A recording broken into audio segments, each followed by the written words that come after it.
Well, hello. This is an interesting one because I have no guest this time. It is just me. Um, I'm surprised, frankly, anybody is here watching it, but actually, there's a few of you here, which means either A, your life is very boring, or B, you think I've actually got something interesting to say. So we'll see which of those is true. So this is the Ask Me Anything section. I have realized that in having done something like 200 shows for World War II TV, it is me acting as host, usually asking my guest historians questions about the book they've written, the battle they've studied, and so on.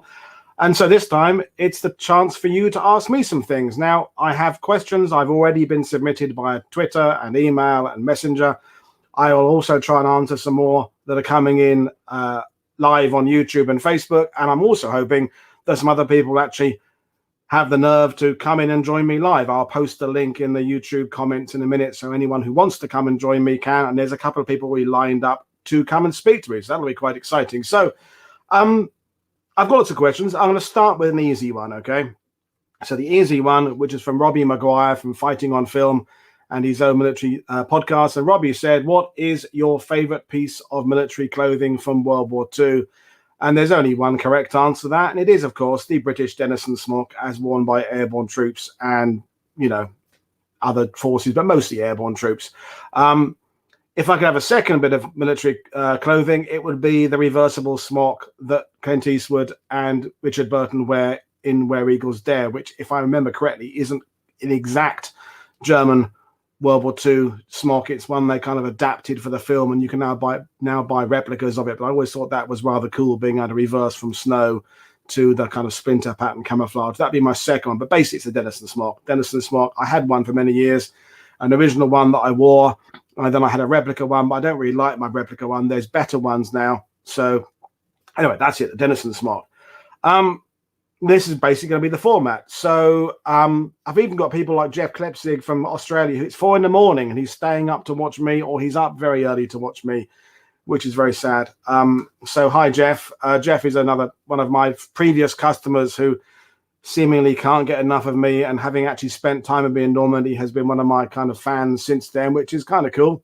I'll try and keep up with questions coming online. I'll try and do the ones I've got on my list, and I'll try and do the other ones from people coming in directly into my broadcast.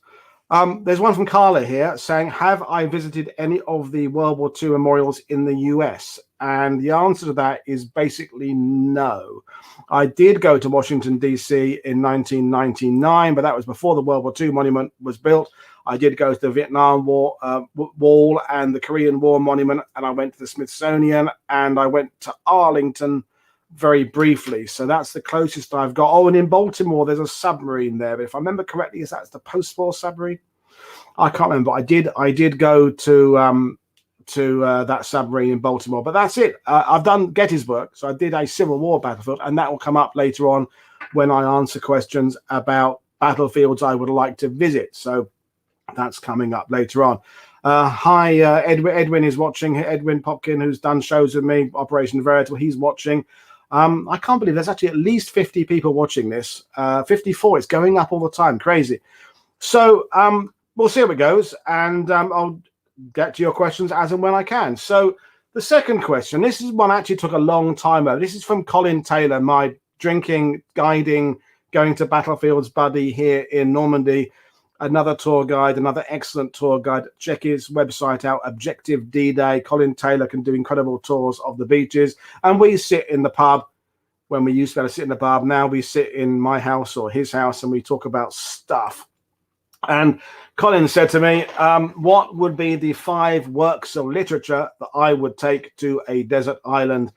But the caveat was they couldn't be historical or war stuff, which rather narrowed my choices down. I ummed and ahed over it, and there's one choice that I kind of might regret saying kind of publicly because some of my audience might be offended by my choice, but we'll get that in a second. But the first choice in my 5 bits of literature, so this is a non-World War II question, is an incredible book called The Sound of the City, The Rise of Rock and Roll by Charlie Gillett. Now, Charlie Gillett was a Capital Radio DJ back in when I was a teenager. And if I was lucky in my house in Essex, I could get Capital Radio on a Friday night for his kind of oldies show where he'd play really obscure swamp pop hits from Louisiana, real obscure rhythm and blues, doo-wop, rock and roll, rockabilly stuff. And Charlie passed away a few years ago, but his book catalogs that post-war period about how rhythm and blues and country music and western swing kind of morphs into rock and roll and rockabilly, the sounds of the 60s, and goes up to about 1972. And it's a really, really good book. So that's my first one.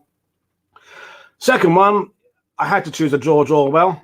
And I like Animal Farm, but I have gone for Down and Out in Paris and London as my George Orwell, because I just think George Orwell is a great writer. Frankly, any of his books would do me, but that is the one I chose. I just like the kind of the real look at the poverty in these respective cities. It's a great read. Next one, this is the kind of controversial one because I don't want to offend anybody here, but I did particularly like. And Magali, my other half, has just guessed one of my books that's coming up. She just said, You Will Take Winnie the Pooh. And yes, that is Mag. That was going to be one of the 5. Winnie the Pooh by A.A. Milne, or House at Pooh Corner, or preferably the 2 in a volume would be a really good. That's not my controversial choice, by the way. That's just Mag predicting my choice. But my controversial choice is basically anything written by the late, great Christopher Hitchens, who wrote for Vanity Fair and other periodicals and newspapers. And he wrote various books about atheism, one of which was called God Is Not Great. And it's one of the books that set me on my path to trying to understand the world around me. I did also read books like The Need for God. I went for a phase where I was reading about Buddhist faith, Christianity, all sorts of things. But Christopher Hitchens was just such a brilliant writer and a wordsmith. And he wrote about his battle with cancer later on. He wrote about mortality. He wrote about Mother Teresa. And I just love Christopher Hitchens' writing style. And he's, to me, a sorely missed guy. I even have a sweatshirt with one of his quotes on it, which is, "What can be asserted without evidence can be dismissed without evidence," which I think is a very appropriate quote for the study of history, in that lots of things historians, tour guides say are assertions. And the thing is there any evidence behind them? Like all Germans on Omaha Beach are elite, or every gun was a machine MG42, or the Tiger tank is better than. These are kind of these are assertions, and I think anything like that, you have to establish what the accuracy of that statement is. So that's why I particularly like Christopher Hitchens' way of employing critical thinking. So my atheism, I think, is part of my general sense of being critical, looking at what information is out there, what we can take from it, how we can learn from it, and never taking anything at face value. I like to think I'm a quizzical person who wants to learn more about the world around me. So that's Christopher Hitchens. And the final choice is Ulysses by James Joyce. So just a fine bit of literature about Dublin. So that are my 5 books. There's loads more I could choose from. Book biographies, autobiographies. I like music books. I like comics. Anyway, that's my 5 books. So I'm just going to keep an eye on what questions there are coming in there on the side there. Scott Grimwood, who's another regular viewer, is what would be the top 4 places that you wish people visiting Normandy would visit, but usually do not. So the 4 places would be inland, inland, inland, and inland. People have heard me talk about that before. Basically, get inland from the beaches. We'll touch on this in other questions later on about places to see. And Brian Yee wants to know about other places. If you visited Normandy once, what to come back and see. And I'll address that later on. But essentially, and people are fed up with me harping on about this, the way people visit the beaches in Normandy, I said it myself there, they visit the beaches. They do everything along the coast. They go along the coast laterally, going from Sword Beach to Juneau to Gold, or they go from Utah to Omaha. And that is fundamentally not the way the Allied armies went. They landed on beaches and went inland. And I think tourists, and I include myself in this, that's how I visited the beaches when I was coming here back in my teens and 20s, kind of go along the coast looking at here's where another lot came ashore, here's where another lot came ashore, and they don't venture inland. So basically get inland to where the tank battles were, all those wonderful villages inland from Gold Beach, like Cheux and Audieux and Tilly-sur-Seulles and Longèvre, inland from Caen, all those places, Hill 112, the little villages around there near the Orne, near the Odon, from the American sector, the areas between Omaha Beach and San Lo, the area between Utah Beach and Cherbourg, the Falaise Gap, that's the place to go inland. It's not that the beaches aren't rewarding, it's the fact that the beaches, there's so much information about the beaches. I think people kind of already know that if you get what my drift is from that. So that's some stuff about some places in Normandy. Next question. I'll just get this one out and over and done with, because it'll only mean anything to a handful of people watching this. One of my other great passions, in addition to World War II, is football, round ball, soccer, as Americans call it. And I was asked to name my greatest ever Ipswich Town 11, and easy to do. So that would be Paul Cooper in goal, and a back four of Mick Mills, left fullback, George Burley, right fullback, a central partnership of Kevin Beattie and Terry Butcher. I nearly went for Russell Osman, but I think Kevin Beattie would make it there. Then a midfield, defensive midfield, back of the diamond would be the incredible John Walk, who scored 30-odd goals from midfield in the European competition for us one year. He was amazing. Either side of the midfield, Franz Tyson and Arnold Muren, Eric Gates, the top of the diamond, and then a front partnership of Paul Mariner and not Alan Brazil. I'd go for Trevor Wymark with Alan Brazil on the bench. Trevor Wymark was the centre forward I grew up loving. He was just getting a bit old by 81. He was like 30, 31 or something, went off to play for Vancouver Whitecaps, the team in Canada. That'd be my first 11. And I'm surprised the viewer numbers haven't plummeted talking about Ipswich, but there you go. That'd be my Ipswich first 11. The next thing, and I may elaborate on this later, is from Martin Harley, and then hopefully I'll have a guest be calling in soon. Martin Harley, History Hunter on Twitter, said, if you could only visit one battlefield or scene of a battle again in your lifetime, what would it be? Now, I responded to it. So when you say again, do you mean one I've been to before, go there again, or again meaning when we can travel again? So I've chosen one of each. So the battlefield that I've already been to that I would like to go back to again is Gettysburg. Not that I'm discounting all the other American Civil War battlefields, but I haven't been to those. Gettysburg I did go to. It was 20 plus years ago. I hadn't read much about it before going there. Since going there, I've read a lot more about it. So I'd like to go back there with someone like Dave Collins, who hopefully is going to be calling in soon, and have someone who really knows that battlefield guide me round and show me more of that. So that would be Gettysburg for somewhere I have been to. In terms of places I haven't been to, Stalingrad, and that wouldn't have been on my list prior to what I started doing with World War II TV a year ago. And I've done 3 live streams from Stalingrad with Mikhail as the guide on the ground, and Paul Errington from England being the expert. And I've realized just how much there is to see out there.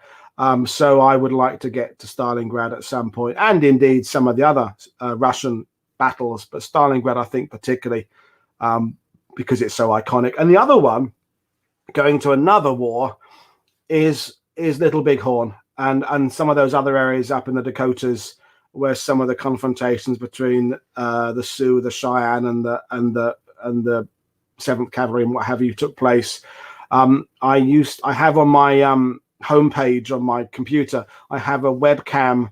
Well, those those the ones that are sitting at sites that are on all the time. It's not webcam, is it? What's the word I'm talking? Anyway, there's one at the Battle of Little Bighorn that's on all the time that you can kind of see its feed. And so I see the sunrise there because I'm later in the day, and I see the sunrise there. And I've read a lot about the engagement there and Custer and Benteen and all that. And I would like to go and see that battlefield for myself. And Terry Poyser, a mate of mine who wrote about fighting Fox Company 506th, an incredible book. If you haven't got that one and you're interested in 101st Airborne, why the hell not? It's a fantastic book about one of the other companies in the 506th. Anyway, Terry lives up in Montana now, so he's not that far away from Little Bighorn. So I'm hoping that one day when travel becomes possible to go and visit Terry and have Terry take me up to the site of Little Bighorn. So that is that one. Basically, at this point, I'm hoping someone will call in and say hello. I'm just going to while I'm talking to you, open my Who else is possibly going to join me? I'm just sent a link to someone. So yeah, sorry, I'm talking to myself. I'm just checking. I've got to do a lot of things. I'm multitasking today. And if Penny, if you're watching, you're welcome to call in now, because Dave hasn't appeared yet, and whatever. So yeah, that's the first few questions. And I welcome others. Another thing I want to say, which is in response to what I was seeing on Twitter, is I'm very humbled that people think I know a lot more about this stuff than I actually do. I was getting some really deep questions on Twitter about, what do you think about this and what do you think about that? And battlefields and theaters of operation I've barely read about. And I'm very grateful that you guys think I know as more than I actually do. If I appear to know a lot of it is good preparation. When I do a show, and this I've been asked, explained how I put these shows together. I do a lot of prep. I do. If the person, the author, the guest sends me the book, I read the book. I do my own research. I read books I've already got. I check things out. So I try and give the impression that I know enough about the subject the guest brings to the show to be able to ask decent questions. But one of the things that I've really realized doing this is just how little I know about World War II. In that, just as you start to understand one campaign, you realize there's another level of depth you've not got into. Then you realize how this bit connects to another bit, and there's another theater there, and you realize it's just never ending in terms of what there is to learn. So yeah, that's the point. I pretend I give the impression of knowing a lot, but really I don't know that much. So I'm just checking up the other questions coming in. So what's your opinion on the controversy over Robert Capper's D-Day images? Did Capper lose photos to someone else's mistakes during process, or did he leave as soon as he could meet a deadline? I forget where the latest thinking about the Capper photos is, but I don't think there's much of a controversy there. I don't think there was a big screw up particularly. I don't think that necessarily was the case. I really don't know. There's more to that story than meets the eye, but that long running narrative about some errand boy in the laboratory being blamed for the photos not coming out, I don't think is correct. There's more to that story than meets the eye. What I would say is that the photos we're left with that Robert Capper did take, I don't know that any more would have been given us anything more than what we had from those photos we do have. They convey in, 13 of them, something, everything that we really need to know about D-Day. So I might come back and address that one later, but I'm gonna have my first guest. Hopefully some more people will be brave enough to bring in, but I'm gonna bring in Penny now. And you may remember Penny from the haunted program we did with Neil Story back on Halloween about that stuff. So good evening, Penny. How are you? I'm all right, thank you. How are you?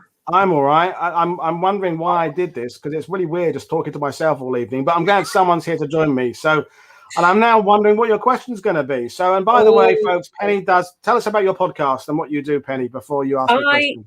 Yeah, sure. I have a podcast called Haunted Histories, which I'll keep this brief, Paul, but my goal as a sort of historian and also a paranormal investigator is to use history as a way to validate experiences that people have had, rather than what you get a lot. You'll get someone say, oh, you must investigate this house. 12 people were murdered there, at which people go, ooh. And then when you start looking back, no, nobody's ever been murdered there. Nobody's ever died there. So, and I have had experiences of using history to actually validate things that have happened to me. And I found, for example, when I did Highlands House in Chelmsford, I had a full rank. I don't remember me telling you this story. I had a full name and rank come through on one of these gadgets that we use. And when I went and looked it up, thinking, it was just sort of, I can't think what the term would be. It was just like a fluke that these names came through.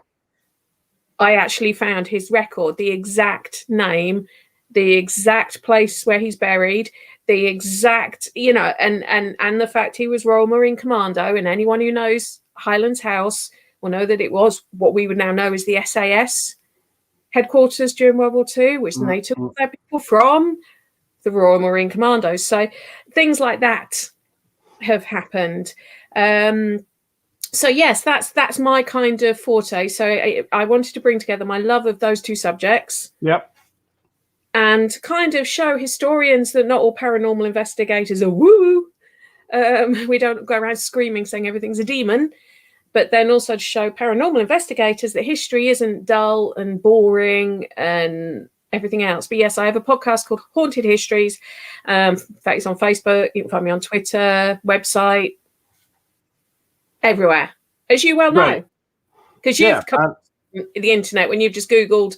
I think what did you say? It was a Dirk Bogart. You came across one of my blogs came up when I did. Yes, yeah, it did. Yeah, it's amazing how things come up. And what you said there about history and the paranormal reminds me of that thing I mentioned earlier about that what can be asserted without evidence can be dismissed without evidence. Everything is an assertion until you can prove it isn't. I'm in that. I doubt everything until someone proves me something is there. So it's not that I don't say Loch Ness Monster exists. I would say, show me that it does, and I stand neutral. I stand in that prove it to me camp. But anyway, you've got a question for me, I guess, Penny. You say the Loch Ness Monster. I know this is going way off subject, but did you know one of the theories behind the Loch Ness Monster is that Aleister Crowley conjured it up. Right. Crowley. This is true. Alice, not true that it happened, but true. There's a theory, right? Yeah. That is very near to Loch Ness. And we all know who Aleister Crowley was. We know he dabbled with the occult and everything else. There is a theory that there was something he did which opened a portal which enabled a dinosaur from another time to come through. It's all quite interesting. I mean, it's all a bit, you have to suspend belief. But then again, things are weird, aren't they? I mean, you give some of the people 200 years ago things we now know as fact in science, and they would have gone, nah. So, right. Well, my question for you is a couple of my loves, the paranormal and just being nosy. Mm-hmm. So, I know you and I, when we spoke before, you said you weren't too sure whether the paranormal, how much of it was real, how much of it could be believed, how much of it was imagination. I understand that. I do. Now, you get to visit some pretty awesome places, which by rights should have some pretty awesome paranormal stuff going on. If you could encounter an intelligent ghost that you could have a conversation with like we are, and I'm not a ghost, by the way, I'm actually real. If you could have an intelligent conversation with them from your World War II sort of era, who would it be and why? Wow. Yeah, it's a big one, really, isn't it? I thought about it. Yeah, I tell you, it wouldn't be anybody big. It wouldn't be Eisenhower or Hitler or MacArthur or Montgomery. It would be. I guess it would be someone who had died brutally, and I'd ask that someone. We, the world is always talking about these people in wars sacrificing themselves for a better world, and I kind of want to ask one of them: do you agree with that? Would just speak to your friends, and is that, I'm not trying to be dismissive of this stuff or disrespectful, but kind of have one of those guys actually tell me whether or not that is what they really believe, because I feel we give a voice to the dead. We say things on their behalf that we can't in any way substantiate. It's that assertion. You say, "Oh, I'm sure these guys would have been willing to lay down their lives for the greater good of peace." And you go, "Well, maybe they wouldn't. Maybe they would have rather have stayed alive if it meant the enemy could." If I don't know, that I think would be what I'd want to ask. It'd be that kind of broad question about, how do you feel to have been one of the guys who laid down your life for the world we live in? I think that'd be my question. Is that good enough for you? Is that a good enough response? I like that answer. Do you know who mine would be at the moment? Go on then. Guy Gibson. I'd like to ask him if he really is as arrogant as people say he was. And that mosquito that went down, was it because he was looking for the fuel switch? Ah. I'd like to ask him. And That's that a gives specific one. Yeah. you I'm researching at the moment. Yeah. No, those kind of. I'd have to think about those specific ones. I'm sure there'd be things you could ask people when they made a decision that resulted. I mean, Custer. I mean, I just mentioned Little Bighorn.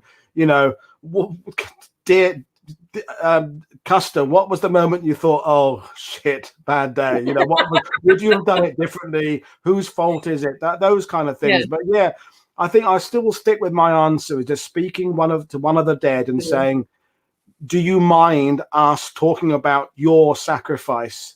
Yeah.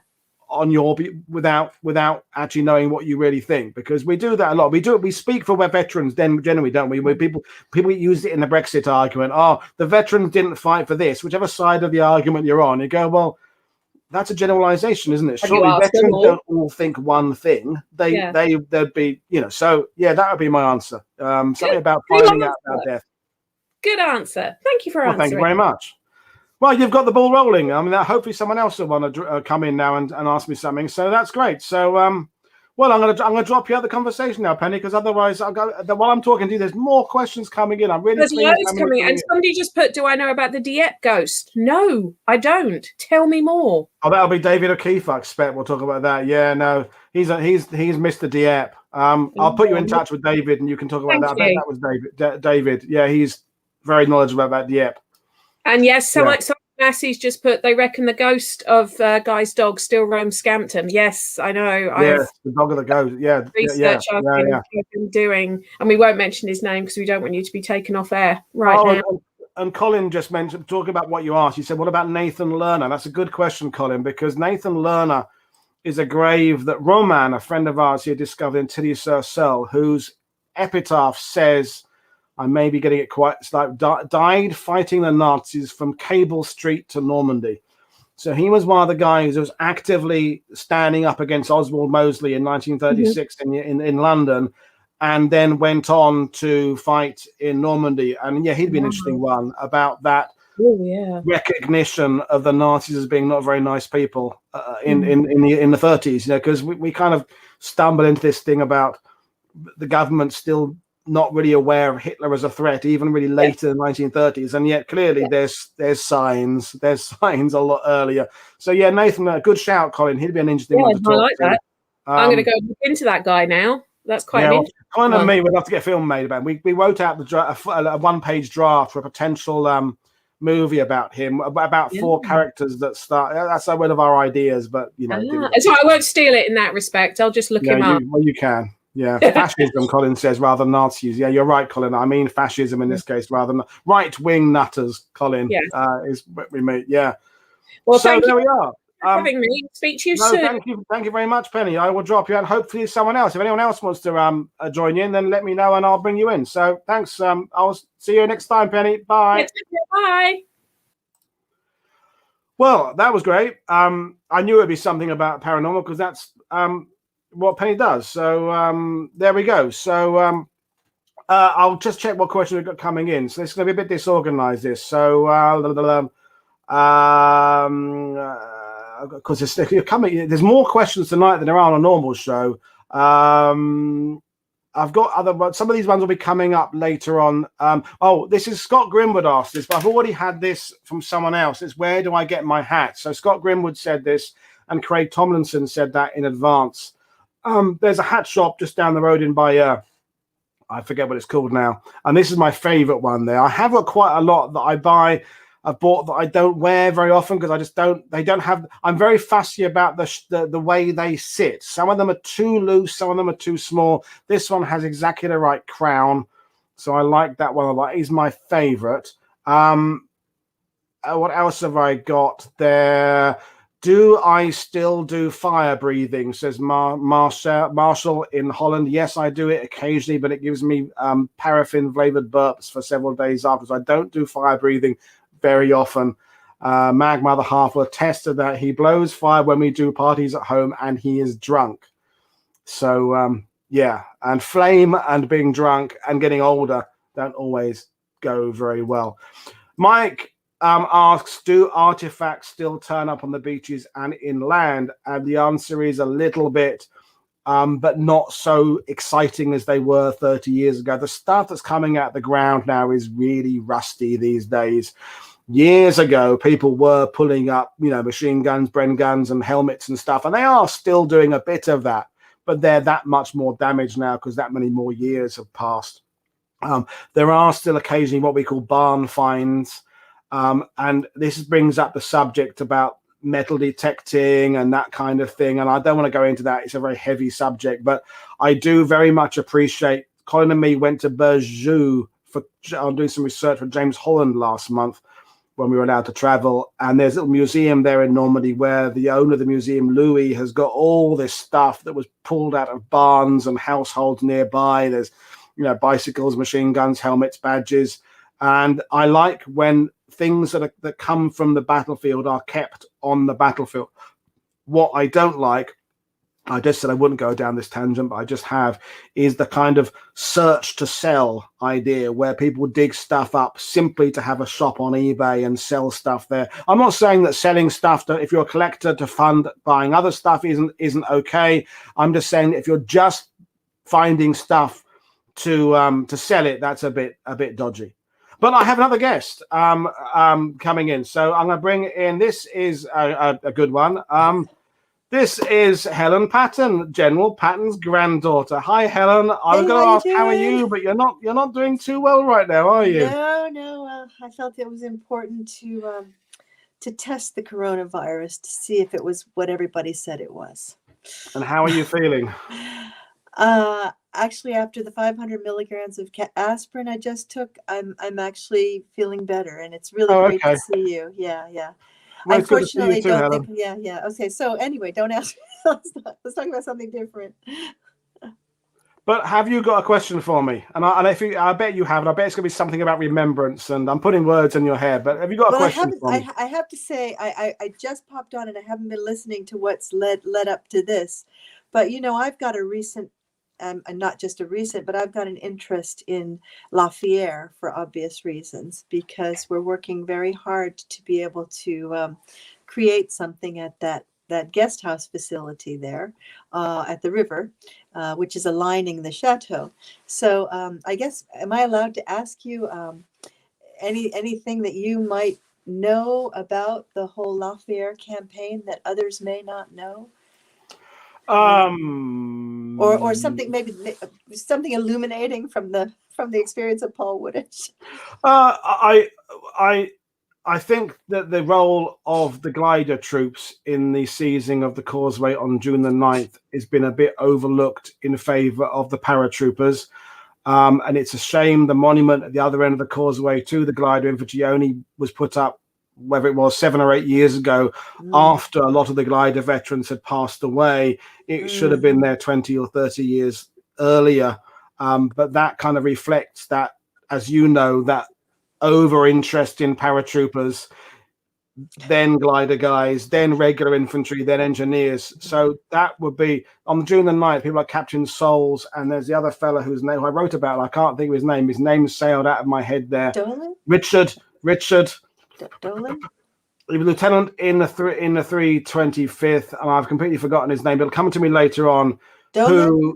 No, that's not. Richard something. Well, he died of cancer in the 80s, and he'd foiled a bank robbery by stopping the guys coming out of it. He was in Boston. Paul Clifford knew the same law firm, but I've forgotten his second name. Anyway, he is the guy who, as they went across on June the 9th, he killed one of the German machine guns, then ran forward, round to the right, just in front of Corkiny Chapel, and 2 Germans in the foxhole there threw a grenade at him that landed just beside him, but luckily it landed in a big pile of cow shit, and when it exploded, the cow shit suppressed a lot of the power of the explosion. He wasn't hurt by it, and he then killed the 2 Germans, and it was his men who pushed. I'll think of it later on.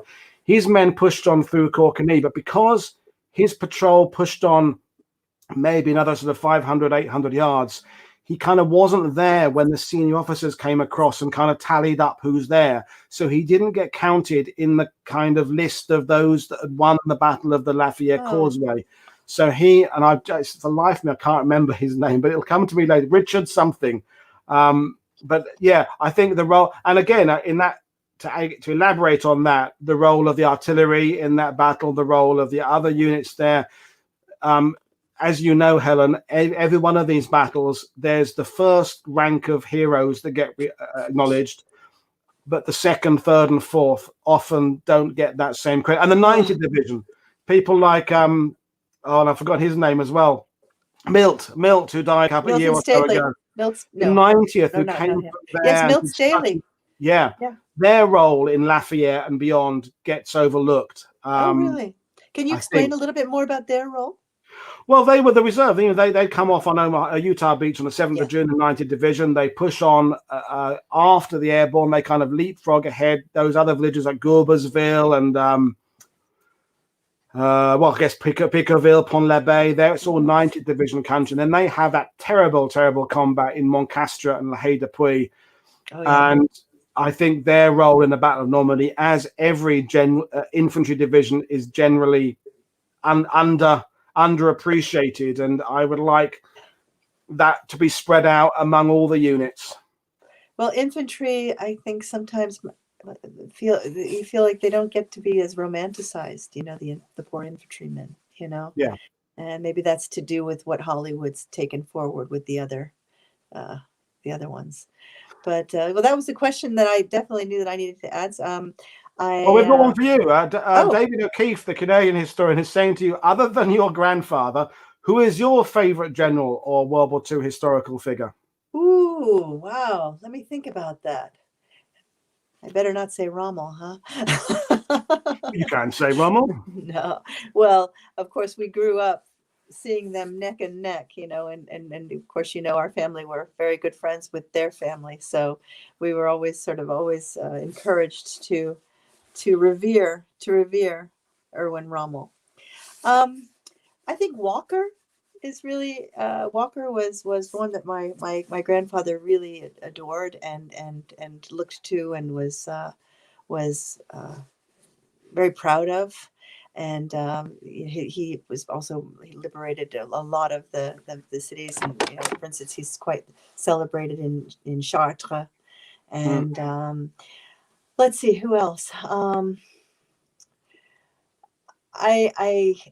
I feel sorry for some, and therefore I know that there are some that took pretty bad hits, like Wood and Eddie. They took some hard hits, sometimes from making maybe a decision that wasn't particularly advantageous. Or I remember, for instance, when I was in Britannia, and of course I'm having to go through the cobwebs of my memory right now because I wasn't expecting to be asked. But Bulldog Walker. That's right. Has a tank named after him, and he looked like a bulldog. Do you know? Yeah, well, you bring up that point about any general. Yeah. If they make one little bad decision on one day, as a general, there is no such thing as a little bad decision. They all become big ones, and you're judged by that bad day so more than you're judged by your good days. It happens to Custer, Montgomery, James Gavin, your grandfather. Absolutely. That's the thing about it's very easy for the armchair historian to say, oh yeah, he did wrong on that day. And you go, oh, okay. Would you have done any better with the situation, with the information you have? Yeah, it's a broad question, but anyway, I think you should go and track yourself off again, Helen. I'll tell you, I'm trying to. I think it was General Wood. I hope I'm right about that. And he was when I was down in the Brittany area, I met an old farmer and his brother, and they were always fighting with each other as to which one it was that had actually met the general. And they were telling the story about how they had tried to convince him to not take a right but take a left, or not go there but go in this direction, and he chose to go against what they had said. And they were to this day, I hope he's still living, this old man, feeling quite devastated and heavy-hearted about the fact that he tried to help and it was not listened to, and they ran into what was rather a massacre in the Brittany area. So Tiger Jack Wood, Great Dominion, reminds us there. Yeah, no, it's Yeah, these decisions that we can. That's the thing. We have years to examine these decisions. They had moments to make them, and that's the thing that I think we always have to. We have respect for how long we have to take. Me and Colin, when we sit in my house and drink scotch, we've got to combine whatever it is 40 years on the battlefields now. So of course we can look at things and go, I wouldn't have done that, Why didn't they move the armor to the left there, not the right? It's very easy. It's Monday morning quarterback. Monday morning quarterbacking. Yeah, that's true too. That's true too. Any more generals that obviously there are? Well, yes, so many. I mean, I don't really. Koch was a colonel. Of course, he's one of my favorites. Anyway, I don't want to take up. Well, I think you should go and put yourself to bed and keep yourself. I can't wait till you're getting better. But I'm not feeling. Does anybody else have any more questions? I think we'll move on because I've got Chris Longwell waiting in the wings now. So Helen, you take care of yourself, and I will speak to you again soon. And one day we'll do a full show about your continued work to bridge the gaps between Americans and Germans. I love what you do with this reconciliation. We've talked about it a lot, and I think that's a really good theme, and we should get to grips with that when you're at some point on World War II TV. So you go and take care of yourself, Helen, and I will thank you for your question, and I will see you soon. Bye. And we go straight into other guests. This is busy, and folks, I will address your questions soon. But we're sitting there in Texas is Mr. Chris Longwell, cop, author, grandson of a medic, rather famous for a TV show, that kind of thing. So, Chris, how's it going? You don't look like you're at work. I thought you said you were going to be at work. Well, I got to go after this. So you're keeping me. After this, I have to go fix my hair and go to work. So yeah, well, take it out of curlers. That's right. It's good to speak to you again, Chris. It seems to have been ages since we last. But I don't know when the hell it was. It was. It's been too long. It's been too long. Yeah. COVID has kept us all away. You have a question for me, I hope. Cross fingers, it's not too rude. You put me on the spot because I'll have to try to keep it clean. The one thing which has always fascinated me, of course, you know this better than most people, when you listen to the histories, right? You're relying on memories that are sometimes decades old, that are in a person's life or death situation, which those of us in the cop world, and you probably studied it too, the physiology of what happens to the brain when you are in a fight or flight situation is very interesting. So understanding the history, so I digress, but the reminiscence of Breacourt Manor and the positions of the guns has been a bit of a discrepancy. So I wanted to hear your take on that again. Right. Well, I've changed my mind several times over the lineup of the guns. I was a long time in the straight line school. And then a couple of years ago, Chris Anderson was around my house. And for those who don't know, Chris Anderson was the original Stephen Ambrose guide who sat with Major Winters and developed the tours that he and many others have continued now. And we'd been, funny enough, we'd been to the site together, but we were there with groups and stuff because he was around my house and we were able to have a couple of drinks. Although I think I had to drive him back to his hotel, so I probably wasn't drinking. Anyway, he went through his rationale and he convinced me of the L shape. But what I think you're kind of hinting at is because Winters kind of endorsed both versions over the years, and that's the interesting thing is, and because he did endorse the line of 4 that is the map Monsieur de Valavier's father Michel created after the war, that is the one etched into the monument of Brecourt Manor now, although it's actually very badly faded now. And the question is, why did he endorse that if he thought it was a line in an L shape? Right. And this is this whole thing about why people say things and who are they saying them to and what's the reason for it. And I think by this point, as you know, Chris, Dick, like Malarkey, like the others, had made a deep personal connection with the de Valaver family, was welcomed there as a liberator, as a friend, as a companion from across the seas.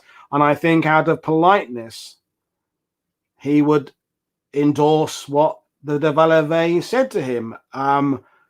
Now, the historian would say, but you shouldn't endorse something you don't fully believe in. But I think this is where you have to understand the bigger picture about these things. And that in turn brings up this question about contemporary accounts. You know, someone writing a letter home to their nervous wife are going to play down their combat experiences. Someone bragging to their mates, say things different. You've encountered that as a cop. You encounter that on a daily basis, you know. Interestingly, sometime later this year, I'm going to do a couple of programs about oral history, and we will examine. I'm going to have a couple of historians on, like Marty Morgan's going to come on, who's interviewed like 2,000 veterans, but we're also going to have someone on who is from the field of memory, the particular person I've got in mind works with Alzheimer and dementia patients, and how over years memory works, what happens, people want to please people, and hopefully when us historians say something that we think is a fact about how veterans' memories work, this medical person will go, no, that's wrong. That's not how it works. It actually works this way, because there's something to get into there. And someone like yourself, Chris, you know, you organize these kind of family reunions these days. How many times have you heard yourself the stories change over the years? And not just the veterans, the people, the sons and daughters of the veterans, who then each year retell the story. And you think, well, hang on, that's moved on a bit from where it was 4 years ago, because it gets a different laugh and it gets a different reaction. This is the whole thing about taking what veterans say as precious information, but always cross-checking it with everything else and double-checking it, and never being not brave enough to challenge a veteran. So I think you may have possibly got that day mixed up with that day. Well, what's your take on it? Because, you know, that's your living. You're a cop, for goodness sake. Well, how does memory work? Yeah, so I mean, and that's fascinating that you bring up the person with the memory specialist, because in our world, and there's obviously a bit of controversy in the cop world here in America. But one of the things that there's an institute up north, for science, I think off the top of my head, and it really studies the fight or flight and things like that happens because we're a unique aspect in our culture, us and soldiers, in the sense that we encounter these life or death situations. And of course, it's different for us because then we have to testify. Why did you pull the trigger? Why did you shoot that guy? Is really the crux of what it comes down to oftentimes. And so what happens, most civilians who have never been in a fight, who have never been in fear of their life, have no idea of what the physiology of the human body and what happens to it. So that adrenaline dump that most people talk about, you have no idea what that does. It's tunnel vision, gives you tunnel vision. You have auditory exclusion. You lose fine motor skills. And that is nature allowing you to focus on the threat right in front of you. We don't care about listening to what's going on around us, right? All of our blood and my mind and brain is focused on this. We don't need fine motor skills. We need gross motor skills. We need to clench a fist. We need to grab a rock. We need to grab a spear. We need to fight for our lives. So the controversy with cops, and this is, and I'm reaching around on my point here. You have memory lapses. You have blackouts in your memory where they say, well, what happened at this moment? Well, all I remember was pointing my gun. And then I remember like 30 seconds, a minute, 2 minutes later. I don't remember the in-between. I don't remember what happened in that moment, that exact moment. Well, then the accusation is, well, you're lying, or you're hiding, right? Because that's the nature of the world, unfortunately, the cop world that we're in. But that people are not taking into account that's actually what happens. And so I didn't become a cop till I was 35. So I was a civilian my entire life. And toward the very end of our training, one of the last things we do is called a red man. And it's a big plastic suit. You can literally hit somebody with a steel metal pipe and they can't feel it. It's a very padded suit. So we had to run a 2-minute course, run up and down, jump, climb, blah, blah, blah. And you run in through a tunnel so you can't see, and you pop up and there's two guys and they point. All of a sudden you have and all of a sudden you got to get that guy and handcuff him, and he's going to resist you. So that was, and they said, before we start this, once you get him in handcuffs, we're going to blow a whistle. Stop. What you're going to see is some of your classmates are not going to hear the whistle. We are going to have to physically grab them so they don't hurt the guy, the actor. Wow. We're going to have to grab them and pull them off. So pay attention and just watch, because none of us know who that's going to be. You don't know who it's going to be until it's you, and it happens. And you saw it. These guys did not hear. They were so into it, they didn't hear the whistle. They didn't hear that it was time to stop. And so that was my first experience. And I heard the whistle, but you get up and you're like, I don't remember getting from running in here to this being over. I don't remember that little gap in between. And so absolutely. So the long story to that is there's absolutely the real world where the brain will black out. But the human brain doesn't want blackout spots. It doesn't want to not have a gap in there. It wants to fill in that story. So your brain will naturally, this is what happens. So you ask a guy 24, 48 hours after a battle, after the shell shock and the tiredness and the hunger and the adrenaline is all kind of calmed down. Hey man, tell me what happened. Like, and I don't remember a lot of it. But the brain will finally, in 36 hours, and so for us, for cops, I'll get back to, so a lot of, and my department included, put in a 36-hour rule.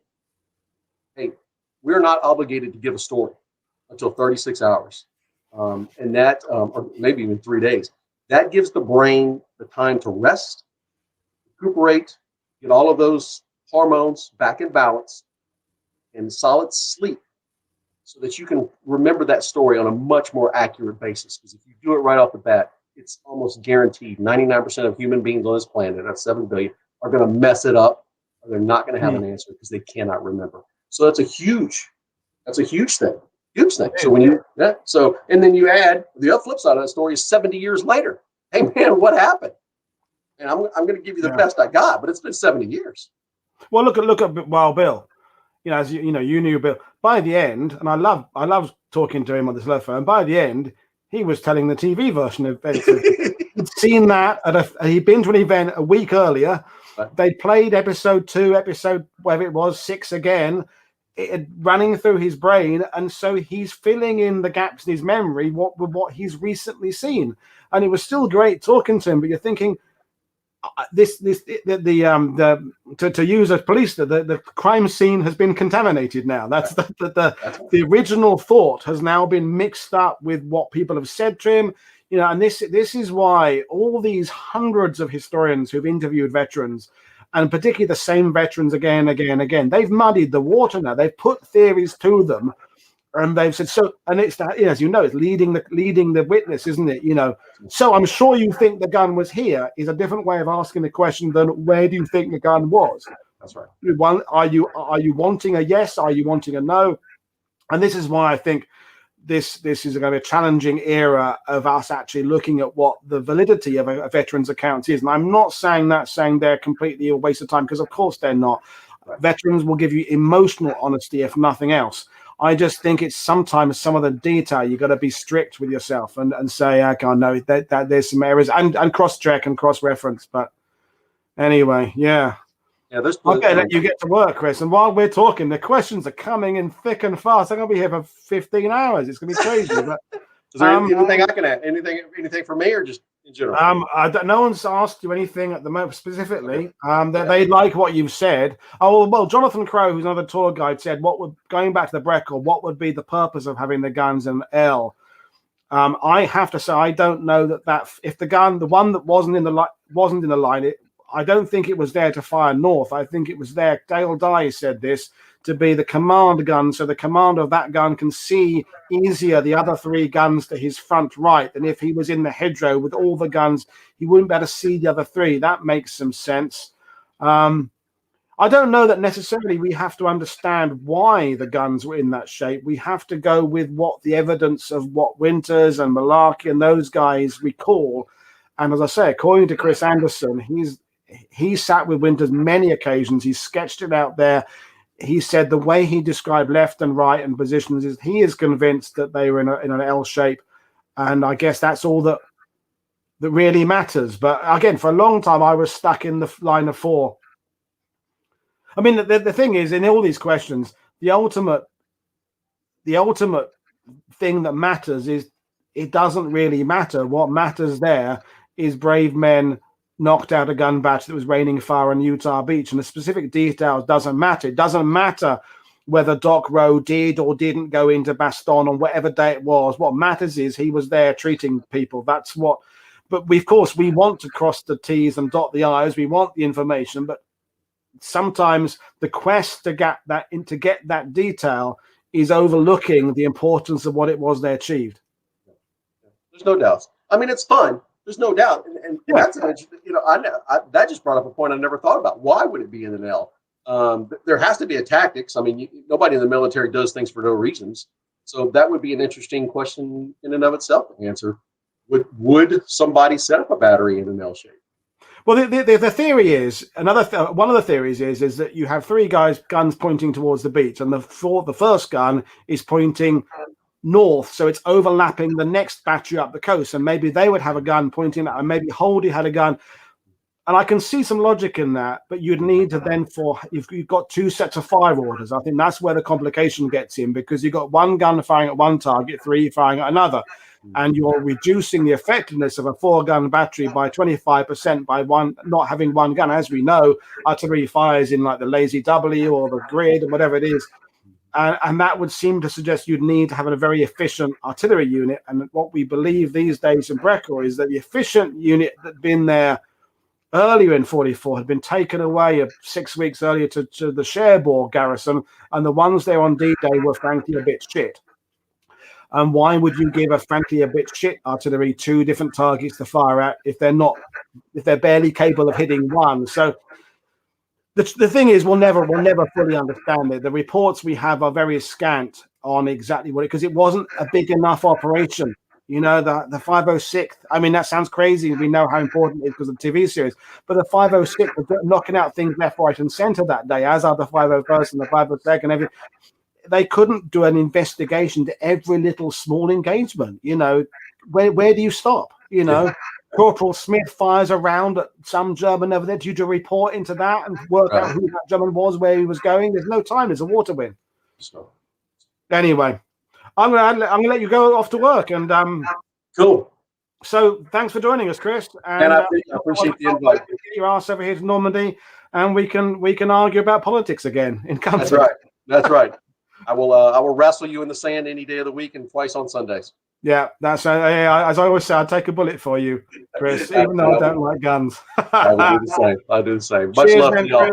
Cheers, y'all. Take care. You have a safe one at work. Thanks for dropping in. Bye. Everybody be good. Well, that was good. That was Chris Longwell there. So I'm gonna try and see where we are in terms of questions, because there's been lots coming in while I've been talking there. Well, I think there's been lots coming in. Helen Patton was grateful to join us. She was got COVID confirmed yesterday, so she'll be better. So there we are. So the aerial photo. They've come back to Breccia again. Sheldrake said, "Are there aerial photos available?" There are aerial photos available, and they're not conclusive. There are 4 dots in the one hedgerow, and there's a dot where there are kind of 5 dots. So you could put the 4 guns in either configuration. The photos neither confirm or don't confirm either option. They're not conclusive, unfortunately. So that is that one. They're not. Fergus John says a curve layout. No, they have to be in a hedgerow. They were concealed by the canopy of trees above them. The guns are wherever they are. They're under the canopy of trees to camouflage them, because they're not built into bunkers. They're not built into fortifications. And Germans know we're taking aerial photos all the time, so they have to be concealed under under trees. If the hedgerow that they chose to put them in had been curved, then I could see them being curved, because that would have been adapting them to the terrain they're putting them in. But the hedgerow was straight, so I think we can discount that one. So there we go. I'm going to run back through some of the. If not, there's some other ones I've got here. So what have we got there?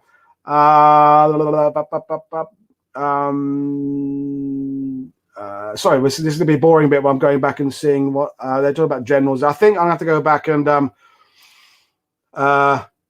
if I've missed your question, ask it again. Okay. Carla said the German archives might have the location. There are there's nothing at that level about the German artillery units. This is the 91st Division and units attached to them. You've only got corps level stuff or army level stuff, and there just isn't anything, at least that has been found. People like Niels, who's coming on next week, talk about German armored units in Normandy. If there had been something in the German archives about the exact configuration, but the configuration of artillery in that sector, it would have been found, I think. So I think no.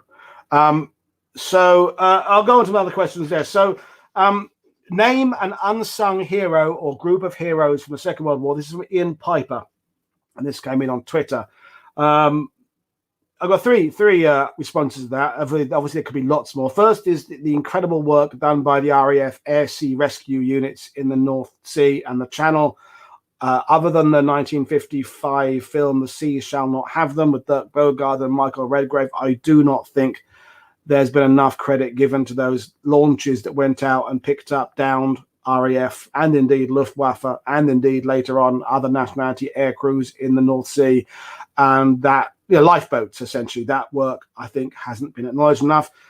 Second unit that's not been acknowledged is the Indian Army, and in generally the colonial troops. Look at the 14th Army. I know I had Robert Lyman on back in last month. We talked about General Slim, and I think the role of non-white troops in the Commonwealth armies is not enough explored. And the third people who are not group of heroes, is slightly off on a tangent with this, is the next of kin.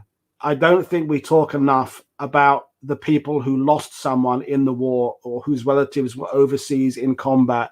I don't think we talk enough about the mothers, the wives, the parents, the kids who are dealing with their fathers, their uncles, then in some cases their mothers, their whatever. Think about Tanya Szabo, whose mother Violette was in France with the SOE. She didn't know that, of course, young Tanya, but then dealing with that when VE Day came around, for example, and you're happy the war is over, but your dad's not coming back, your husband's not coming back. I don't think we talk enough about the next of kin. So I think that would be my overlooked, unsung heroes are the next of kin. Do war movies make it worse for history to keep to the truth? That was from Jerome Lubbinge. War movies, yeah, it's a tough one. I'm basically in the camp that all war movies bring people to the subject of the study of World War II, even the shit movies, even the crappy, awful, just terrible Italian spaghetti westerns, war films of the 60s. I still think people discover World War II because of these things. So I think they're useful. I think what we do need to do as an audience is understand the difference between war films and documentaries, and only treat war films for what they are, which is, of course, entertainment, and not expect them to be documentaries. I think that's I'm just doing a message to Reg to see if he wants to join me. Sorry about that. Yeah, just checking. So yeah, that war movies I think are very important. God, there's so many questions coming in. Are you planning to do anything on Operation Crossbow and the V1, V2? Yeah. Essentially, I would love to do that. More about the V1s, V2s. I'd like to do some live stream from some of the sites in Normandy where there are V1s. I'd like to do some stuff from North France, La Coupole, V2. I'd like to do more. We did do with we had I've forgotten who we had on now. We had Steve on talking about the V1 campaign, the heavy bomber campaign back in February against the V1s. That was great. So we have tackled it.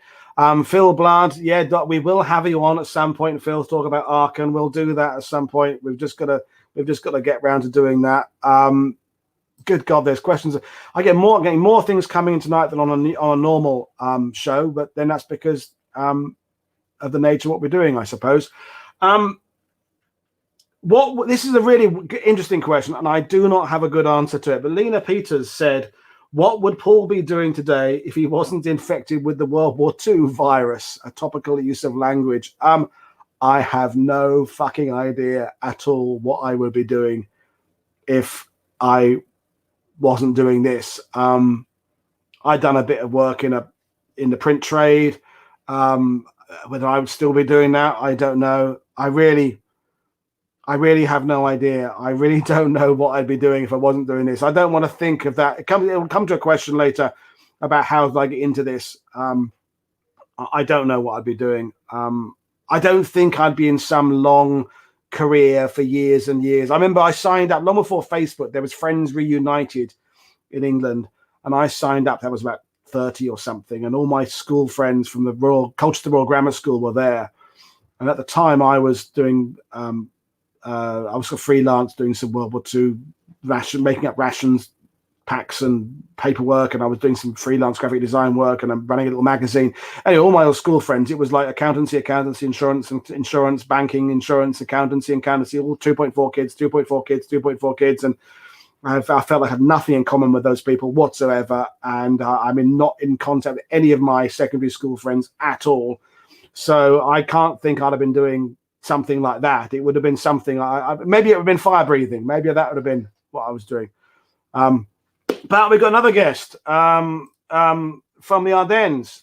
Reg has joined us. We've got matching haircuts there, or lack of it. We do a very well regarded Dolly Parton impression together. I'm going to do that one today, Paul. Can we try and? I mean, we could try and. I don't know how it's going to work. Yeah, that's probably sexist and not very woke. And yeah. How you doing, Reg? And happy birthday for. Was it yesterday? Day before? Yesterday? Yeah, it was yesterday. Yeah, thank you very much. I'm feeling much better now. Feeling much 48 than I did yesterday. Yeah, it's 50 is the big one you got to worry about. Is it? Okay. So for those who don't know, folks, I can't believe why you wouldn't know. Reg is the premier Ardennes guide. You can find his website. He does live streams from the Ardennes. He does all sorts of things. He's writing a book about the Ardennes right now, and is the person to go to if you want to see the Ardennes. And he can do the regular 101st stuff, but he can also do all the exciting stuff and Piper and take you to where the other units were. So that's Reg. So check him out. When I've finished this show, I will add links to people who've been on the show to what they do, but I can't do it while I'm on air. So I'm hoping you have a question for me, Reg. Well, actually, I was just watching the show and enjoying it, just out of the blue. And what beer are you drinking, actually? London. Oh, it's the green screen is where it's London Pale Ale. Is that something that dropped off a ship during D-Day or something? It's from Colin and me. Our life has been changed recently by the opening in Bayer of the Noz outlet store, which sells end-of-line crap. And we go in there 2 or 3 times a week on the way back from battlefields when we could travel to battlefields, and go in there and find stuff. And if we're lucky, we can get some nice British IPAs or some American or something. I got a crate of Fuller's IPA last week, and they're really, this was 89 cents a bottle, which you can't go wrong at that. So you're a British relic hunter in Normandy then? Essentially, yeah. I can do with French food. I love French food. Mag did a lovely veal escalope and a sauce tomate ce soir, but I can't be doing with French beer. One of the bad things about living in France is the beer is shit. Okay. I envy Phil living in Germany, but you in Belgium. But French beer, they do wine, they do cider very well, but the beer is just terrible. Awful. Yeah, even American beer is better than French beer, although American beer has stormed ahead in recent years with the microbreweries. But when I was there 20 years ago, the beer there was pretty dire. But anyway, better than French though. Oh yeah. Well, we got lucky here in Belgium, so because this is such a small country. There's only like 11, 12 million people living here, but for some reason, all through history, people have decided to come and fight their battles here in Belgium. And some friends and myself have done some in-depth research on the subject. And after 20 years, we have come to the conclusion that there were probably like 3 major reasons for that. And it's the beer, the waffles, and the French fries. So that's probably got to be why. Yeah. No, Yeah. I when Chloe, stepdaughter number 1, was living in outside of Brussels in Excel, something like that. She took us to this outdoor fries place, and they're like thrice cooked or something. And this was 3 years ago.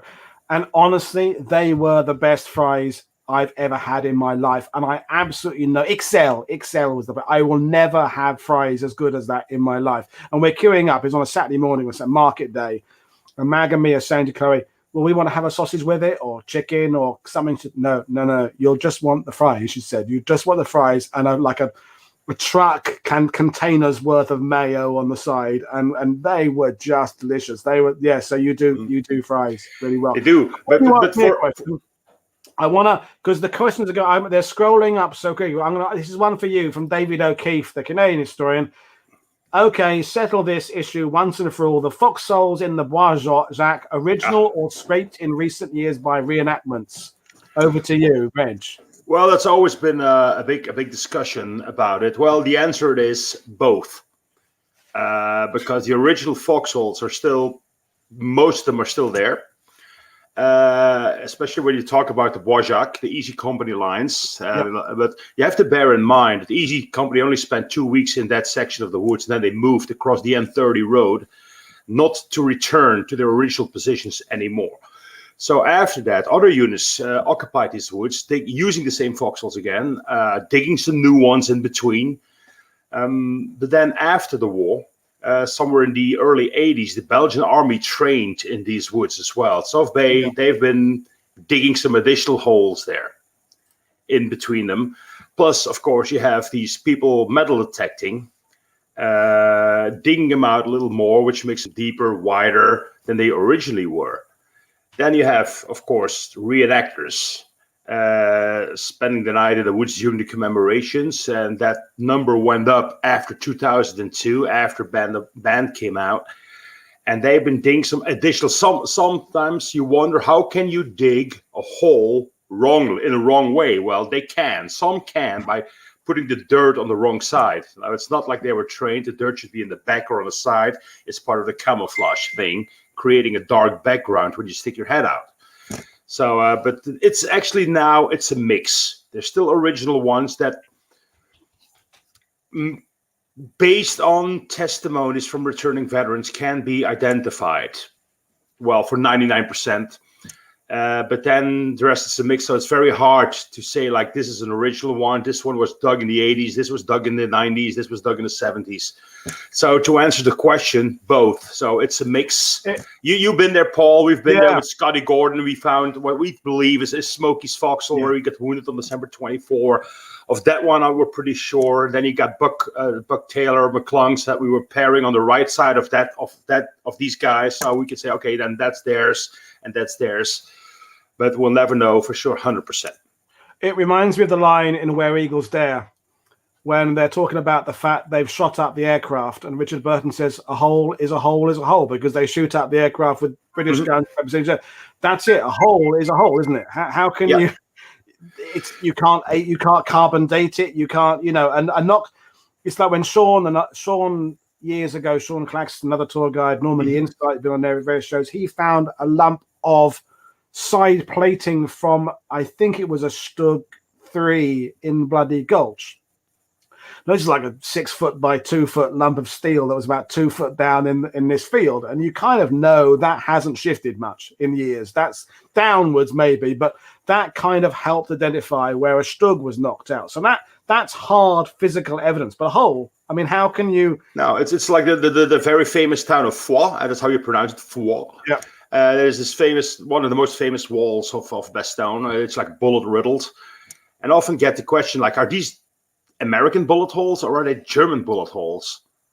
So how do I know? I mean, a hole is a hole. You can sometimes recognize, like, okay, this is .50. This is like a 30 cal. This is a rifle. This was a rifle bullet. But the town of Foix changed sides about 3 times. There were like 3 big battles in that town over a period of 4 weeks. So from all directions. So it's very hard to determine which one is which.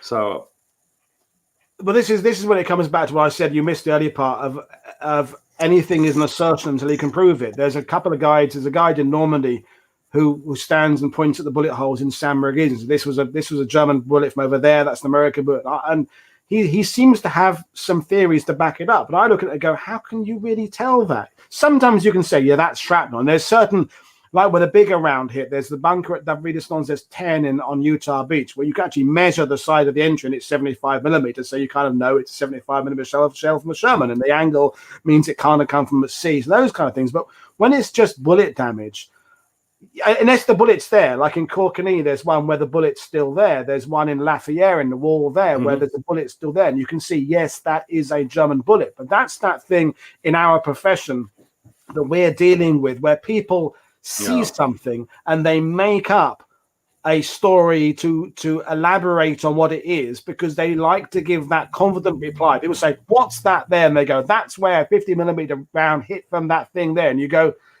you're making that up, or you're asserting that. Why can't they just say, look, we don't know. It's something metal hit that from over there.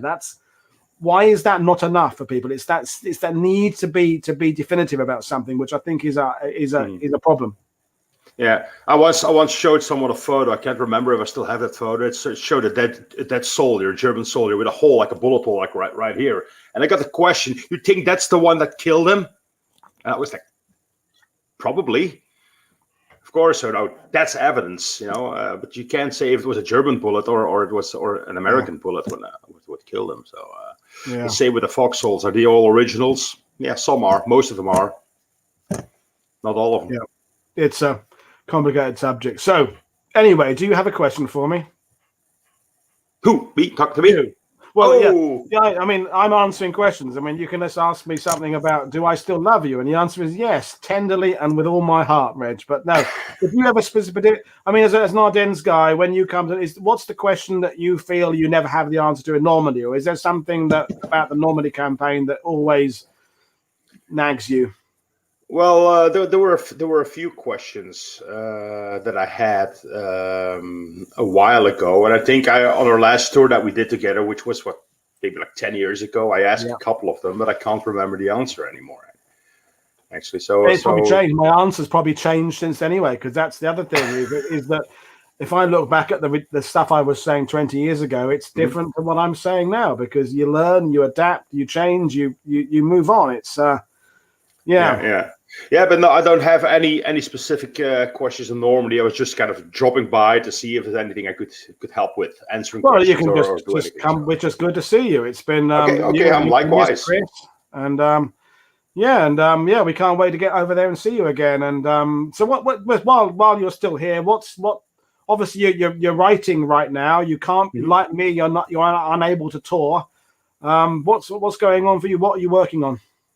Well, most of the part is doing some further research on a few little projects. People asking about their relatives that got killed during the Battle of the Bulge, about where the events happened, where they got killed. If I can get them some details, if I have more info, but more specific, spending most of the time working on the book on Bastogne, focusing on the personal accounts of the soldiers who fought there, which means, just like you did, Paul, I've been touring for the past decades with the veterans and their families, hearing their stories, walking the fields with them.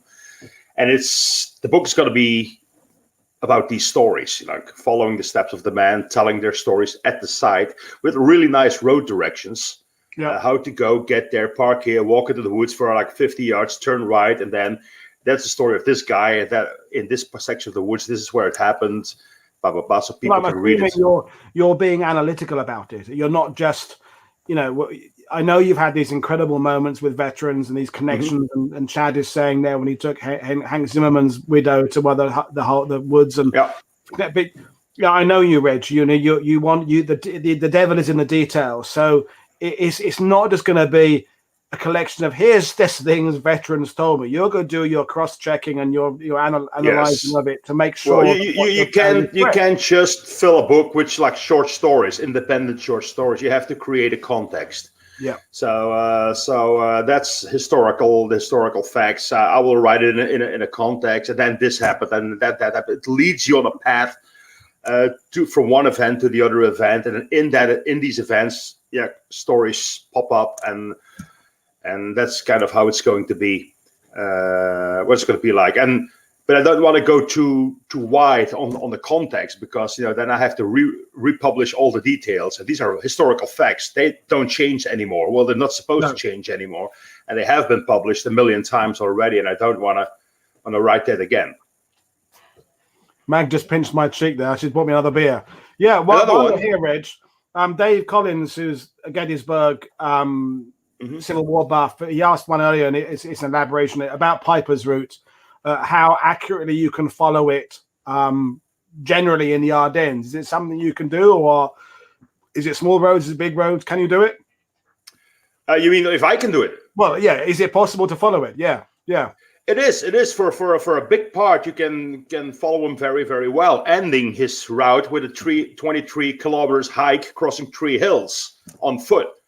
So from the beginning to there's a few little gaps, because there's some moments that the Kampf group are kind of split up, went back again, and sidetracked a little bit back on. But I think like 90% you can retrace. Yes. Cool. So, well, I can't wait to read your book, because it's I remember we were talking before when I like about what you do in the Ardennes. And I mean this with zero disrespect, people who come to Normandy, is that people don't go to the Ardennes by accident. It's not just ticking it off a listing. We do get a certain number of people in Normandy who are just in Europe, and they're ticking it off like they're ticking off whatever, Stratford-upon-Avon, the Leaning Tower of Pisa, Normandy, and they're interested to some level. They're committing to half a day or a day. They want to see a cemetery, pay their respects, but it's just a part of their extended vacation. In the Ardennes, people are there because they've got a deep vested interest in the event. It's a personal connection. So I'm very jealous of how much detail you can go into really quite early with your groups compared to sometimes with us, where we have to kind of start from basics. So, that's something I'm envious about the Ardennes. And, yours is the bigger campaign than ours. And yet you've got, how many tour guides are there normally working in the Ardennes on a semi-regular basis? A dozen? Not even that. I think there's just a handful. So we're 150. But the thing is, there's a lot of guys who actually are active within their specific region. I'm like one of the 2 or 3 guys who cover the entire bulge. 4 guys, maybe 4 or 5 who cover the entire bulge. Then you got the locals, people who live in the Fjellsalm area, who are actually experts in that region where they live in, and they know much more than I do about it. They've been talked to the veterans for much longer than I did, who fought in that area. And they can do a much better job down there, but they only do that. They don't know anything about the other side of the bulge, the northern part. To give you my good friend Karel Wouters, he's the authority when it comes down to the 106 Infantry Division. My buddy Roland Gaulle from the Luxembourg, the founder of the Luxembourg Museum, he covers the entire bulge. I mean, the Ardennes is it's nearly 4 countries, isn't it? It's Luxembourg, Belgium, Germany, France. I mean, there's a lot. So well, if you do it geographically, yes. I mean, with Normandy, we know it's a bigger area than people think, but it's well, the Battle of the Bulge, we cover 1,350 square miles. That's about the same as Normandy, actually. Yeah.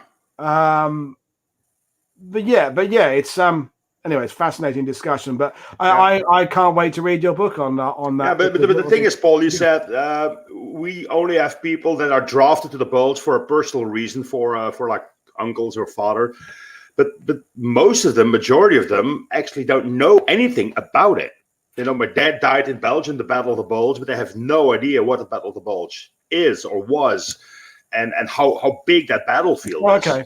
But they do know something about Normandy. They know about the beaches, the landings, the paratroopers, St. Marek Legion. They know that stuff. But very often when they get to the Bulge, well, they have heard of a massacre in Malmedy. They've heard of, the Siegfried Line and stuff like that. But most of them have Okay. in search. But No, at no, least- no, not that. At Not the that very much. least, they've got the thirst to know more because of the family connection, and that's the thing. As we're moving away from it, it surprises me now. We get people whose great grandfathers were involved in D-Day. Mhm. People who think Saving Private Ryan is an old movie because it's 20 plus years old now. So we get people coming to Normandy who have not a connection with it at all, who haven't even seen a movie, but they're just doing it because it's on the list. And of course, we have people who are at the other end who are very, very knowledgeable about it and really want to get to grips with it. But I always felt that you're getting people with much more of a vested interest because of that personal connection. And it's a bit more difficult to get to. It's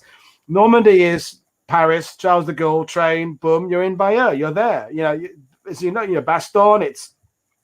You kind of got to get rental car, isn't it? Really, it's. You can rent a bike you can rent a bicycle in Bastogne currently, but it is a fact that it's not very easy to get there by public transportation. So, but it is easy to get around in Belgium by train. True. So, but it's common visitors. It's a very beautiful area, and there's a lot of stuff to do. You got some very nice breweries to visit, like La Chouffe, Chimay, all these. Orval that you can do. It's nice for hiking. A lot of stuff.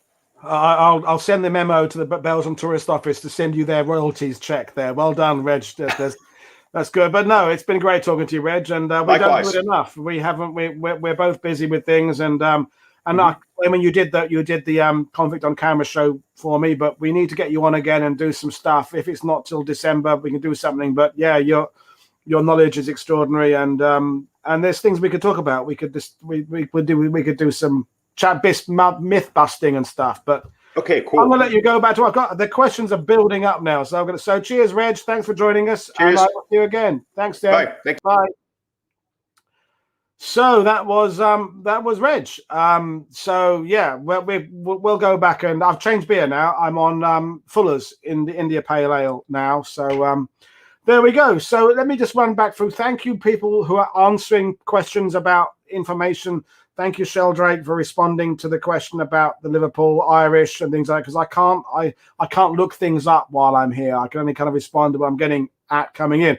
I'm surprised there's still quite a lot of you still here. So that's quite cool. So let me go. I'm still on page 1 of 3 pages of questions. So there's a lot more to go. So this is one from John Zveda, who is an American historian, does lots of work investigating aerial photos and stuff. And he said to me, if you had the power to remake the movie The Longest Day and to make it strictly an American sector version, what stories would you want to tell in your version? Well, the answer to that is I wouldn't. If me having to do a Longest Day remake but limiting myself to American sector was the criteria, I wouldn't take on the job. And that's no respect to John. You're a great guy, John. I love you to bits. But if the Longest Day had to be remade, and I don't know that you could ever do it again, just maybe a TV show, a 10-part series. Already there are units that aren't portrayed. The Canadians get none of a look in, basically, in The Longest Day. So I wouldn't take on a Longest Day that only looks at the American point of view. It would be a meaningless exercise. That doesn't mean to say I wouldn't appreciate a movie about something in the American sector or a movie about something in the British sector. But to remake The Longest Day as an American-only film, I wouldn't do it. So there we are. Draw the line with that one. I'll move on. Now, the next one is really interesting, and it's the only one from tonight. I've got a graphic that I prepared. So there we go. So the question came from Jeffrey Armstrong on Twitter, and it was about, this is a kind of a counterfactual what-if scenario there, and it's about what might have happened had the American airborne on D-Day stuck with their original drop zones that were further west near Saint-Sever-le-Vicomte, and they were changed kind of a few weeks before D-Day to where we know they are now near Saint-Berglise. And he said, would that have changed things, and what might it have changed? Yeah, it's a really good question. Of course, the problem with the counterfactual questions is there's lots of variables. But I expect there are some people watching who didn't know the drop zones would change. So the idea is they were going to be, if you look at my map, they were going to be kind of here, and they got moved to over here. They moved a few miles further east. Now, where Jeffrey was going with this is that, and I'll go back to the first map there, and I'll zoom in a bit. If we dropped over here near Sanseverla Vicon, that was the plan. And Niels is watching this, and I think Niels may jump in. The probability is that the Germans would have maybe retaken Sainte Marie-Église on D-Day, because as you know, some of you've done shows, and Neil did a show, but the Germans are sending some armor down from the north. There's some armor coming out from the south, and maybe they'd have taken Sainte Marie-Église. And if there's no 101st dropping here, you can imagine the losses on Utah Beach would have been greater, because then we talked about Brecourt Manor, the gun battery at Holdy. They may not have been eliminated, so you're seeing more artillery fire on Utah, some more casualties there.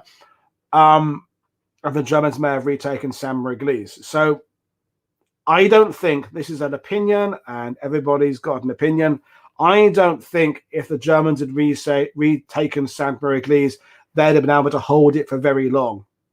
Let's say a day, couple of days, pushing it 3 days. Because eventually on Utah Beach, assuming we've got the beachhead, and I can't think the Germans have enough to actually make Utah not a successful landing. More costly, possibly, but more not be successful. I don't see that happening. We'd have had the 90th Division coming ashore the next day. We had the 9th Division coming ashore later on, the 83rd, so on and so forth. What becomes interesting with this scenario, I think, is how it would have affected the next few weeks of the Normandy campaign, because if you look at the map here, if the drop zones had been here near Sanseverla Vicomte and the airborne had been there, and the Americans had to get from the beach to join them, it probably would have eliminated all the fighting from Montcastre of the 90th Division, which I talked about with Helen Patton earlier, all the tough fighting near Le Hay de Puy. And I can see that then speeding up the liberation of Cherbourg, because we'd have started with more of the peninsula cut across, because remember the 7th Corps had to land on Utah and cut across to trap the Germans in Cherbourg.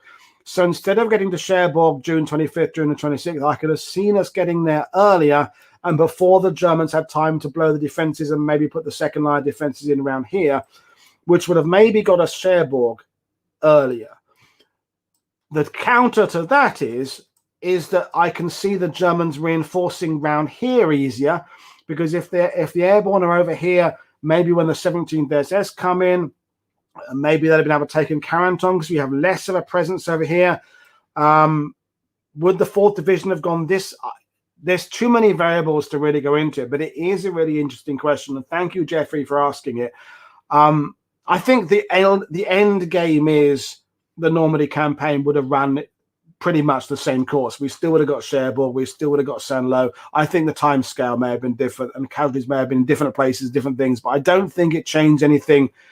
If what you're getting at, Jeffrey, is do you think the Germans could have won D-Day because the drop zone's in the wrong place? No, I don't think that's the case. But it is an interesting counterfactual, and I'm not really a fan of the counterfactual idea, but worth bringing up. So that's that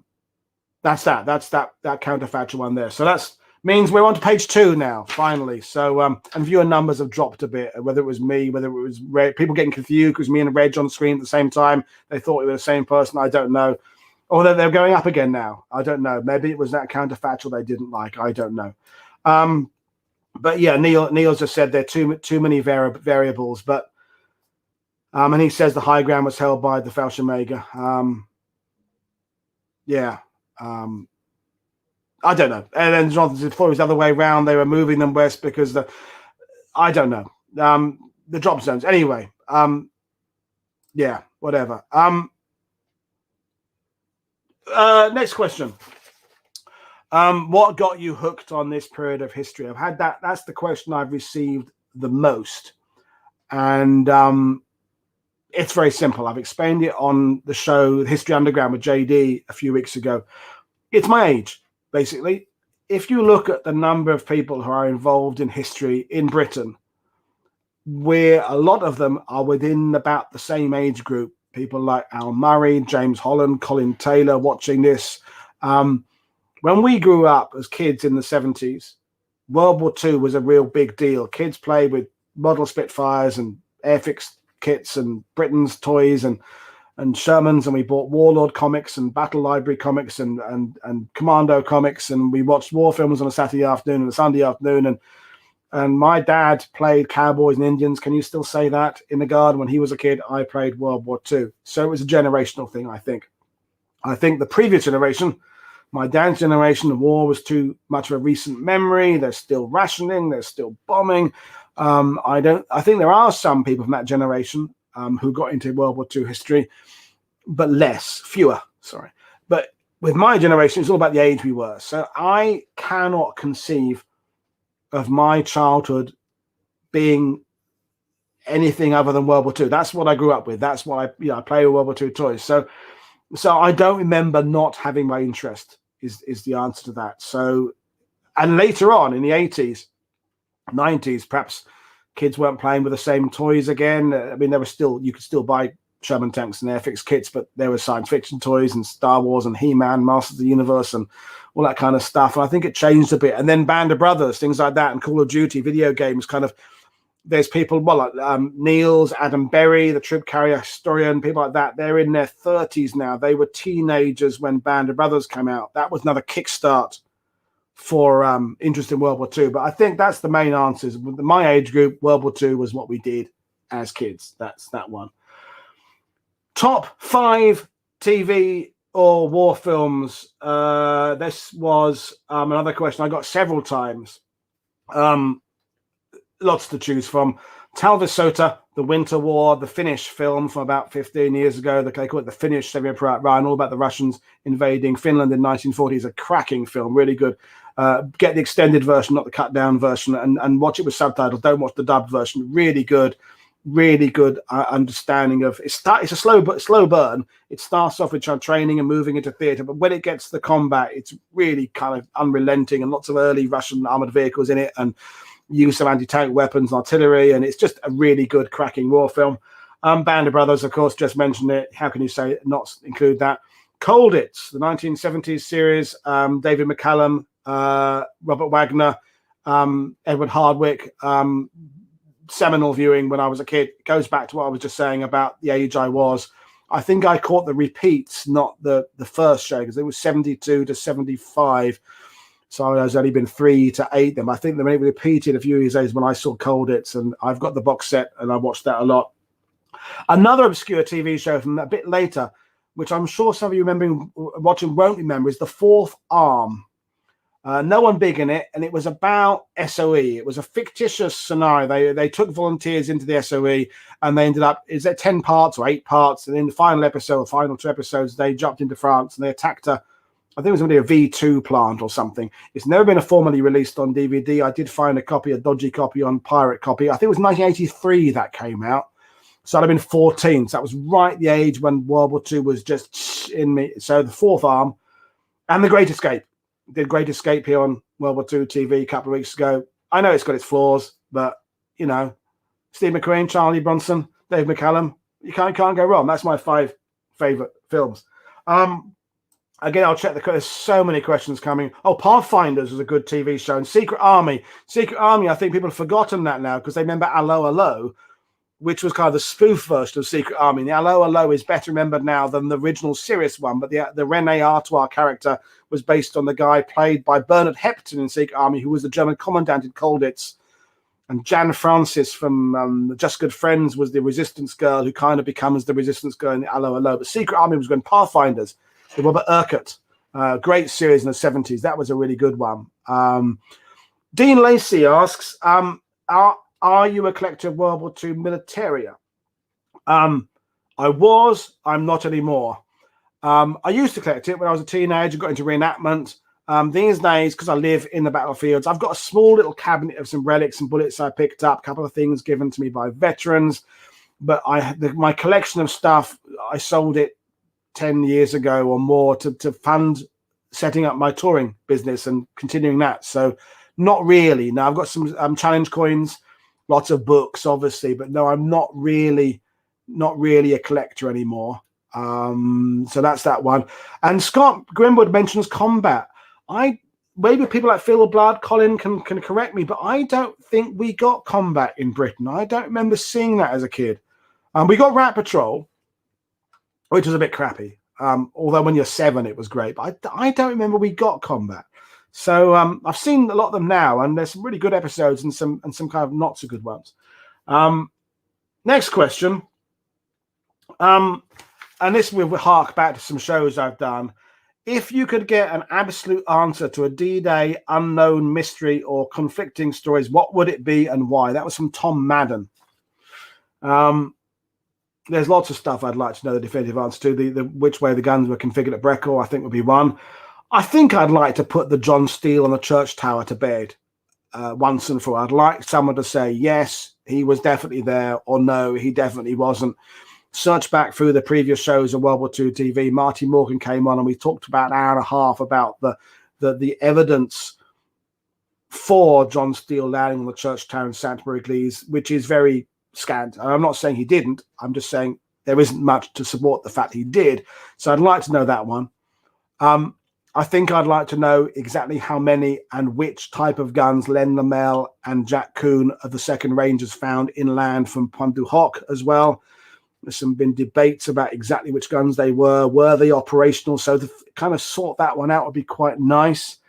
Other than that, there's no particular mysteries. I'm sure there are things, but I can't think of them. But yeah, those two there would be ones. This is an interesting question. Is there any subject about World War II that you haven't covered and would love to cover, or a guest to have? Richard Owens asked that one.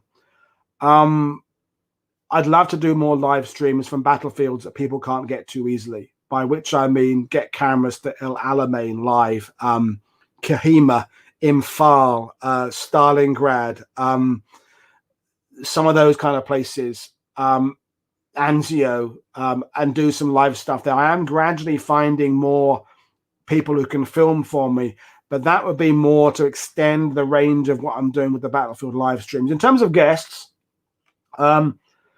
I'd love to have Steven Spielberg on to ask him about how much he realizes Kursk. Good point, Chad. He did he realize when he made Schindler's List and Saving Private Ryan that they would become kind of the seminal interpretations of Holocaust and D-Day, and to kind of quiz him about that responsibility we impose on filmmakers to get their history right. I'd like to talk to him.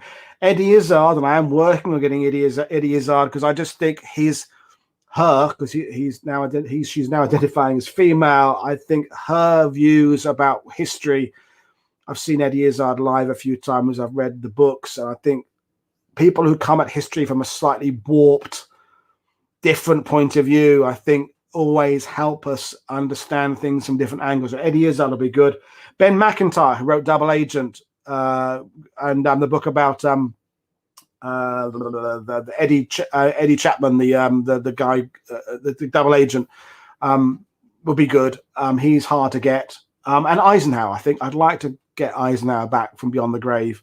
I know I said I wouldn't to Penny earlier, but for a proper long interview, just to discuss with him how Normandy is perceived now. I think it'd be interesting to sit with Eisenhower and show him the books written in the 70s and 80s, show him Max Hastings, show him Carlo D'Este, show him David O'Keefe, show him Mike Bechtel, James Holland, and have him respond to the way he and his command and plan have been written about. Wouldn't it be great to have Eisenhower say, Montgomery and Arnhem, explain your rationale. Let's talk about how that's battle. To have his take on that would be really cool, I think. So that'd be that one. This is another counterfactual that I don't know I've got time to go into in huge detail. This comes from Andy Cooper on Twitter. If Rommel and von Rundstedt had been given access to the 15th Army around the Pas de Calais immediately, could the German forces have pushed the Allies back in the sea and won the Battle of Normandy? That kind of opens up the whole control of armor. I'm going to be really overly simplistic about this, and people who are watching this who are proper historians will maybe accuse me of being facile about this and a bit kind of cheap. But my take on the German High Command the way the German military works in 44 compared to the Allies is when you look at SHAEF, when you look at how Overlord was planned, everybody within that structure pretty much knew where the responsibilities began and ended. So Eisenhower and Montgomery and all these people there. So Niels just came straight in and said, no way, there's nothing the Germans can do to stop the invasion. I'm kind of with Niels on that. The problem with the German High Command is no one quite knows which bits they're trying. People, when he said they're von Rundstedt and Rommel, that's implying that they're working within the same set of rules. And as we know, Hitler's changing his mind over who has control of what, and Rommel has some parts under his control, and von Rundstedt and Hitler's getting involved, and there's just not enough people to understand the hierarchy there. And so the analogy I use, right, and this is being very simplistic, and again, don't knock me for this, but is that Hitler and they know the invasion's coming. The Germans know there's going to be an invasion. How do you stop it? Do you stop it at the water's edge, or do you stop it inland in the kind of Napoleon into Russia kind of way? Do you let the Allies know? And in papers like Anzio and Salerno, the Allies have had success and failure with different versions of this. And the Germans have had success and failure with different versions, and will have success and failure with different. Stop it on the beachhead, stop it inland. My problem is that Hitler can't decide between which of these options. When Rommel goes in the morning, this is a fictitious scenario, Rommel says we should stop at the water's edge, Adolf, and Hitler goes, yep, good plan, we'll do it that way. Then when von Rundstedt sees him in the afternoon, von Rundstedt says, no, we should let them land, let them go inland, then we encircle them, and Hitler goes, yeah, that's a good plan. He just can't make his mind up. The analogy is he's going to casino, Hitler, and he's putting $50 on black and he's putting $50 on red, and he's ending up losing $50. He needs to commit to a clear single strategy as the Allies had with Overlord. If they had done that, if the Germans had had a clear strategy that everybody is adhering to, all the generals, all the corps commanders, all the chief of staff, all the intelligence use of it, and they're all following that single plan, maybe they have a fighting chance of stopping the invasion. But ultimately, our weight of equipment is gonna stop them eventually. But the only chance the Germans have is playing to one set of criteria. I hope that answers your question enough.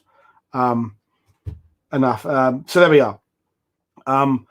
It's full blood there. Then all the German commanders are playing another game. So yeah, it gets very complicated. And Phil, you know the German command better than I do, but I think the problem is we're assuming their command structure runs in the same more or less broadly efficient way the Allied one does.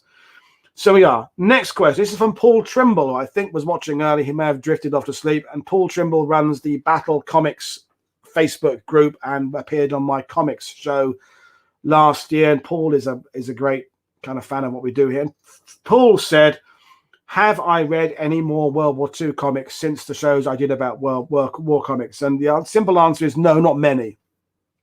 I have gone back and read some of my bound volumes of Commando and Battle Libraries, and I definitely do. For those who didn't see my comic shows, go back and watch them. And I was very grateful that Justin and Paul kind of acknowledged what we did on YouTube in this new review book that came out just there. I mentioned it on Twitter, review of comics.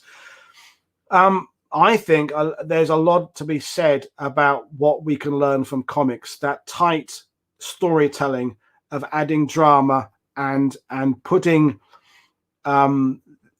character and storytelling into explaining history. I think a lot of military historians, no, not a lot, some military historians could learn a lot from comic book writers about how to structure a narrative and make a book page turning.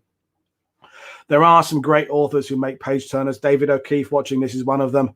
When his book on Dieppe, One Day in August, I got it. You're committed to knowing what's happening next. There's a lot of prep to do. You're building through the chapters, but you're on this journey to find out more. And that's what comics do. Comics, you need to know, will the German get back up and fire again? And I think comics are an important way to learn about stuff. So I would welcome anybody sending me some comics. If anyone's watching this who writes comics, send me a few and I'll read some more. That'd be. But yeah, I love comics and I would want to read some more. Off the wall question from Tom Leeson. Restaurants in Normandy. La Crémaillère is just inland from Omaha Beach, just off the M13 highway near Formigny. It's kind of a truck stop, a routier in France. It's like, and a lot of workers go there. Not now because it's closed because of COVID. Just a great restaurant. I go there a lot even when I'm not working. You know, €8. You get a standard lunchtime kind of, you know, standard. There's a standard menu. There's like specials of the day, and it'd be like a ham on the bone with salad, or a hachis parmentier was like a shepherd's pie. Really good place. I've been asked by Foxtrot Romeo about have I had any contact with Dr. Mark Felton. No. I'll leave it there. Yeah. So Crémaillère. Another favorite restaurant, which me and Duncan tried, and Mag, is up in Rouen. The Rouen is kind of in Normandy. Is the only decent curry I've had in France. The Chalimard restaurant in Rouen. As an Englishman, I do like a curry, and they're not very good here. You have to make them yourself, basically. But that was a really cracking curry. The shop front, the window was all kind of kicked in and held up with kind of duct tape and stuff. But we went in there. Duncan liked the Vindaloo so much, he ordered a second one halfway through the first one. So that was a really cracking curry. So that's my two favorite restaurants. A question there. Have I done a segment on Pegasus Bridge? Not live, no. Back in my battlefield studies, I had Neil Barber on, who is the definitive expert on British Airborne in Normandy. And we did several videos together about the British Airborne. I want to do more with Neil. Neil absolutely knows his stuff. And we didn't talk much about the armoured point of view in those shows. But go back, the playlist on World War II TV is Battlefield Studies. There's about 7 shows with Neil. So they weren't live; they're pre-recorded. You can go back and find them. That's quite good. And yes, Colin, I do quite like Jessica, who runs the restaurant at La Crémaillère. She's rather nice as well. No offense to Mag, who is my other half, but she likes Jessica as well. Jessica's a lovely, warm person who makes you feel welcome when you go there, and it's a great restaurant. Matt, and for talking to Mag, share a special moment while bringing veterans back to battlefields. God, there's so many. I don't want to sound kind of, arrogant, but there have been some amazing moments with veterans. Some of them quite shocking, veterans having kind of moments. Reg, when it was early, we saw with Don Baguette, and Don Baguette had some moments in Normandy where he kind of broke down and was collapsing on the ground, and they were very moving. Broadly speaking, any time you manage to take a veteran back to where he fought, that those and they have some connection with those locations. But I think in some ways it's taken the next of kin, it's taken the sons and the wives, the widows. That's particularly as rewarding, I think. But so many. Honestly, I sit here now at 52 years of age, grateful that when I was doing this 20 years ago, Martin Gall, German historian, posted some videos on Facebook a couple of days ago from 2002 and 2003. It was going to need 20 years. And the veterans, they're in their 70s rather than their 90s. And I'm so grateful that I was able to encounter some of those guys when they were young and sprightly, and you can enjoy a beer with them. And that doesn't mean that them coming over now in their late 90s isn't also rewarding, but it brings on that whole different issue of wheelchairs and ailments and the accompanying and medical ailments. But yeah, that would be just spending time with veterans would be really good. And leading on from that, this is a question from Fergal Ramsey. Of all the places in Normandy, which place grabbed your heartstrings? Well, this is one I hope the Canadians watching this will appreciate this. There's lots of places in Normandy that have lots of loss of life, and Purple Heart Lane and Hill 112 and places like that. But I think the all-round package, and good evening, Chaz, for joining us, the now a recipient of an award on the We Have Ways of Making You Talk podcast. I don't know what Chaz won an award for, just being genuinely a sexy Floridian Cuban immigrant, I think, something like that. Anyway, the Canadian sites. There's a particular place in Normandy that some of you will know and some of you won't know. And the background to this is the Canadian 3rd Division, who probably make the furthest progression inland on June the 6th, depending on, it's either the 56th Independent Brigade off Gold Beach, or it's the Nova Scotias and perhaps the Queensland Rifles coming from Juno Beach. But and I've offended Chaz now, but whatever. But anyway, yeah, you're not really an immigrant, Chaz. You're born and bred. I mean, you know, I've had beer now, Chaz. Anyway, right. The Canadians on June the 7th and 8th and 9th are, of course, up against the 12th Hitlerjugend SS Division, who, forget about these guys being elite. They weren't elite, but they were arseholes. They were, until a Das Reich gets here, who were also arseholes. The 12th SS are the ones who are responsible for the murder of, you know, a couple hundred or more Allied prisoners of war. This is not in combat. This is after being captured. Places like the Chateau Audrieux, where British and Canadians were murdered. And this is horrible stuff. And the place I'm referring to, the Canadians watching this, like Samantha, will know where I'm going with this. It's the Abbey d'Ardennes. The Abbey d'Ardennes is sort of just a couple of miles away from Caen in the approach from Juno Beach. And it was where elements of the 12th SS, Kurt Meyer, had his kind of command post on June the 7th. And the attempt by the Germans to push through from, this is the Canadian 9th Brigade on June the 7th towards Carpegay Airport, fell foul initially of some Panther tanks and other German armored vehicles around the Abbey, and it was met with a bloody nose. Later that day, the Canadians actually pushed the Germans back, but a number of Canadian prisoners were taken back to the Abbey. Some were taken off and treated properly as prisoners of war, but some were murdered the next day on June the 8th, and their bodies were buried in a garden, part of the Abbey. And after the war, Jacques Vico, one of the family members of the family who were the custodians of the kind of groundskeepers, I think it was the next winter, noticed that daffodils or snowdrops or something were coming up in a part of a garden that they hadn't been coming up in before. And they found that they dug in the earth and found these bodies, and there's still one or two missing. And if you go to the Abbey d'Ardennes now, so it's near the village of Auty, near Buron, Auty and Caen. There's a garden. It's always open. There's a little fence there, and you go in the garden there where these Canadians were murdered, and you have information panels, and on the wall behind the garden are the photos of the murder victims, and it's the combination of the Penny. If Penny was still watching this, there's something about that garden. There's a presence in that garden. There's a feeling in that garden that's a bit different to other battlefields. I'm not saying you feel that there's been murders there, but there's something standing in that garden that's different to standing perhaps on Juno Beach or the cemetery. There's something hostile, I think, standing there.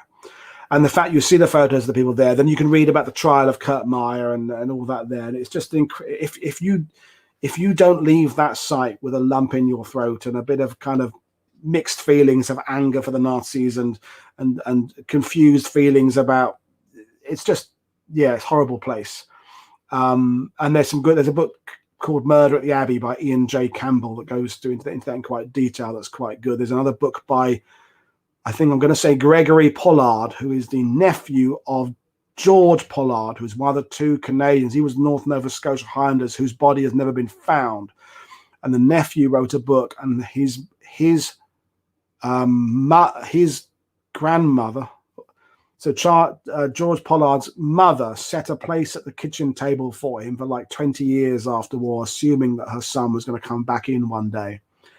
And he never did, and he's still missing. When you see he's smiling, it's the perfect combination, that site, of location, photo information, a guide recounting some of the details, and what you feel when you're standing there.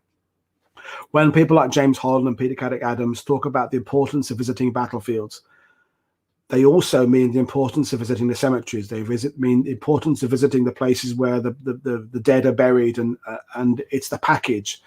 And you can read about these things, places and events all you like, but it's going to sites is so important to understand what happened there. So I've just checked the time. I've been at this for 2 hours, so I will kind of move on a bit. But yeah, as Sheldrake said there, 10% of Canadian casualties up to the 9th of June were executions. There you are. That's says it perfectly. Yeah. So moving on from that to a slightly lighter question, thankfully. Matthew Moss from Historic Firearms and the Fighting on Film podcast said, "What's your favourite stretch of Normandy coastline, Woody? It doesn't have to be Overlord related. Easy. Barneville, Carteret, Western Coast. So go to Carenton, but don't go towards Utah Beach. Go the other way. Go across the coast. I bumped into Jonathan Crowe there a couple of weeks ago. We had fish and chips from the place there. The coast there is amazing. And then basically just drive up north, up the western coast, up to La Hague, up near Cherbourg.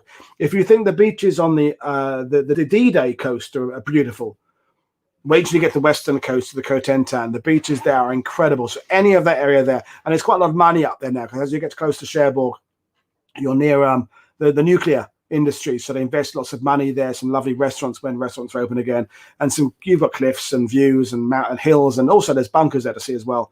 And then you go down further south to Gronville, and eventually up into Brittany. So the western coast is my favorite part, and I really, having lived here, I hadn't really discovered the western coast until Mag took me there a few years ago, and he's never managed to go over there. So the western coast is my answer to that. And moving fine to the third page, and then if there's anything else coming in, I don't know. But well, it's let's check if I have no messages come in. Yeah. Yeah. So this is an interesting one. If I could go back in time to one specific event unscathed and with a godlike view of events, what would it be? This is Andy on Twitter. Yeah. Trafalgar. I'd like to go and see Trafalgar for a nice view. Little Bighorn would be kind of cool. Nothing to do with World War II. I would love to go to the Albert Hall in 1971 and see the band, Levon Helm, Robbie Robertson, Rick Danko, do their set there. I'd also like to go back to one of the Sun Studios tours, 55, 56, 57, and see Johnny Cash, Elvis, Billy Lee Riley, the early Sun greats, Roy Orbison, on some of those tours there, maybe a bit later, Buddy Holly, Dion on the Belmonts. I'd love to go back and see some of that stuff. That's where my musical interest lies. Maybe some of the punk concerts as well, 76, Sex Pistols, Shea Stadium, The Clash. So there's some gigs I'd love to have been to that would be cool. But I guess, I don't want to be controversial, talking about history again, given that so many wars, and not all of them have been fought over religion. I watched Kingdom of Heaven recently about the Crusades, It'd be nice to go back, wouldn't it, and see if these events that religious texts talk about happened or didn't happen, I'm not going to be specific about it, but if you go there with a video and say, we kind of watch caves and look at this and look at that and see what happens there. So you can come back and say that this did happen or this didn't happen, just to kind of confirm some of these things that so many millions have died for these things, and prove them one way or the other. That would be kind of cool. But that's very heavy. But yeah, Little Bighorn, History Underground. JD's on us there. So yeah, I would like to go to Little Bighorn, see what really happened. I guess you have to be in several places at the same time. You have to kind of have a few of you there. So someone's watching Benteen, someone's watching Custer, someone's watching the Indian camps and trying to keep. But that would be the kind of thing. I'm glad Merrin likes Robbie Robertson as well. One of my favorite days ever, Merrin, was when Robbie Robertson retweeted me. I love being retweeted by my World War II historian heroes, but when Robbie Robertson retweeted me, that was like, and Slim Jim Phantom of the Stray Cats, who actually follows me on Twitter. That's like, oh my God, yeah, rockabilly. And Mag says, thank you for mentioning the Western Coast. I love you too, Mag, and I love the Western Coast. Cave Watch. That'd be interesting there. Cave Watch. I don't mean to be disrespectful, but that would be nice to sort out some of those things. Three related questions, and I'll get to the last ones and then we'll call it a day. Is there data to indicate how many Germans collaborated with the Germans before D-Day? Did the Allies capture any among German POWs? Did they hand over to Free French? Clearly, yes. How many, I don't know. Last time I was at Les Archives de la Manche, which is for studying my book, which is a number of years ago now, down in Saint-Lô, Sean Claxton and I were told that the papers and documents they have there about collaboration were sealed for, and I'm going to say 90 years or 80 years, or maybe 100 years. Either way, when we went to see them, they weren't available, but they will be available at some point. So there is some data about collaboration. And by the way, there would be collaborators in other countries as well, in Belgium. And I think it also raises the question is, when does collaboration begin and when does resistance begin? I've talked about this on World War II TV before. It's that nuance aspect, okay? So I'm going to be quite deep here now. Woody's being deep. We like to think that everybody in occupied Europe is either a brave resistant or they're a collaborator who sells Allied pilots for cash. And both of those extremes exist. Of course they do. But in the middle is day-to-day survival, okay?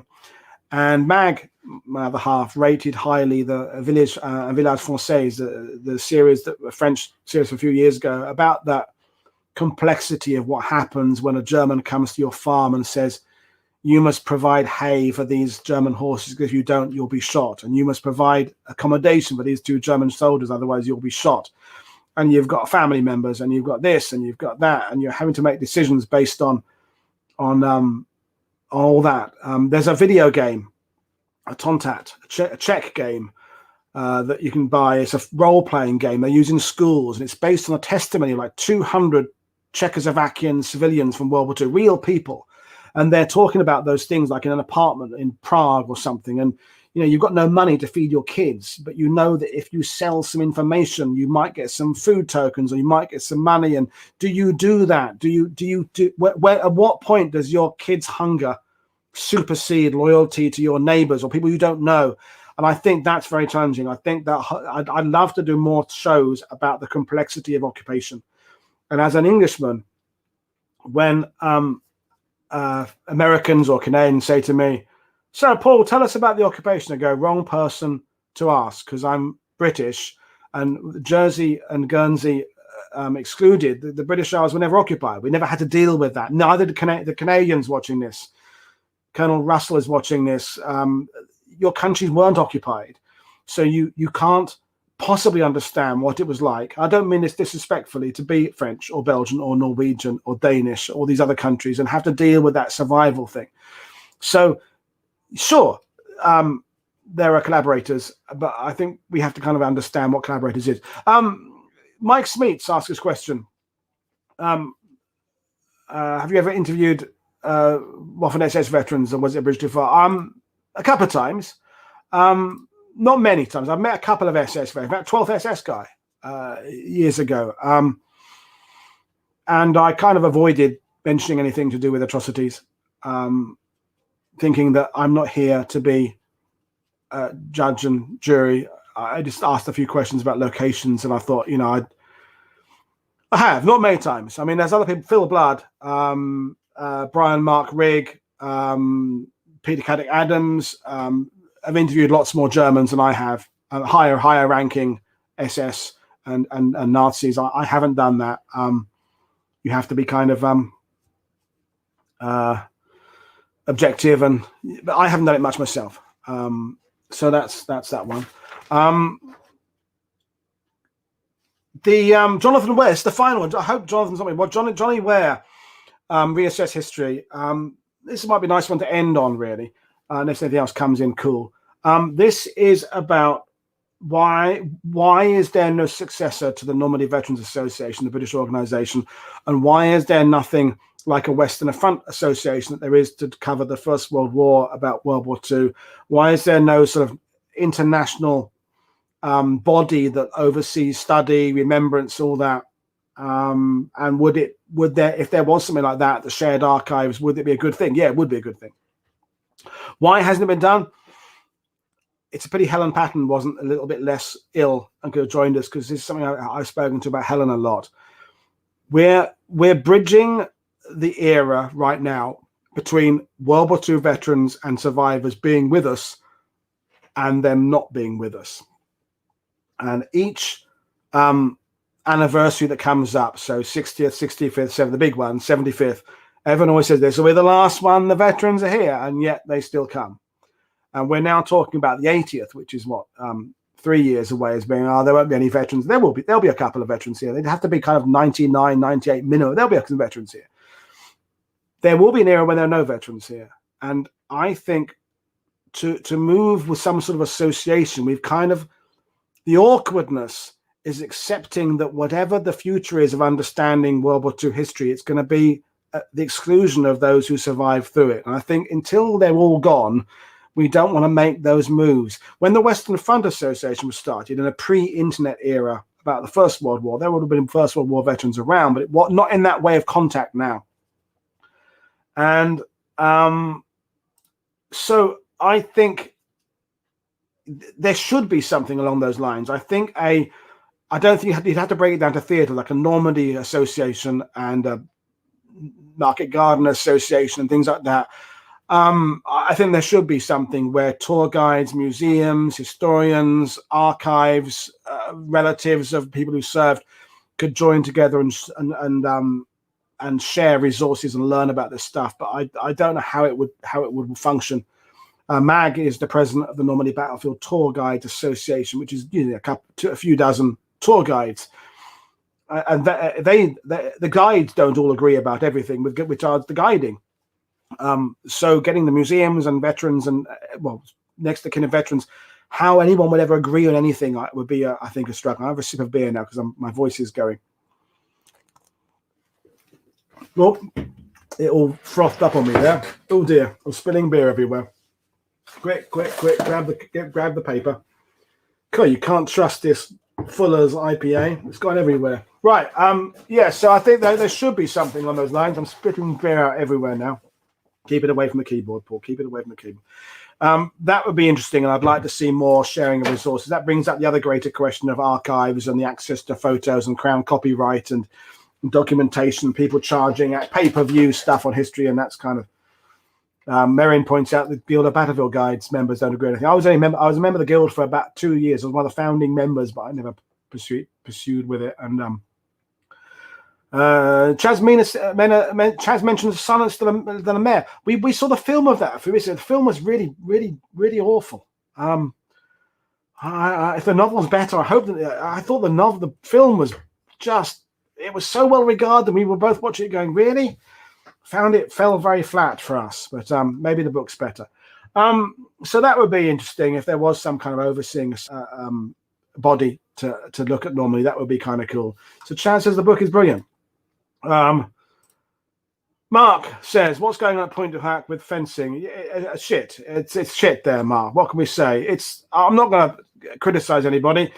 Point du Hoc is a jointly owned or managed by the American Battle of Monuments Commission, who maintain the cemeteries, and the Littoral, the French body that oversees coast to coast in terms of erosion. And they have decided that the site needs preserving, and they've limited it to the access through roped or fenced off walkways. You can no longer go into the craters and into the bunkers and stuff like that. And I don't really want to jump in on and start criticizing people because they've made a decision based on lots and lots of examination, study and surveys and archaeological surveys, and whatever reason they believe that's the way forward. I don't know that I agree, but that comes back in many ways full circle to this idea that we talked about how many hours ago it was about the obsession with the beach part of the invasion. Brian Yee, if he's still watching, was asking what to do on a part 2 of a Normandy thing. And I guess my last comments, I said that the last question will be the last question, but this may be the last one. Is Point du Hoc actually that important? Any more important, I mean, than in the inland sites? And if we can't go to Point du Hoc in the same way because it's managed differently, well, so be it. We go inland, we do other stuff. Everyone knows what happened at Point du Hoc anyway. Rangers scaled the cliffs. The guns weren't where they're supposed to be. They found them inland. That's it. I mean, there's more to the story. There's bravery, there's heroism. But it's the inlands where we need to delve into more. Delve into the decisions by the Panzerlehr and 12th SS for taking places like Tilly-sur-Seulles and the Augean Ridge and Operation Goodwood and Cobra and the Breaker. That's where we need to spend more time visiting. And if we have to move inland because the coastal sites are becoming increasingly touristy and increasingly managed, then that may be a good thing in that we're forced to push inland. So Brian, when you come back, inland, and I got an apology, by the way, on Facebook Messenger from John Sveda for talking about The Longest Day being an American remake. I was only joshing you, really, but yeah, don't remake The Longest Day in American point of view. If you're going to remake it the whole thing and cover everybody. Marion asked, do you think that as historians we're getting too fixated on precision? Yeah, good question. It's a paradox, isn't it, really? Because the devil is in the detail, but sometimes the detail can be off-putting. And are you still up, Jeff? It must be 6 a.m. for you now. I suppose it's not worth going to bed now. Mad Australians. And by the way, Jeff, Colin Taylor, my mate Colin Taylor, doesn't like you because there's your Colin Taylor, who's also my Facebook friend. I've got 2 Colin Taylors on Facebook. And my Colin Taylor was like, who's this other Colin Taylor? Who's this other interloper? There's the hairy Australian one. There's the less hairy Normandy one. But yeah. Anyway, thanks for saying that, Jeff. But yeah. Yeah, to go inland, I think, is the thing. I'm just going to run through if there's any more questions here that I've kind of missed. If not, maybe we say them again.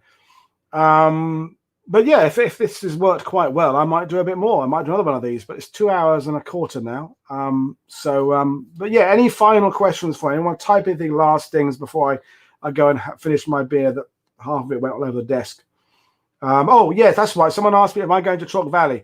I haven't been invited this year. I'm assuming that even if I was invited, given that France is behind with vaccines, I don't think I would be able to travel safely to England now anyway.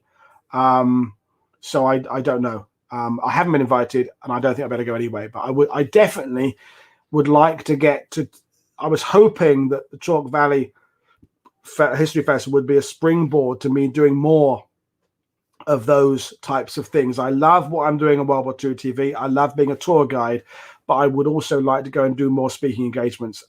What works against me, I suppose, to people who don't know me, is the lack of qualifications I have. I'm just the guy who normally talks about this stuff. You know, I'm not got some chip on my shoulder or anything, but the point is, you know, I haven't got the PhD. I've got one book I did, which was self-published on the Medics Angevilla plan, but I would like to do more of that.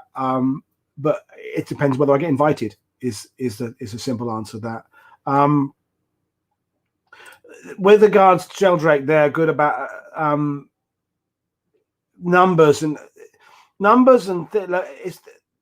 it raises that question. Sean Claxton mentioned the other day about people who want to know, and we get it on tours, you know, how many was killed here? How many tanks was it? Were they behind this hedgerow or that hedgerow? And yeah, it's important to answer those questions. I'm with you there, but sometimes you can get bogged down in that detail at the expense of what the principles these guys were fighting for. Thank you, Foxtrot Romeo, for saying it's a fantastic book. Because I remember I was on Omaha Beach once, and I was right in the middle of the Stevens twins story about Roy and Ray Stevens, A Company, 116th Infantry. And in the middle of the story, when I'm trying to make a point about a twin losing his twin, the guy goes, was it the model 4388 with the so-and-so breach, or the model so-and-so with the second breach in the bunker there? And I was like, is this one? And I was like, I didn't say this. You've missed the fucking point, mate. You know, right now we're talking about an individual losing his twin. The time to ask that question about the gun is not now, and maybe not ever, because just look it up in the book. That detail is there. This is the big conflict now. Merrin and the others watching about what you say and what you don't say as a tour guide, as a writer, as a presenter, I'll share something with you. Okay, I have there are three levels of information about any story, and I'll get to your question about book, but book burning is shit generally, and I don't like book burning, but I do believe sometimes that some people who have very, very horrible views shouldn't necessarily be allowed to air those views. But in principle, I like free speech, but it gets a bit complicated when you get the radicals. Anyway, three levels of information. So let's take something like Pegasus Bridge, right? Yeah, we all know that, gliders, bridge. The first level of information is why the hell was that crossing point significant? And that comes down to explaining the context of it being the only crossing point of the river and the canal between Caen and the coast and blah, blah, blah. That's that important context. That's the first level. The third level, I'm skipping one, I'll come back to in a second, is the veins popping out the forehead and the arms of the glider pilot coming in, the sweat pouring down his brow and conveying that ability of what that speed the glider's hurtling at, the men in the back being crashed along the ground and being knocked unconscious, one dying in a pond, and that drama of the personal story, okay? Level 2 is, was it the Mark II nose on the Horsa Glide or the Mark III? Did the flight path go to the 0.73 on the coast or 0.7? When I'm on a tour, I try. You've got to get across level 1. You've got to get across level 3. Level 2 is about only conveying that if they ask you it.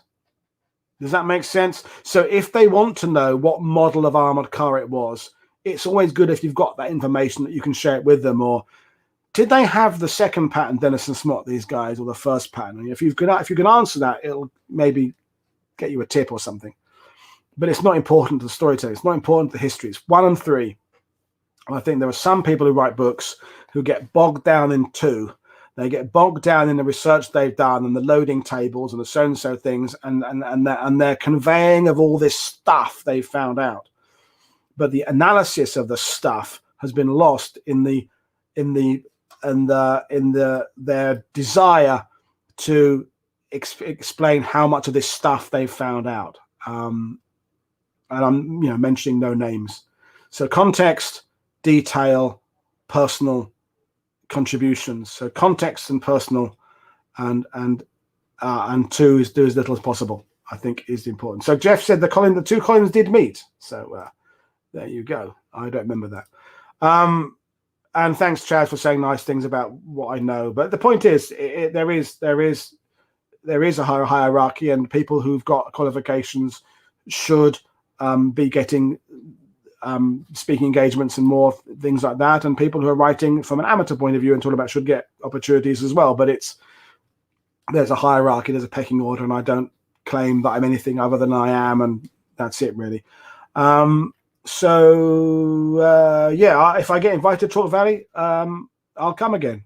Maybe not this year, but you could always, if you're watching this, you could always write to the Chalk Valley History Festival and say, we like what that guy Woody said. Make sure you get him again. That would be good. That would help sell it to me, because I had a good time there. My embarrassing, but I'm quite proud of it, Chalk Valley History Festival story is I mentioned my lack of decent beer here in France, and there I am at an event where there's a beer tent, and as a speaker, I have access to the green room. You get a couple of free beers and stuff, and free. And one evening, I partook of a little bit more alcohol than perhaps I should have done, with people like Paul Bristow and Georgina Ratcliffe and Adam, and Chaz was possibly there, and blah, blah, blah. And the next morning, I had wandered in from the B&B they put me up in. It was a half a mile walk, a few, 20 minutes, something like that. I don't know. But I was there. I was at my station at the prescribed early as morning as I should have been. And James Holland rolled in his Citroen. And there's not many people on the site yet. And it was whatever time it was, 8:30, 9 o'clock or something. And he said, "Morning, Woody. You were shit-faced last night." And I was like, "Yeah, I was." But I was still there. So I'm kind of proud of that. And also at the same time, kind of embarrassed that my alcohol intake was noticed by Mr. Chalk Valley. But yeah, I like Jim, and that was good to have that happen, I suppose. Saturday night, possibly, I don't know. Yeah, whichever night it was. Debbie was there, and people, and yeah. Anyway, but yeah, I'd come again if I was asked. Is the thing. But yeah, so one or two more. Are there any big name historians who've turned down or ignored your request for interview? Not really. I've had a couple of no responses at all, which could just be because spam folders or whatever. I've had a couple of people say no, it's not their thing speaking in front of people, but they kind of wished me well. But no, no one turned me down.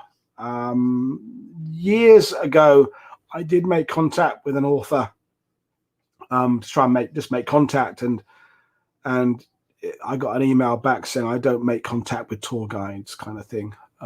He wrote a trilogy of books, American chap. So that was interesting. You can probably work out who it was, but something like that. He said, who are you? I don't engage with something like that. Anyway, but yeah, that was only the only event. But yeah, I think I've done everything on my list. I did get a question about Tobruk. One more. Yeah, that one was Tobruk, about whether holding on to Tobruk or not losing Tobruk, or yes, Foxtrot Romeo, maybe. Possibly, I won't confirm or deny that. About Tobruk, the significance of Tobruk, and would it have changed things in North Africa if we hadn't lost it or kept it? And I'm not a North Africa expert, is the first thing I'll say there. My point is about Tobruk is you end up with Tobruk, it becoming very symbolic to both sides, like Berlin, like Moscow. Like the bombing of London compared to the bombing of other cities, there's a symbolism that comes involved in Tobruk. It's like the Battle of Britain was important in a strategic reason, but it was also important morale-wise. British people like the Operation Chastise, Dam Busters. You can look at it from what did it achieve militarily and what did it do for the benefit of the country. And Tobruk ends up to both sides becoming a talisman. Yes, it's a harbour. Yes, it's got transport links and the siege there. But once the Australians kind of dug themselves in and held on it for 7 months or something, it earns this mythical status. And once something earns a mythical status.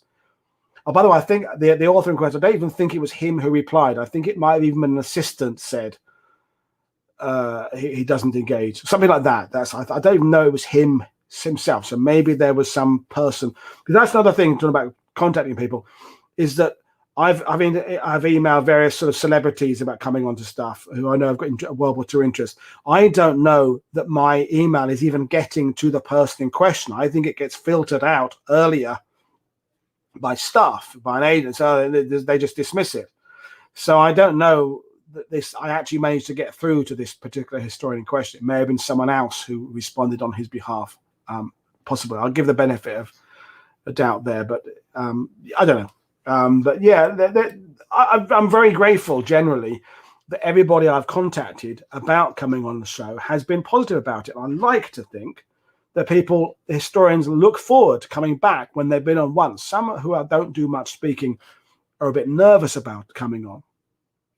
But some, I think, enjoy the fact I allow them time to expand and talk about things for a length of time. It's not a 5-minute, 2-minute appearance on the Today Show on Radio 4. It's not a cursory appear on the one show thing. It's time. It's an hour and a half to go to some detail and bust some myths and interact. I think people like interacting with the public as well. I think that's kind of good.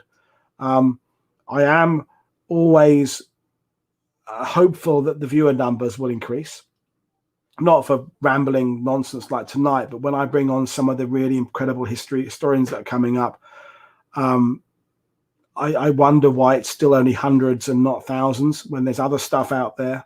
There's another channel, someone mentioned the presenter earlier, that's getting tens of thousands of hits, been around for longer.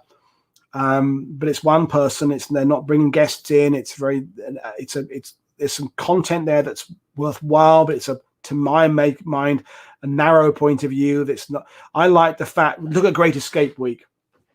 The range of views we had that week from family members whose loved ones were involved in it to Guy Walters and Jonathan Vance. I like being able to go at things from this kind of wide angle, and I wish the viewer numbers were picking up, but it's still early days comparatively speaking in terms of how YouTube works with analytics. I've been told wait till at least a year and then see how it goes. And a year of doing regular live streams. I'm still only 10 months, so let's see by June, July, August if it hasn't gone a bit better by then. But yeah, I like the idea of bringing people on. The 2 weeks of 12 shows coming up with female historians coming up, and that brings up the whole question of people say, why are you advertising the fact they're female historians? Shouldn't that stand on their own without having to say that? Yes, I agree, but also I want to make a point that by putting them all together in 2 weeks, I want to see what the reaction is. I want to see if the viewing numbers go up or they go down, or if people give negative. When I did a Burma week, Lucy did, I think, the standout presentation that week. They were all good, but she just was particularly good. She was the only one who got negative thumbs down on YouTube. And you're thinking, is it because, what's the reason? Why is it a coincidence that the only female presenter is the only one that got the negative? Or is that the reason? If that is the reason, why is that the reason? Why should there be? So I'm going to do the data. 12 shows, 12 female presenters. See what the viewing figures are. If they go up, if they go down, see what happens. At least at the end of it, I'll have some data to look at and say. The thing is, 99% of my viewers are male. That's what YouTube analytics tell me, and none are under 25. Now, I know sometimes, like if Mag is watching it on the TV in the living room, which is connected to my YouTube account. So if she was watching it now, she's coming in as a male viewer of my age group. But why the fuck am I getting less than 1% female viewers? I don't understand it. I want to challenge that. I want to push it on. I got an angry email a couple of weeks ago saying I shouldn't be using female historians at all. And if this person said, if you promise not to use female historians, I will become a patron of your channel. I wrote back and said, I don't need you. If that's your criteria, you can fuck off. I didn't say that, but I meant that. Okay. Yeah, there you go. That's another yes, lady, maybe. Yeah. There's a good question, and maybe we'll leave. People are still. There's actually viewing numbers are going up. I think you've gone off, had done something else, and come back. What do I think about Polish soldiers fighting in Normandy? That is a cracking question. I have. This is an incredibly unsung part of the Normandy campaign, and I've done 2 shows with Jenny Grant about Hill 262 and General Maciek. I think the Polish involvement in the Battle of Normandy is totally underappreciated. It's underwritten about in English language. There are some books for sale at Montombel in French, and you can get some in Polish, but very little in English. The Polish contribution is absolutely something I'm very fascinated by. It comes down, as usual, to distance. By the time the Polish get really involved in the Normandy campaign, it's way south of Caen. And we're back at the fact that the 2 million tourists who come here a year, roughly, less now, COVID times, spend the majority of the time they do.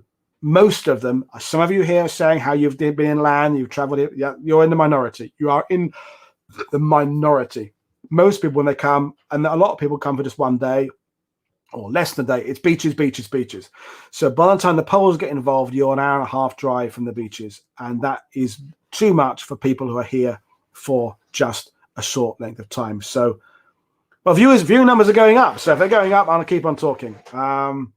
So yeah, so talking about the female historians, and I know Merrin and I talk about it, and Jenny and I talk, and Olivia Smith, and there's difference of opinions, and so I shouldn't need to advertise it as being Female Historian Week. Absolutely, I shouldn't have to do that, but it still is a male-dominated world, and I think to make a difference, if I'm going to get the big hitters, female historians, to kind of push the week, it's because I am emphasizing the fact it is female historians. It's a catch-22.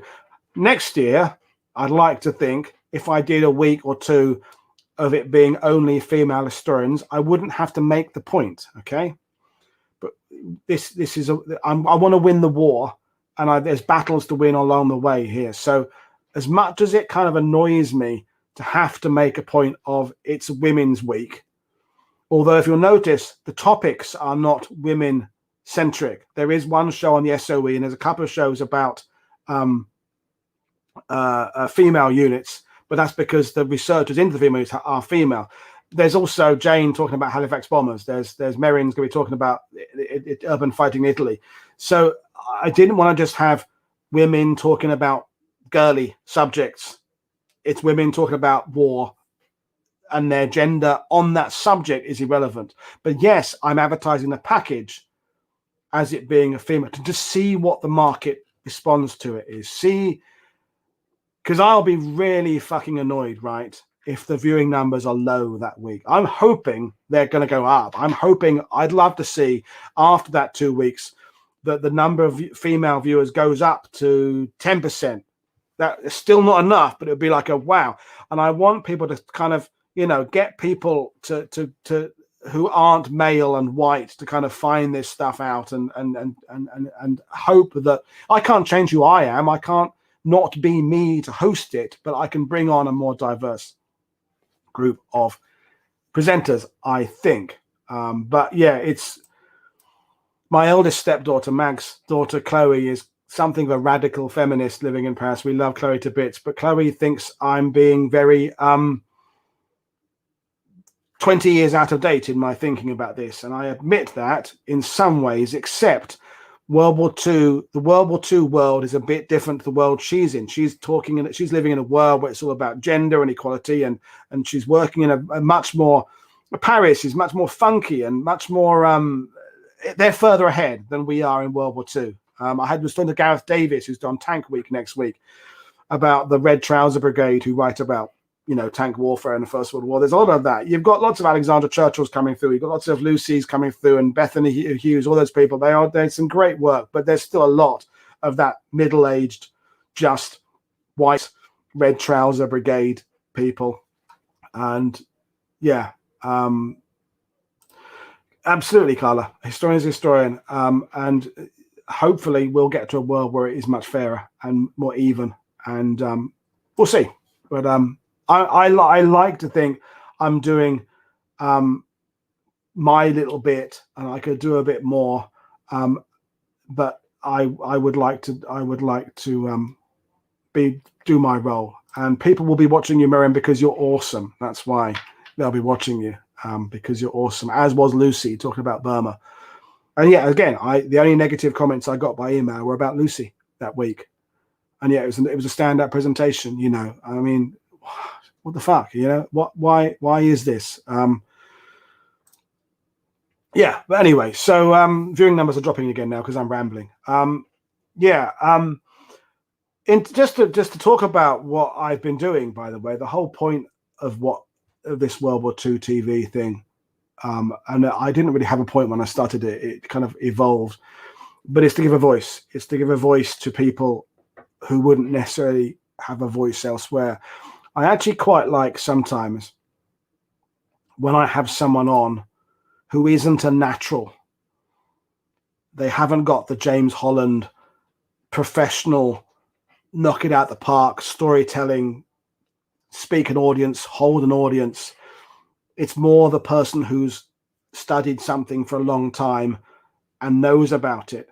Because those shows, maybe the person hasn't got quite the same natural dynamism. They haven't got the same flair. But I like to think other people like that will watch that show and go, I could do that. I couldn't become, Dan Snow, for example, Lucy Worsley, those people have taken a long time to become good at what they do and are also probably naturally gifted. And Dan Snow, who also comes in for a family where his dad was doing it, knows exactly how to do it.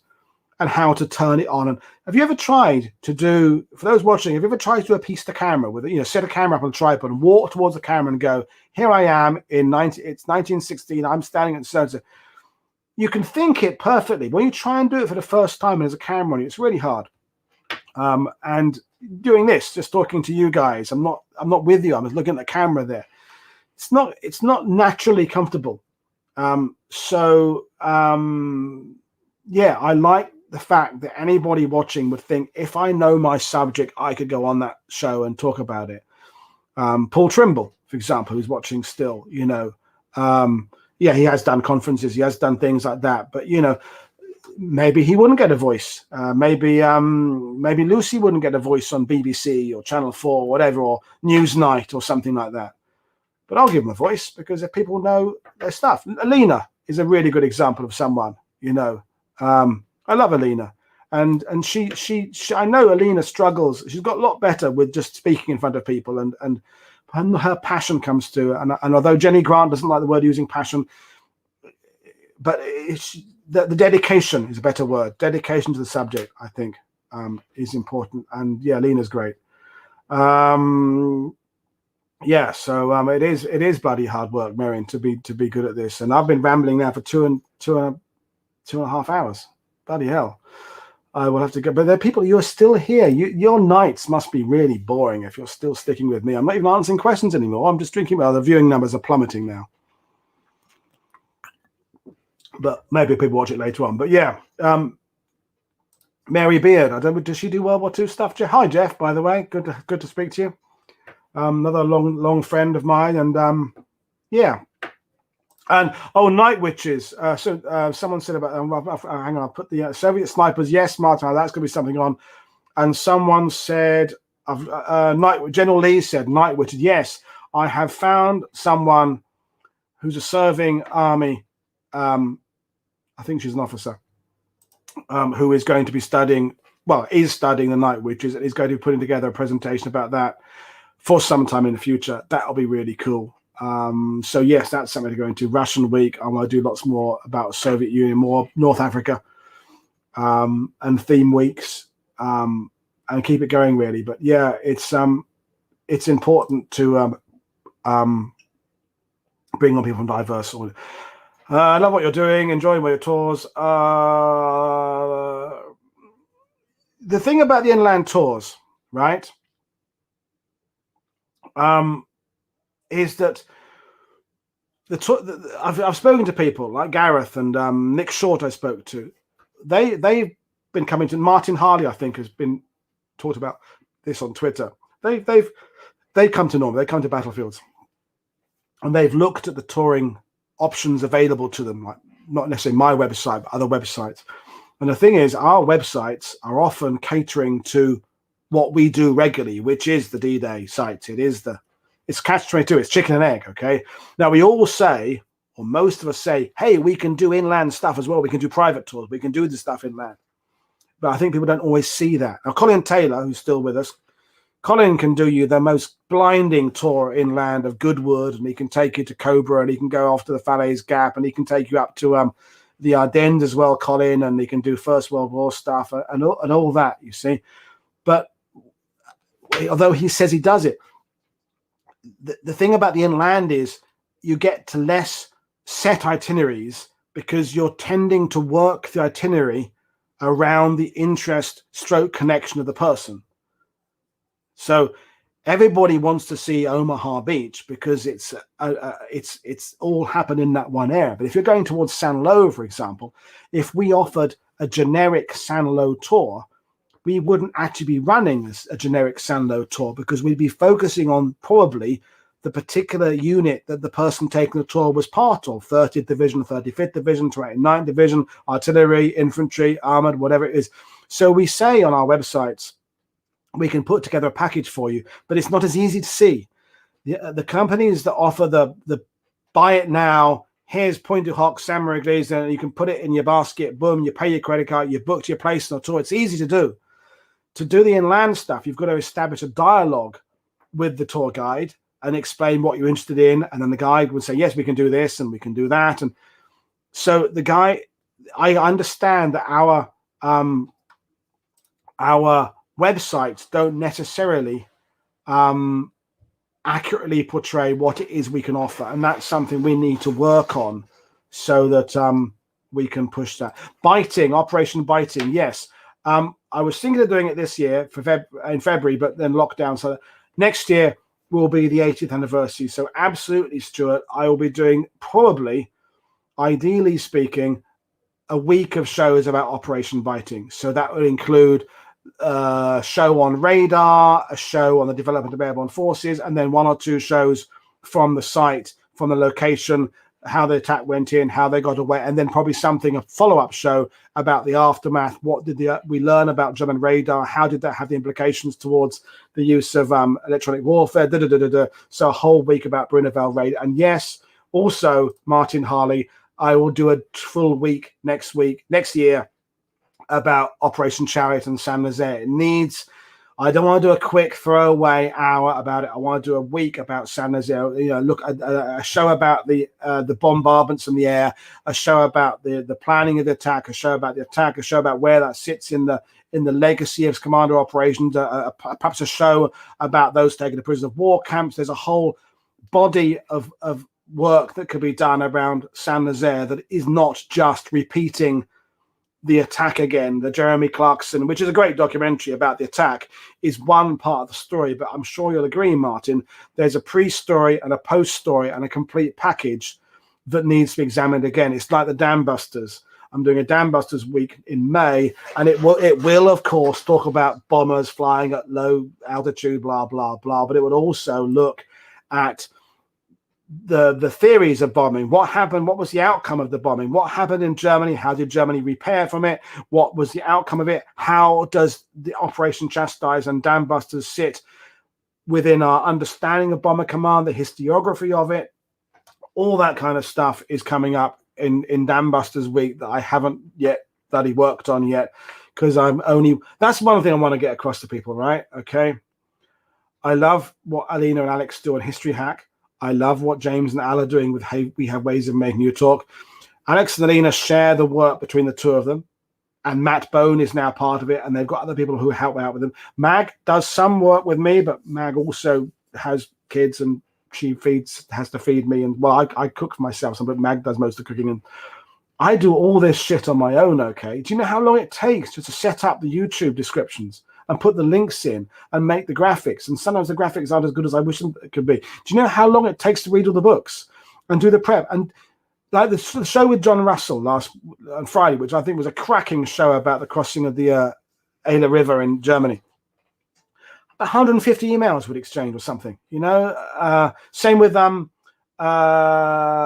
other show it was I did, where I exchanged about 150 emails. And I love doing all that, but that's all time. I'm doing this all on my own, and I need to update my website. I need to do more promo videos. I need to do more work, and I'm putting in approximately 12 hours a day, 7 days a week into this, and sometimes more than that. Sometimes I get up in the middle of the night because an idea has come to me, and I go on, I fire out the computer, and I do something there. Frank, an old mate from Belgium. Maurice was a Belgian veteran who served with Americans. I have to say, Frank, I would have assumed he had died before then, but he died last year. Thanks for sharing that to me with that, Frank. That was good. And yes, I do need a PA. That would need money. I am very internally grateful to those who are helping in via Patreon to me. That is fantastic.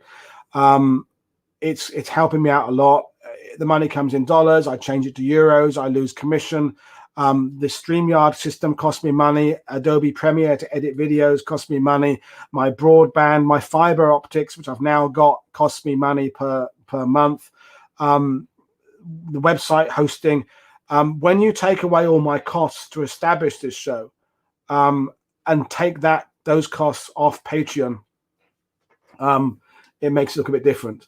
And I don't qualify for much help from the French government, whereas because long story short, the last year, it's still based on earnings the previous year, and I was taking a bit of a break to do this, and anyway, so I don't get much help. So yeah, I do all right, but I could do with more. the advertising on YouTube, and I get JD told me this from History Underground. You'll get people grumbling about advertising coming in YouTube. Yeah, after these events are live, and you click on a YouTube video, sometimes in the middle of the show, once or twice, a little YouTube advert will pop up. But I select the option for skippable ads, which means you have to watch it for about 2 seconds, and then you press the button and it skips ahead. Okay. These days, everything you want costs you money. Netflix costs money, internet connection costs money, newspapers, everything. I'm putting this stuff out free. Okay. Yes, I'm very grateful to patrons. I make a tiny amount from the advertising on YouTube. It's currently about $75 a month I make in advertising. So, when restaurants are open, it'll be a decent meal for me and Mag, and we probably bring Colin along because, he's lonely and we love Colin. He's like our third child. But I'm not making in millions from this stuff. And if I started making more money, of course, I would want and would need to start paying my guests. And I'd love to do that, but I'm not making a lot of money doing this. Basically, if I was entitled to unemployment benefit, I would be getting more of my unemployment benefit than I am making from this. And I'd be getting that for sitting on my ass in dirty clothes every day and just sitting and watching reruns of TV. Okay. The 12 hours a day, if I worked out the hour, I'm not being all bitter and twisted about this. I'm sorry to sound like I'm rambling, but yeah, I could do with a bit more help. And then I could take this next step. But I also would like to think that those of you who stuck with me from the beginning can see the progression as well in the camera quality, quality of broadcast. I've got better. The PowerPoint presentations, prepping the guests. I'm quite embarrassed by some of the shows I did 8 months ago. But I think there's a forward movement with this that I think is I think you can see the results of that. God, I really are rambling now. Yes, I could technically apply for some business grants and stuff, Martin, but it's very complicated. And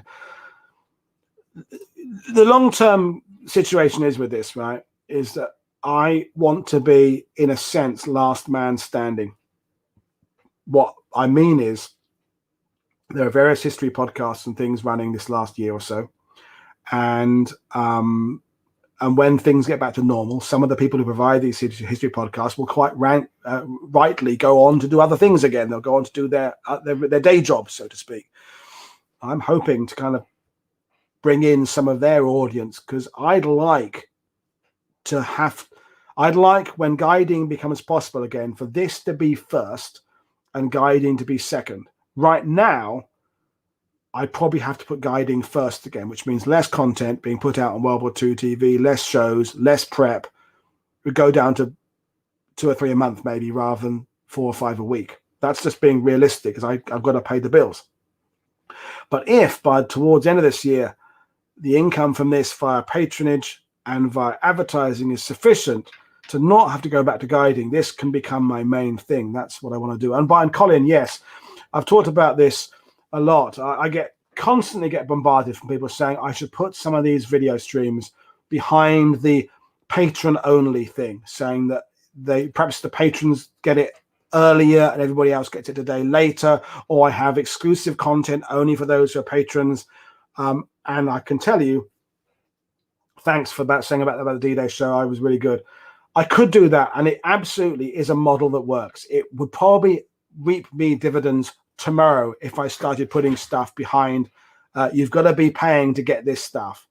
If I was to select one of the better shows, with a particularly good guest and say that one is, you've got to be a patron, more people would subscribe. Guarantee it. However, I fundamentally, thank you, Colin, for reminding me, think that this content should be there for everybody free. At the same time, if they've got an internet connection.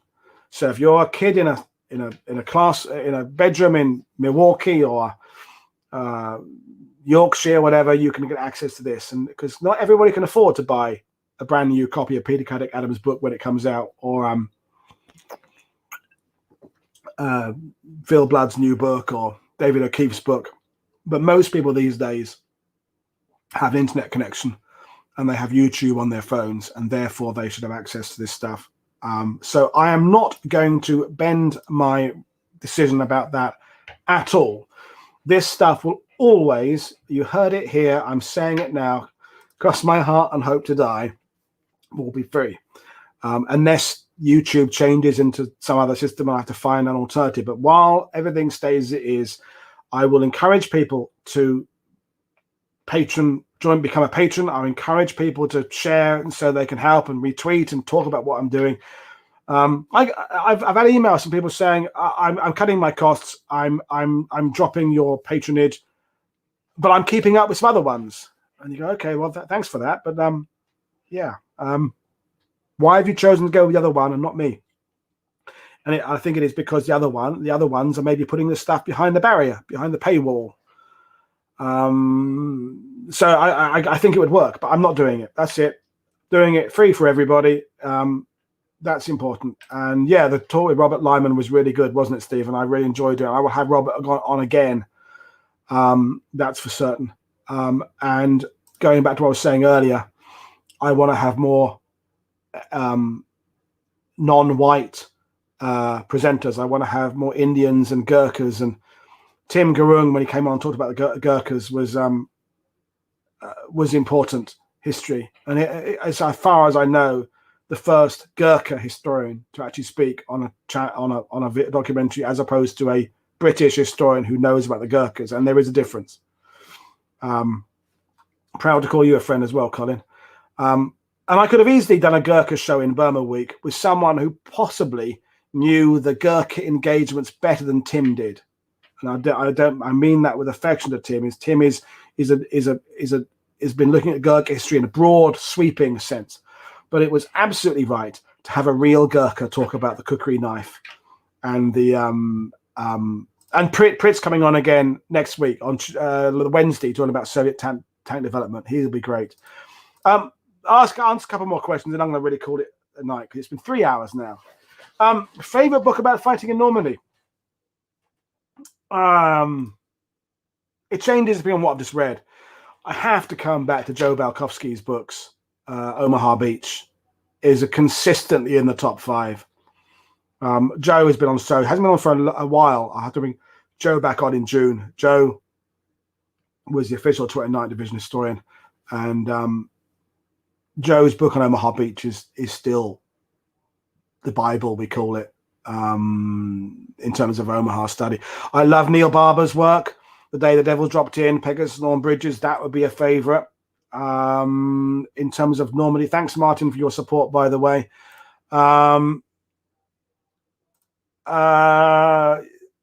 Favorite books about Normandy.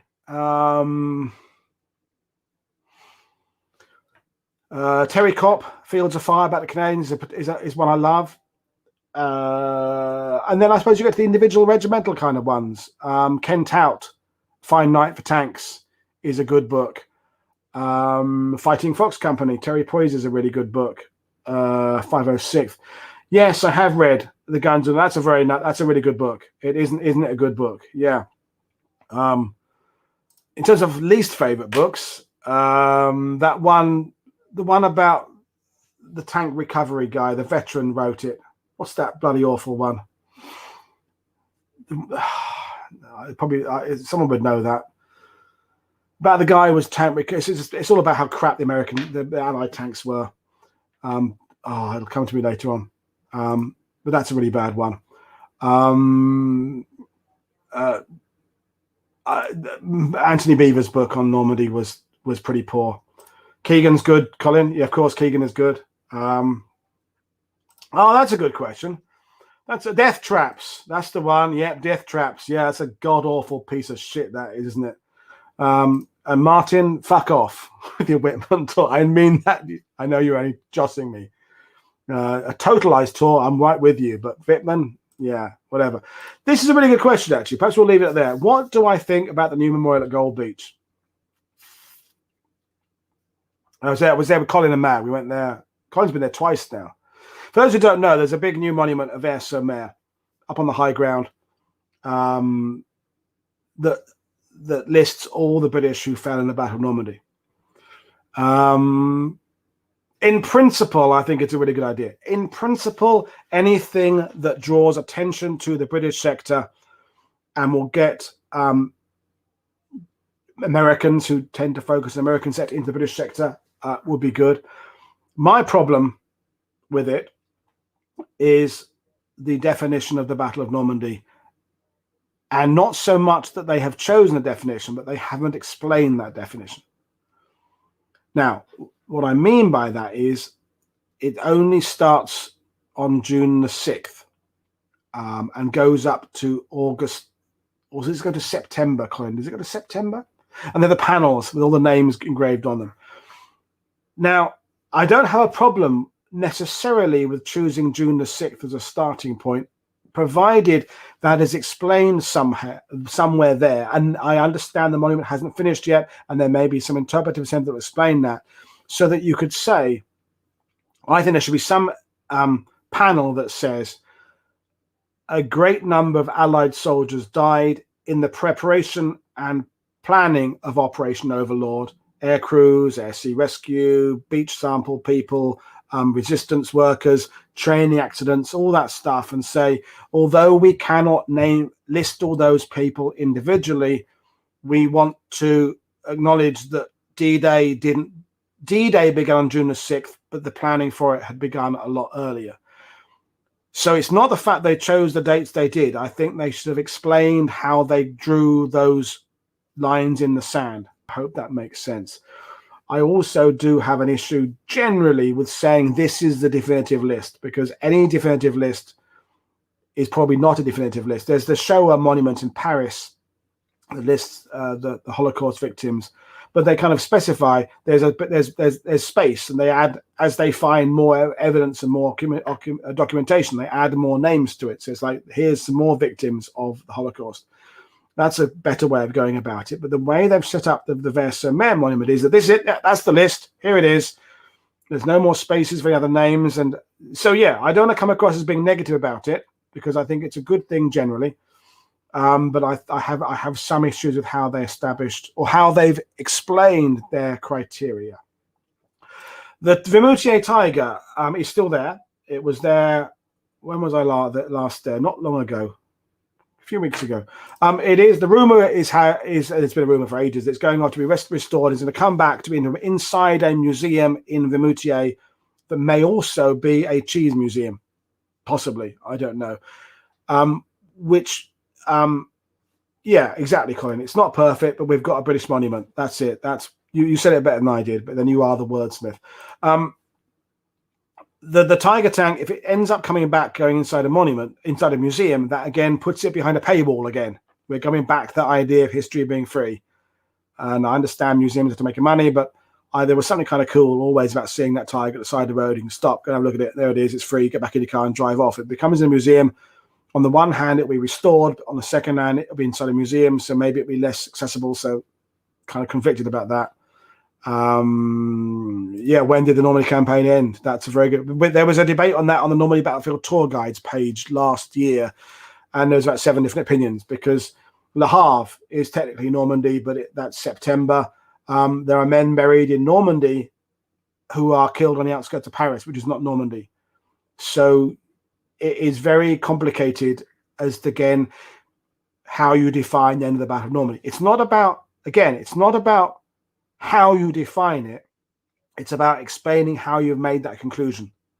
One of the reasons I like Joe Balkowski as an author is he puts his kind of, what's that thing when you're doing a math exam, and they say you've got to put your workings out.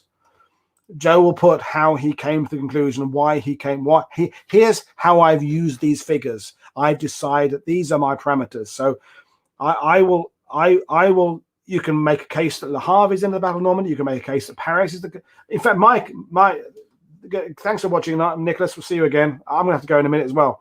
My definition of the end of the Battle of Normandy, and this is personal, is that it's the arrival into Paris. Because to me, that's the big chapter turn in the book. That concludes that, but that's an entirely personal, subjective opinion.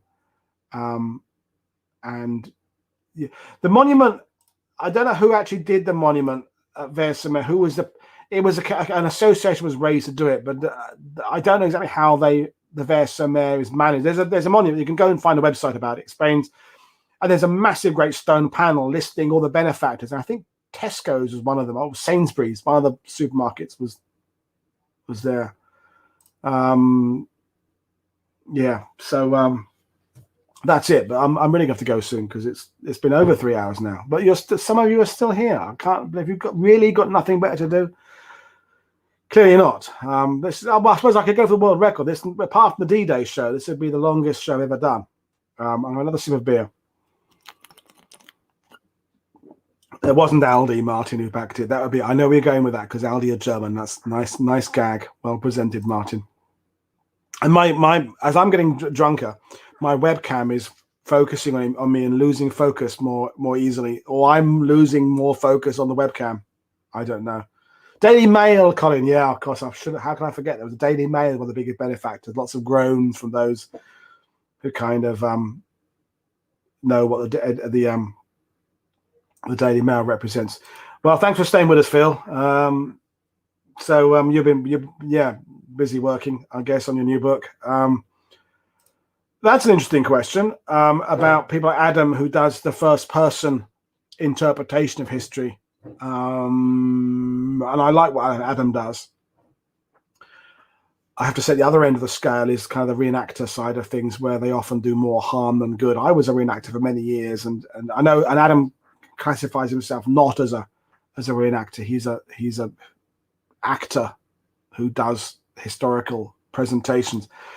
It's a big grey area of ability, like guiding, like authors. There's levels of ability within that. There are some really good tour guides and really shit tour guides. There are some really good reenactment groups, really bad ones, and so it's but I like the idea of taking people into the place.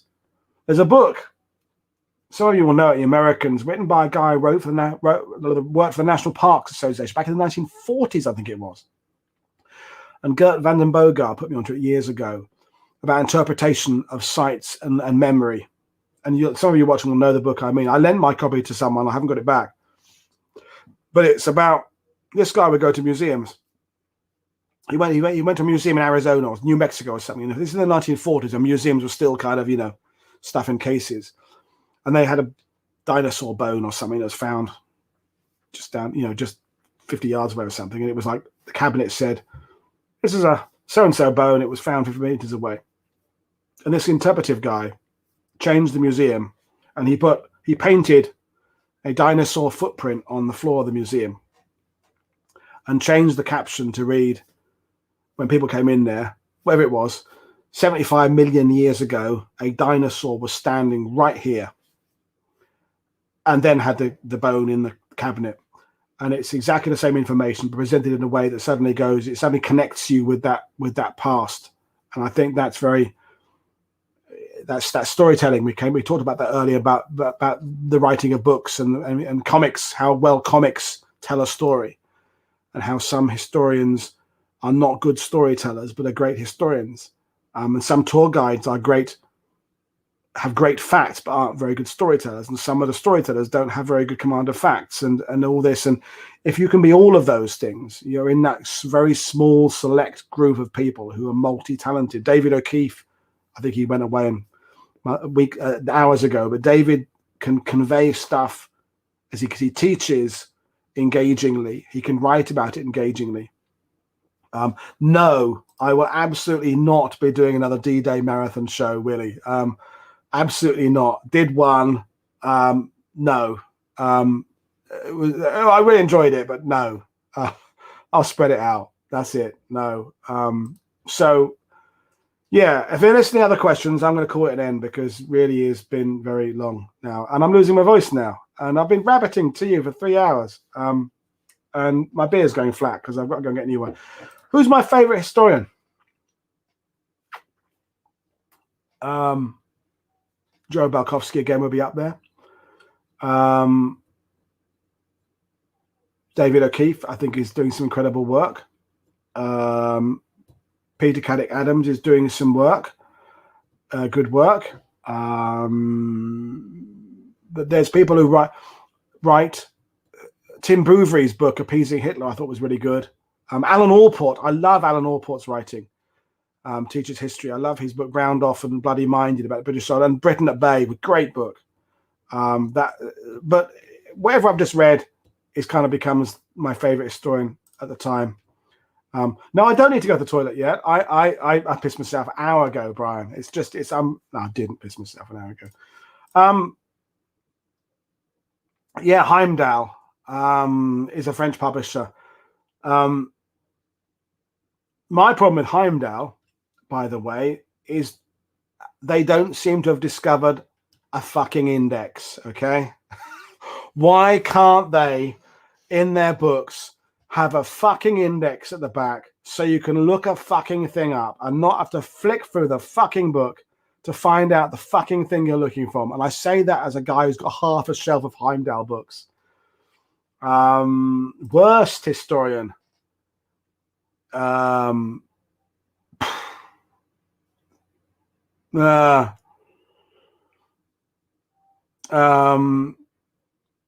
there's a book I got, and I can't think who it was by. Charles something on World War. It wasn't Charles Whiting that was just god awful. I didn't like Anthony Beevor's Normandy book, but I do like his Berlin and Stalingrad books. Worst is, I mean, I wouldn't want to name names really. I don't get rid of books, by the way. That's not the question you asked. They go to different levels of accessibility on my shelves sometimes. So, except big books have to be at the bottom. So that's kind of not always the case. But if your book is kind of not in, I've got two bookshelves in two rooms. So not being in the main room is kind of a sign that you're not quite so popular. Although my music books and film books are in the second room. Yeah, where you are on the shelf, how prominent you are, kind of gives an idea. But books always have a value. They always have something there. Yeah. It's like, it is a bit like being in a pub. It's very one-sided, the conversation now, isn't it? Colin could have kind of joined in and finished up. I'm gonna because Colin's sitting at home with his webcam. But we talk all the time. But we're going out tomorrow. We're going to Port-en-Bessin. It's within our 10-kilometer runs. We're going to do some 47 Royal Marine Commando stuff tomorrow, which will be quite fun. But yeah, I can't believe you've been staying with me this long, people. It's just yeah, I don't know what you've been doing. Yeah, well, I think unless any last question, I think that okay, I'll do one more. So someone else type one more thing, and that will be the very last one. But it's got to make it a doozy, make it a good one. This will be the last but one. What I heard about Beaver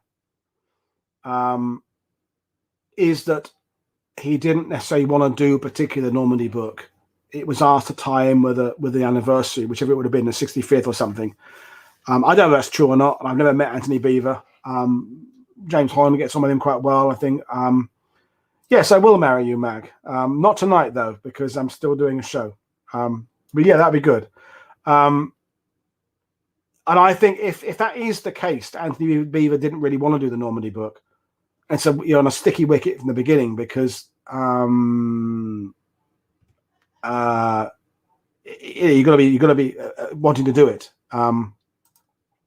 Which book do you wish you had but don't because it's out of print? It'll be all the old regimental histories, all the old Royal Ulster Rifles, Royal Norfolks, all those great ones that came out just after war. They're the ones I'd like. I've got some really rare books myself, and I've got some lovely signed copies. You know, I've got On to Berlin signed by James Gavin. I've got Bradley's book signed by Bradley. I've got lots of books, Dick Winter's signatures, loads of Canadian veterans. I've got loads of signed, but I think of my 1,200 books, about 400 are signed by the author. So I've got quite a lot of that.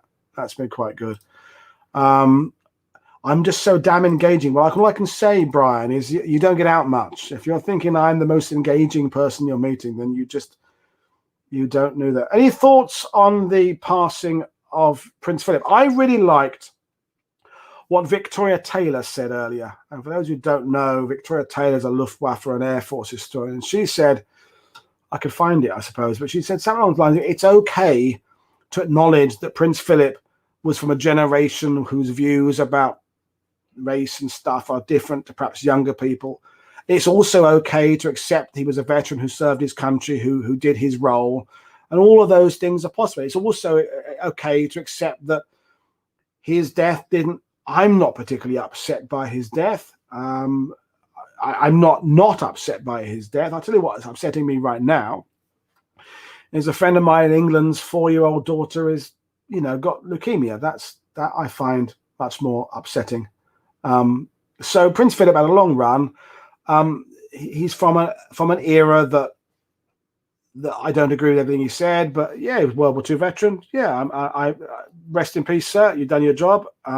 Not a great fan, particularly of the royals, but not an anti-royal either. So I'm kind of, sad, but I'm not grieving or anything. I'm not going to go and stand outside doing a candle vigil or something. I don't want to. It's but yeah, did his job. Rest in peace, sir. Prince Philip. Yeah, that's it. But and again, Paul, if you're enjoying, again, why aren't you out doing something else, Paul? It's yeah. Thank you for saying that I was been enjoyable, but and viewing numbers have plummeted quite badly. But hey, well, people watch it later on if anyone wants to watch it later on. And yeah, Montgomery. Beaver didn't like Montgomery. No, that's not. This will be the last one.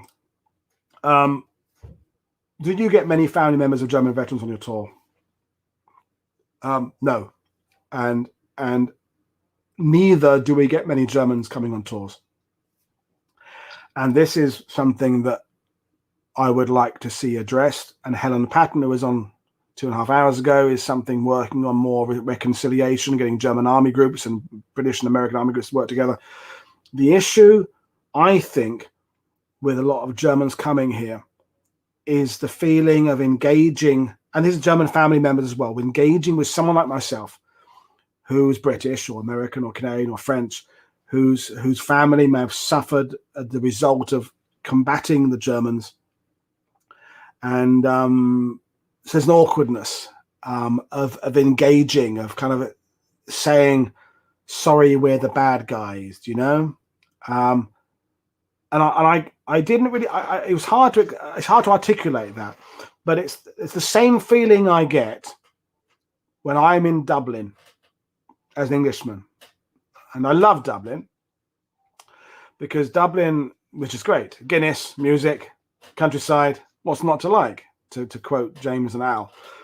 But as an Englishman, I go there and have to acknowledge that my country has a difficult past with regards the Irish, and I'm not going to get into all of that, but standing in Kilmanon jail, and I think I was on a tour there, and Irish friends, and most of the tourists there were Americans and Irish and what have you, and and hearing some of the way they present things, which is an Irish point of view to a Irish and American audience, not necessarily taken into consideration as an English person in the group. And I kind of felt this need to apologize for things that actually weren't. I didn't do that. Colin is Irish, my mate Colin, as he teases me about the English and Irish, and I go, yeah, well, I personally haven't tortured anybody or let anybody starve, or I personally haven't gone to India or South America and butchered someone in the name of flag or anything, but I acknowledge the fact that my forefathers may have done that, and so that's interesting. I feel that when I'm in Dublin, and thanks, Ray, I'll have a pint, please. So taking on board what I experienced in Dublin, and by the way, I've received no hostility or anything except warmth and a welcome from the people in Dublin.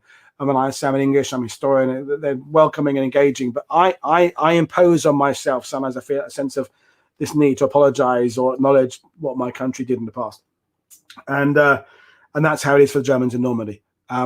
There's a French friend of ours, Jean, who was a French attaché to German military, so speaks German, understands, and he advertises tours for Germans in German, and it's not doing very well. Germans tend to want to come along and do their own thing because it's awkwardness, really.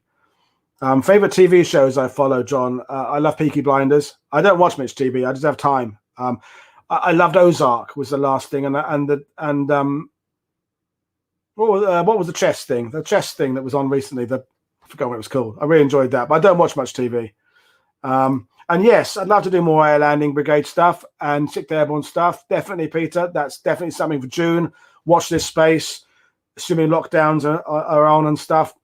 I want to do some more stuff in airborne, and yes, more pints in Ireland. I go to Ireland to see my mate David Duffy, who runs Duffy's Circus. That's my plug for my mates there, David and Stephanie and Tom and Jamie. They're my big bet. Queen's Gambit is exactly, yeah, that was good.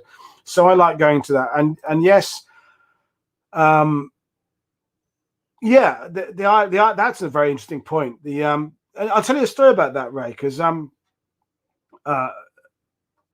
my great uncle was from West London, right? No Irish in him at all. The Royal Ulster Rifles he was commissioned into because the local TA regiment was London Irish Rifles, and so he go into that, end up in the Royal Ulster Rifles, and he was in C Company, 2nd Battalion Royal Ulster Rifles, and he got as a platoon commander the majority of the Southern Irish in his platoon, because a lot of the platoons were commanded by Northern Irish, proper Belfast, Ulster kind of people. And so he got the Southern Irish because as a Londoner, he didn't have a dog in the fight, you know? So he got all the guys from the South, and he would just go, look, I have no idea about, you know, the long history. You know, my great uncle was like 22 or something, you know. He understood a bit, and he got on really well with his Southern Irish soldiers. And I could tell you another story now. God, you'll like this. Colin knows this one. So and I don't know the full details of this. But great uncle Cyril ended up having to kind of get involved in a guy who had been arrested with the IRA in the 70s and didn't want to speak to anybody except my great uncle, because he had been his platoon commander in World War II, and he was the only Englishman he would want to speak to. And it's a long story. I'll put it down in a book one day. But it's a fascinating thing about this guy who was serving with the IRA, but still had respect for my great uncle because he was the only decent Englishman he ever met. It's a long story. But yeah, and I would tell it, but I don't want to go into that too much detail now. But yeah, fascinating. The complexity. It's about complexity again. It's understanding complexity. So going back to the question about Germans in Normandy, is that when they come here, they're dealing with more baggage, as indeed the English are. You know, the English are there's more baggage because England and France have been battling each other for 13 centuries or something. You know, Americans can come. Canadians have a different experience here because of the French language connection for some of Canada. Much more warm. We get the piss taken out of us. That's a really good question, John, about writing a book. No, basically, I haven't got time. I'd love to do another book. I just haven't got the time. This is taking up all my time right now. And I also, I like doing this. I like now, I've realized that what I like is the interaction with my audience. That's what the tour guide of me has been. And that's why some of the historians who are coming out this year and doing podcasts are, for maybe the first time in their writing careers, engaging directly with their market in a way that hasn't been experienced before. I know there's been like the YA Festival and Chalk Valley for a few years, but there are historians who don't have that connection. And I think it's very important to be able to engage and listen to feedback and take on board the criticism and stuff like that. And I can't see your faces, but I kind of like to think you're out there and engaging. And that's what about being a tour guide is, that I think is something where it's heritage history as opposed to academic history. We're guiding, but that connecting to sites and locations. So I really like this. I like this. I like doing World War II TV, John. Basically, is what I want to be doing, and engaging with people and doing that. And I want to. While you're still here, the viewing numbers are still plummeting. When touring comes back, I'll tell you this. We talked about that a bit earlier, Peter, about the Vimeo Theatre. It's under restoration. And thanks, I do talk a lot about the British and Canadian and Polish, and I want to, I'm gonna bring Mark on in June, do about Stopping the Panzers. Definitely, yes, yeah. And maybe we do some of the shows I've done earlier. I want to bring back when guiding comes back, even though guiding hopefully will become like a secondary thing to the channel. I want guiding to become more of an exploration thing again.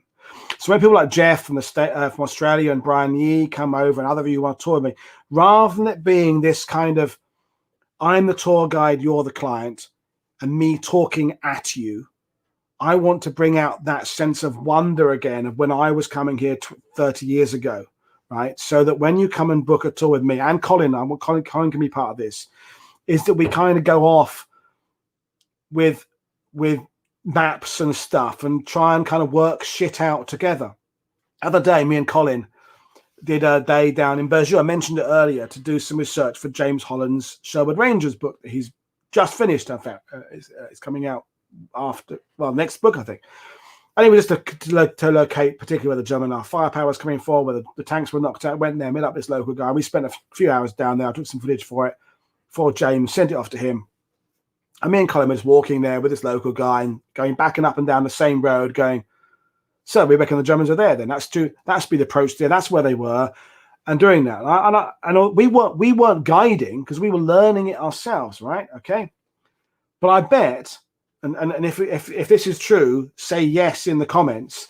Some of you, if you'd been in Normandy, would have paid us to just be part of that, to just come out and have that sense of finding shit out. And we'd say, look, we're going here anyway. Would you pay us to sit in the van with us and come out and join with us? You know, you can hold the maps and join in the theories with us. You know, and perhaps if someone had been in the military, I mean, Brian Yee, for example, knows his weaponry. Okay, so Brian's a shooter. He could maybe say, yeah, this is a better position to fire from there is better than that. You know. So there's 4 yeses already. So that's what I want to bring. 5 yeses. That's what I want to bring back, this idea. So we say, let's go out and try and here's something that's been nagging me for a long time, right? Whatever it is, and let's go out there and we work on it today together. And we take the maps down there and we take the stuff and we go and we look at that, okay? And we go and do this. That wasn't a show, Mark. The stuff I did with James was not a show. It was just I sent stuff to James, and I didn't do anything on World War II TV. It was just stuff for Jim. That's what I want. I want to do that. I want to do this. Bring that sense of excitement back, because whoever it was who asked earlier about Pointe du Hoc, the sense of wonder you would have had going to Pointe du Hoc in the 1970s of having to kind of wade through the grass has gone now, right? Because you just get off and there's a panel there and it takes you to the next panel and you walk along a little stuff. And who wants that? Well, some people will want that. So it's neat and it's like the people who take the hop on sightseeing buses in cities and shit. You know, that's fine. It's not what I want to do. I want to go and investigate stuff. So that's what, when touring comes back, I'd rather do that. I'd rather do that. You know, we're going to try and find out where the artillery was. We're going to go and explore this together, because I know some historians, guides, who go and do this research work on their own. It's impossible to do it on your own. You haven't got you need to bounce ideas off, you know. That's why me and Colin and Duncan, when he's here, Mag, we go off together. And tomorrow we're going to go and Roman's coming. There'll be five of us, me, Mag, Colin, Roman, and Caroline, and we'll just kind of talk about stuff. And so that must be the corner they came around there, you know. Go out and dawn. Instead of tours starting at 9 o'clock, going till 5. Why don't you know? Let's meet you at your hotel at 5 in the morning. We'll go out and we'll stay on Omaha Beach at 6:30. Let's go to the drop zones in the middle of the night. Let's go to Pegasus Bridge at 15 minutes past midnight. Let's do that kind of stuff. Let's do that. Let's not go on let's not go on that regimented. Yeah, we'll do some Epsom stuff. We'll do that. Mag's bringing me another beer because you're still here, so I'm going to keep on rabbiting. Thanks, Mag. And are we marrying? Are we getting married now or a bit later? Yeah, Jeff's got to go. Jeff's got to go. Thanks, Joe. Honestly, your point. Oh, I'm clicking buttons. Things are faster than I am. I haven't seen Richard for ages, Frank.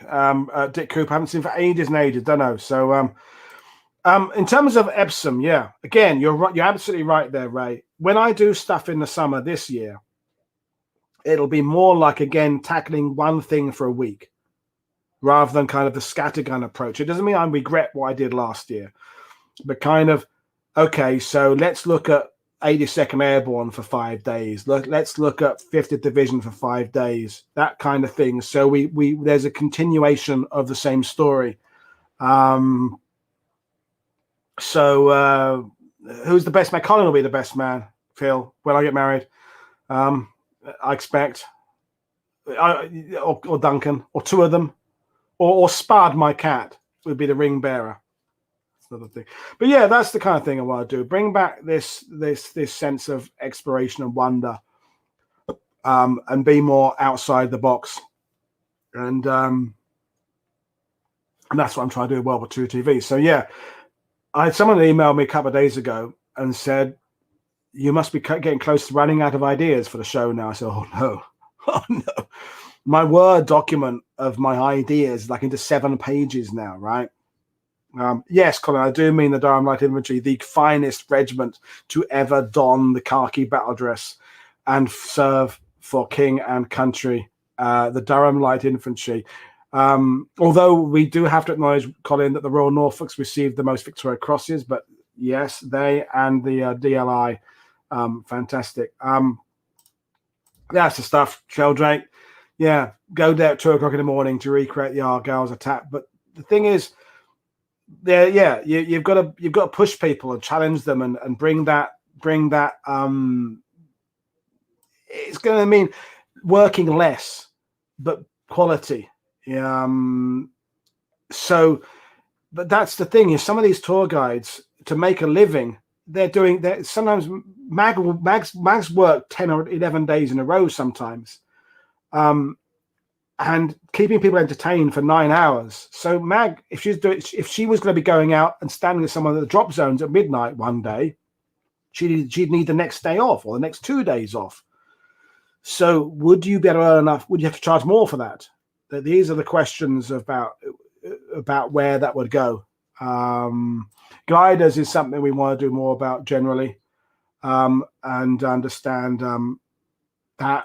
And believe me, honestly, I've got ideas coming out of my ears right now, and definitely more about on the shows about the diverse range of speakers. My camera's going in and out of focus all the time.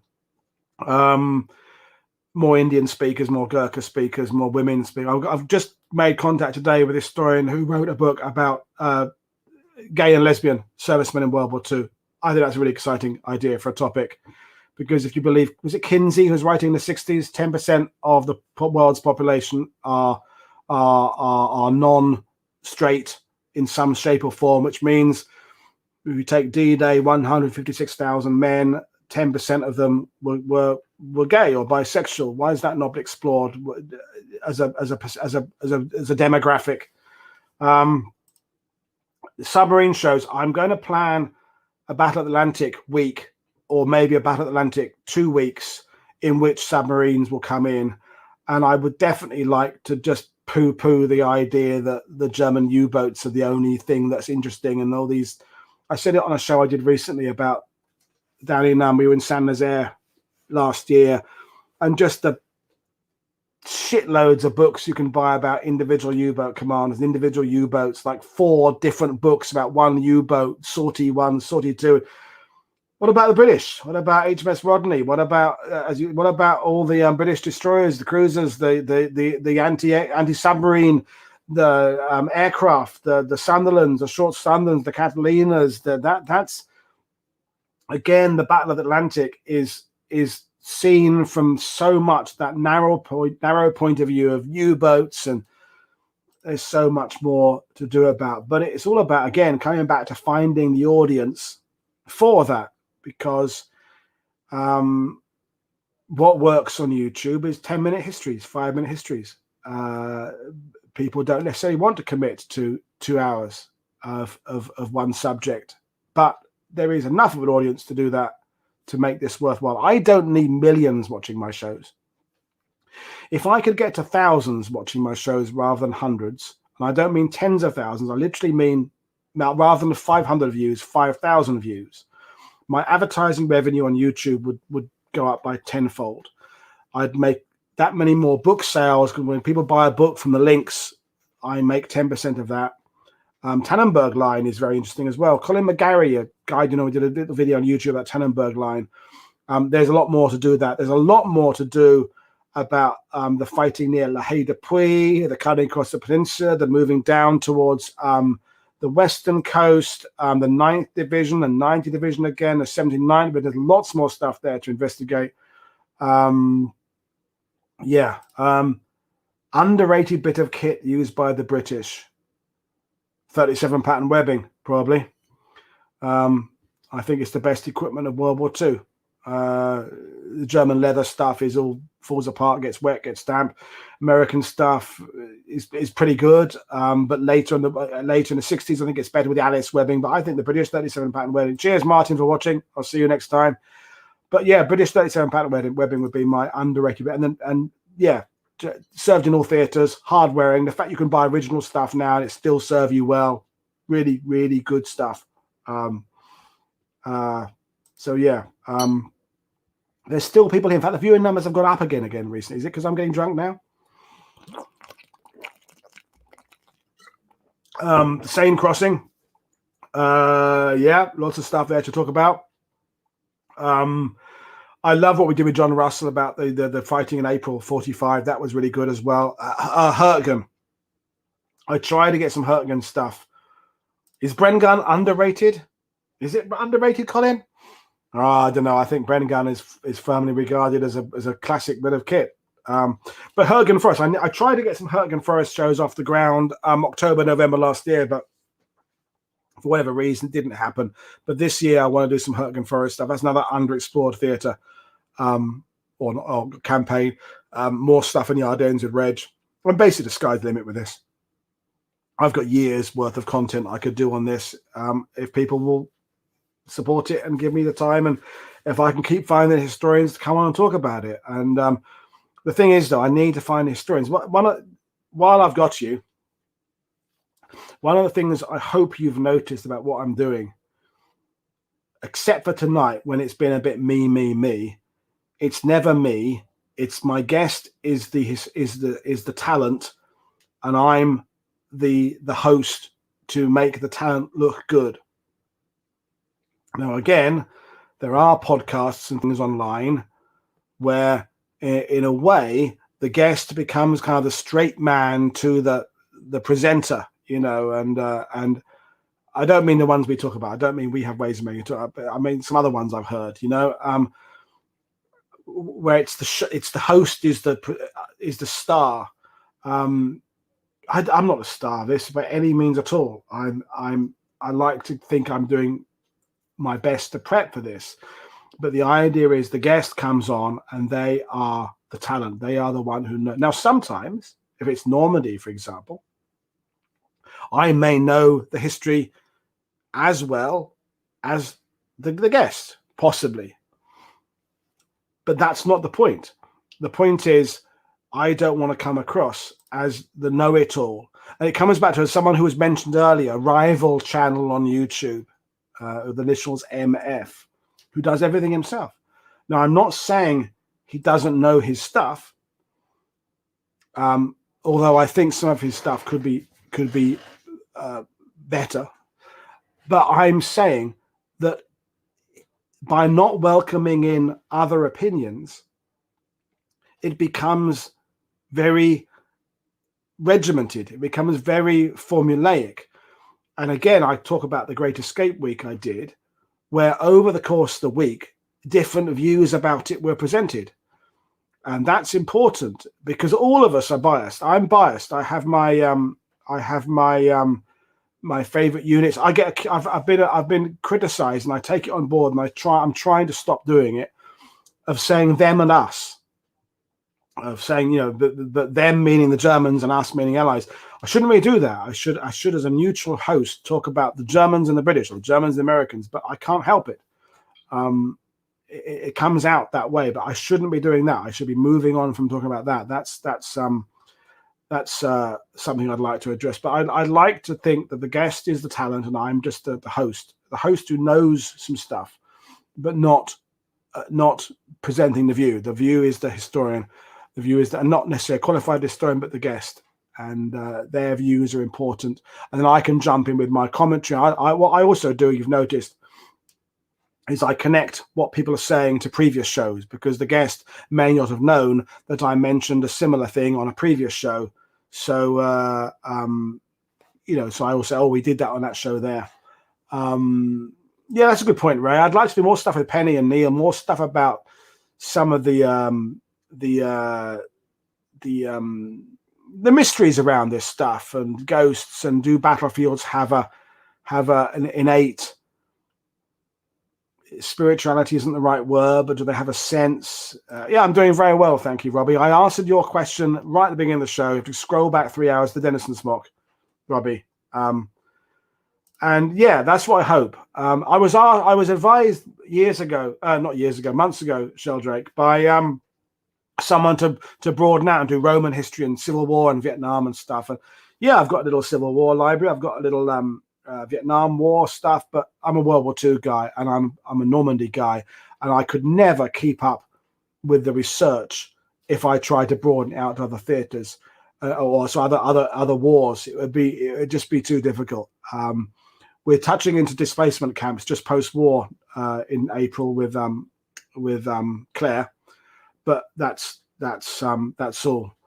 Yeah, no, it's going to be World War II, and yeah, you've been out filming with Richard Fisher and Matt Ratmore. I will look forward to seeing all the content of your stuff. And hello for joining us, Robbie. Yeah, so but yeah, please also, while you're watching, never feel that you can't contribute ideas.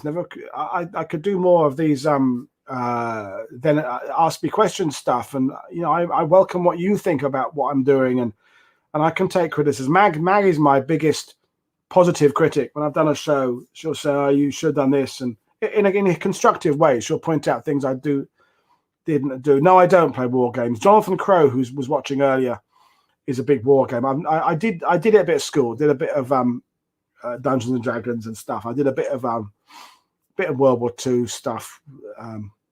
What was the game? Something, can't remember what it was called. There was a series of, they did one on Nerville Plan. I can't remember. It was a series of, because Ian Dalglish wrote some stuff for the wargaming. This particular set of war games, Ian Dalglish, the historian, was one of their advisors. I can't think what the game, but we were talking years ago now. But no, I don't play war games. I don't play video games either, because if I did, I'd get too interested, and it would take time away from stuff I should be doing to do this. I haven't got the time, so no, I don't play video games either.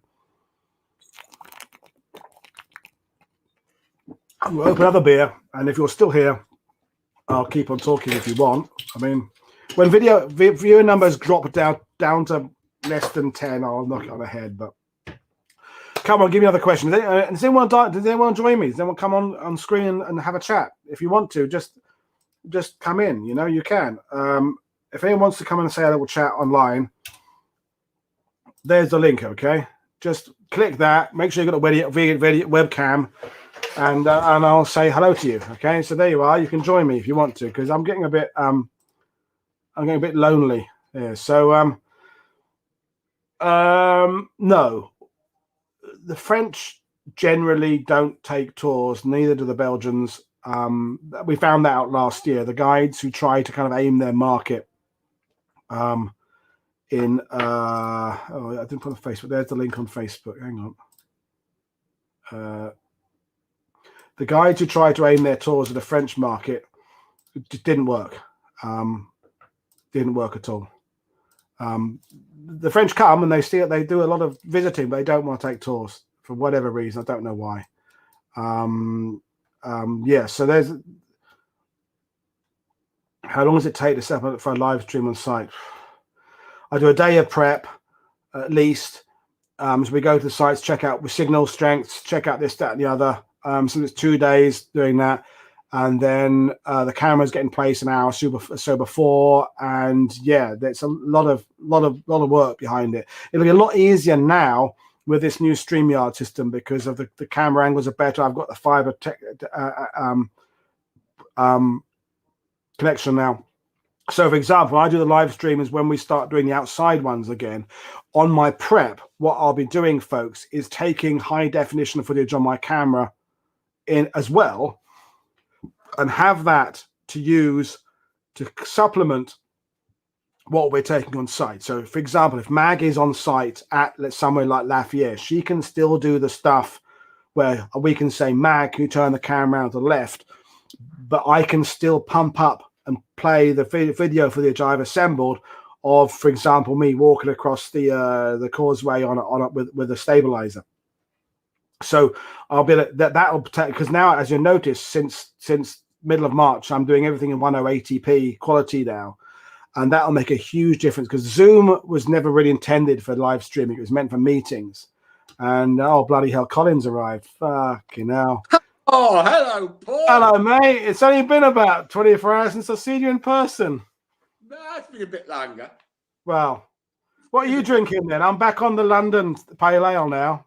Oh, Are you on whiskey now? No, I'm on this. You're on the peritonitis, whatever it's called. From Leeds. Although it's running low. It's running low. So, here's a question for you.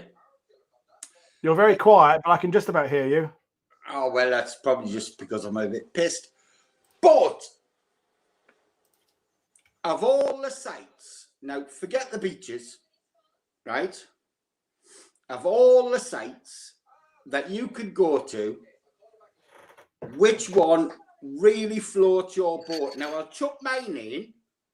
Go on. Now, mine's Hill 317. With the fucking firing in shells filled with bloody medical treatments. Yeah. I only learned that last year. That was fantastic when we went down there on a recce. And I didn't know that story, and that was fucking fantastic. But of all the sites, if you can only go to one, which one would you go to? Forget the beaches. Can I have Montormel and Moissy Ford? Can I have that whole? Can I have that drive? The Falaise Pocket, yes. Yeah, Falaise Pocket then. Yeah, gotta be, isn't it? It's a great story. It's a great story. I mean, Saint Lambert is fantastic. Yeah. Yeah, the whole battle around there. You can't take that in isolation. You've got to do the whole lot. Yeah. Because it's just absolutely incredible around there. But for me, it's Mortain. It has to be. I love Mortain, and and when people like Brian come back and Jeff, I'd like to take people like that down there to Mortain. And again, that becomes more of the thing where you collaborate a bit. You say to people in advance, read Saving the Breakout by Owen Featherstone, read the Mark Reardon book Victory at Mortain, and then we go there. We kind of, that day we had, because it wasn't the recce for the show, it was the other day we did when we were trying to work out where the 57s were. That's on the. And that was brilliant, wasn't it? Again, that was like we did for James Holland. That was when we were out there trying to work it. We scrambled up that slope and found that weird little bit of like chicken coop or something. And we were trying to work out where. That was cool. That was so good. Yeah, Berjou was just... Berjou was great. Amazing day out. And to walk across the Bailey Bridge was just fantastic. I didn't even know that was there. Yeah. I really admit, I did not know that was there. Yet I walked across it, and we drove across quite a number of times, to be honest, that day, because it was just. We did, didn't we? In the end, yeah. No, I mean it's. But the thing is, I can still get an emotional connection. Some of the places on the beaches I've been to 100 times, 1,000 times before. If you're, you know what it's like. I've seen you when you're in the zone and you close your eyes and you're talking with your hands. I know you're there. I know that it doesn't matter if you've done that story 7 times that bloody week. You're in the zone then. Mag's the same. When you're in the zone like that, you can be on. You know, you could be in a place you've been to 100 times before. It doesn't make a difference. Just Pegasus every time when I'm there is just, that's my thing. I just absolutely love being at Pegasus and doing that story. And it's just, and you know, I walk around the entire bloody village. I don't just do it at the bridge. I do the whole village. And Ray's joining us. Evening. Oh, yeah. We're good. So you're in Dublin, are you? I am indeed. And thanks again for this evening. I'm interrupting somebody, so. Oh, it's only Colin. It's all right, Colin. Colin, I loved your Welsh show. I am indeed. When you talk about the poets, Colin. Oh, right. Oh, Colin's further down the line than I am, aren't you, Colin? Oh, well down the line, mate. I'm on number 7. God, that's good for you. I'm glad. I'm. Since you joined, Colin, viewing numbers have plummeted. But maybe it's because you're now online. Maybe I've lost you. No, they've gone up again now. It's Ray. Ray's done it. They're going up again now. Yeah. Blame me. I'll see you in the morning, buddy. Yeah, we'll see you there. So Ray, are you gonna hang around, Colin? Or are you gonna go? You can stay, Colin. Ray, you want to go for a pee? Do you? I don't know. I don't want to go for a pee. I'm fine. But Ray, do you want to ask a question, or do you want to just chat to me, or do you want? No. I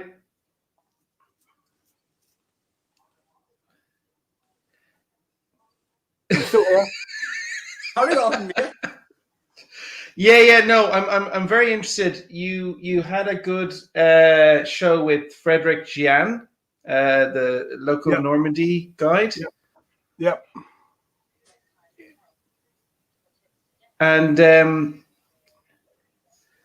how do you find those guys?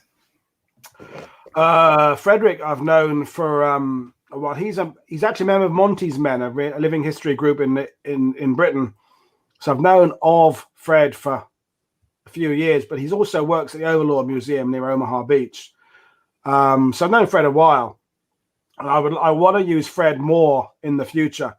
The thing is, his English is good, but it's not absolutely brilliant. So I don't know that he'd be comfortable. I think he'd be good enough, but I don't know that he'd feel comfortable enough to hope to kind of be a guest in his own right. But yeah, the work he's done on the 49th Division and the Canadian 3rd Division is absolutely insanely good.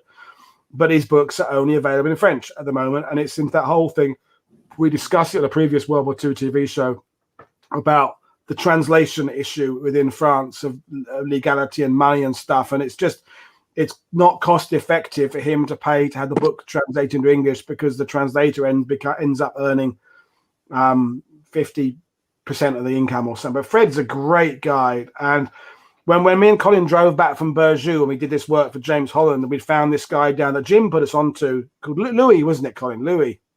Yeah. We and he was like, I don't know, late 20s, early 30s or something. And we drove back thinking, how many more other people are there out there in Normandy or Belgium who've done this body of work but haven't been discovered? And I was talking about it on Facebook yesterday or the day before. The problem with French historians is they're not very good on social media and having websites. They're not very contactable. And if they had more of a presence, I'd be able to find. I made contact with a guy last week, Antoine, who does stuff in the Cobra, and he put on a couple of people. But this brings up the greater question of the lack of cooperation between authors writing in English and experts and historians who are French, and the lack of. You get people like Giles Milton, who, because he's got a French wife and French family, he studied the French archive for his book, D-Day, the Soldier's Story. But a lot of British historians don't investigate the French archives. There's a language. Phil Blood, who's I think gone off to do his work. Phil because he lives in Aachen, speaks German fluently, accesses the German archives. Niels, who was on earlier, accesses the German archives. But this is the greater lack of investigation and cross-pollination between language, and it's the language thing, you know. And we Brits are the worst, you know, that we're not good at engaging in other languages except English, that we shout very loudly at people, "Can I have a sausage, please?" And we drove back wondering how many of these other people are there out there who know this stuff, who aren't being tapped into. Frederick, because he works at the museum, because he has friends in England, people know about his books. People like yourself, well, Sheldrake is watching, Paul Errington have copies of Frederick's book, but also their investment. Even the English, the French version are expensive because it's full glossy books packed with photos. They're like €60 or something. The 60 euro. I mean, you mentioned earlier on about Montarmel. For some reason, he seems to keep a collection of all those French books, because I think I bought you probably have it as well, you know, the Hitler Youth book, which I've never seen anywhere else before, but it just seems to have all this personal, you know, veterans contributions that you wouldn't find in a normal book. That just gives you a picture of sort of daily life at a sort of granular detail. But they do 500 copies in Heimdall or Marrain's edition, you know. That's not that low anyway. Sorry, Colin. I think it's a lot to do with the fact that British historians, or English-speaking historians, I should say, kind of ignore the German point of view. God. Unless it's in that celebratory way. Yeah, but to be fair, I guess you're talking about the mainstream guys. But if you look at J.J. Howe's book on Hill 112, which is actually he should have retitled that Epsom, because it talks a lot about Epsom. And if you haven't got that book, I'd really recommend you get it. Have you read it? Yeah, it's great. But he puts in the contributions of some of the German side, but it's done in a very, how would I say, respectful way, in the sense of there was no glorification of anything. They all had a horrible time. And there's just accounts in that book that stimulated my interest in maybe buying some of the French books, because they were covering that particular unit or whatever. Not because of, you know, there's a lot of, how would I call it, German unit weapons envy now, which is just totally over the top. Quite disgusting, really. A lot of ignorant people out there. But I just felt at the same time, people like... German equipment is great.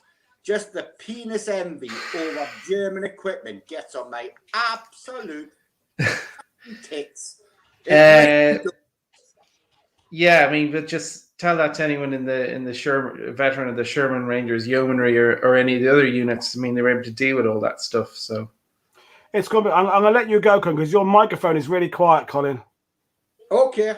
Well, I love you. I'll see you tomorrow at Paul and Bessan then anyway. So yeah, I can't hear what you're saying. Anyway, Paul, you're doing an amazing show. I was on one of your early battlefield battle bus tours. Delighted you're doing this. It's a great service. Thank you. Keep doing what you're doing. I love what you're doing with all the female contributions. Amazing. Open me up to the whole Polish thing. Fabulous. Just and you've got a pint anytime you're in Dublin, give us a shout. I'll take you to a few things. Just a final parting thing. You must have come across Jean-Paul Benamou. Yeah. What's your feelings? I think he's done some great things for I mean, he's got a knighthood. So yeah, no, he runs the Normandy Academy. For those who don't watch, they're watching that, he does lots of educational stuff. They've got World War II vehicles. Long story short, Gwen, who's a French guide here, and Gwen is a boy's name in this case, is the main part, and I'm helping. Oh, I've got windy pops now. We're hoping to get a Normandy historical festival set up next year in Normandy. So running along a kind of a Chalk Valley History Festival lines in Caen, so people can get on the ferry across. And we've found a media centre. It's got the whole stuff, stages and stuff like that, to have a collection of historians to do stuff. And again, in language, we've established connection with a company who can do live translations. So if it's a French historian, we have it live translated to English and vice versa, and also streamed online via me or another service like that. And we've approached a few people to join us for the first one, James Holland, David O'Keefe, various other people like that.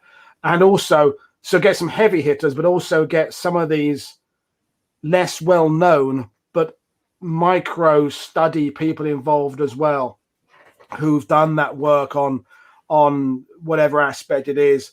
But it obviously getting a history festival off the ground requires lots of money, and it depends on what we can get from the French region to help out with that. But that's something a direction we want to go, which again is bridging the nations, bridging the language, trying to get more of a diverse representation of history, because there's lots more to be done, and workshops and stuff like that. So there'd be like people like Frederick Jean, for example, we'd give him a room at this center so he can talk about his books, bring some of his collection in there. People can go in there and see the maps he got from German veterans, see the bit of tank with the hole in it and that kind of stuff.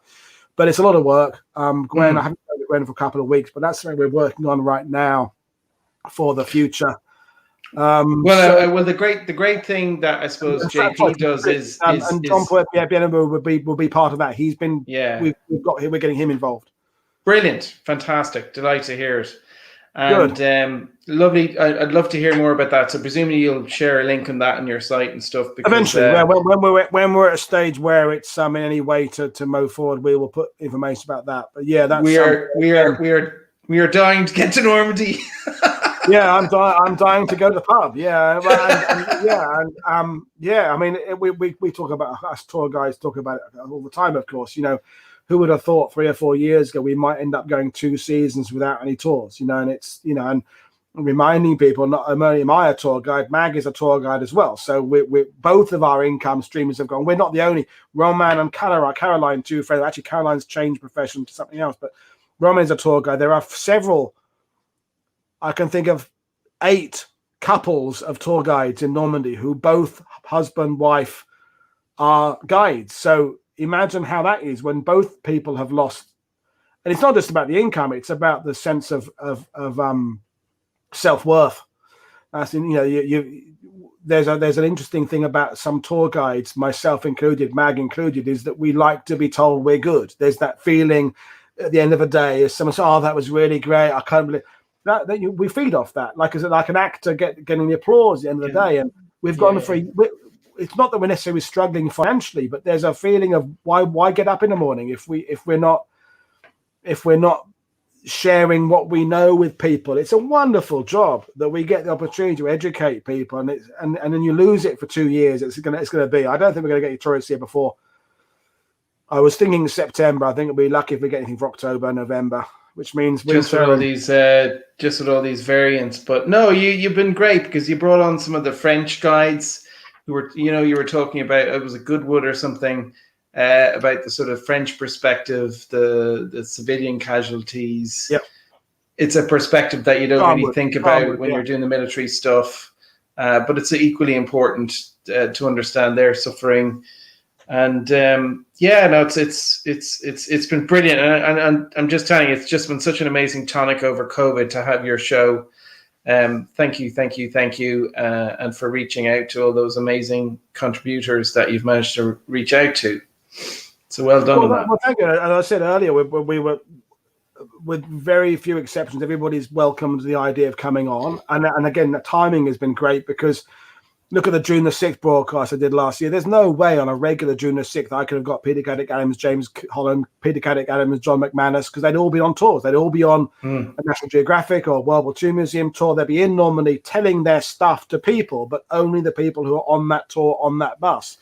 And although it was very early days and the viewing numbers are very low, the point is you could be sitting in your home in Dublin or Connecticut, and you could get access to those people. So it's we'll keep going, and well, just on your 20 years of shows that you're going to be putting on in the next few years. There's a very interesting guy in the UK Military Archive. I think that's Kew or wherever it is. A guy called Joseph Quinn, and he's very much interested in the Irish contribution to the British forces during the war.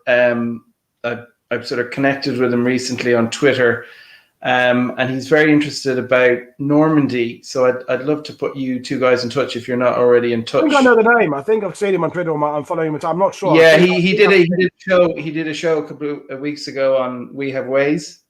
In that case, I do know. Yeah. I haven't watched that one yet or listened to that one yet, but I saw. Yeah, no, it's well. First of all, as you know, it's a very complicated dialogue here.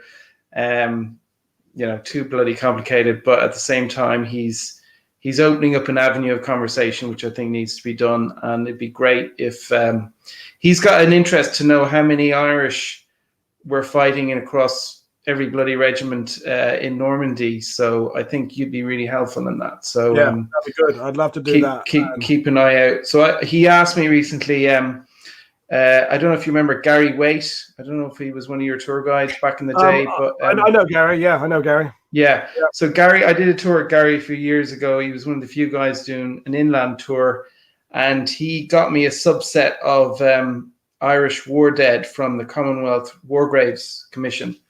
And across every regiment, and it was just something I was trying to do through the British Legion here, because they didn't have a database, which I thought was very sad.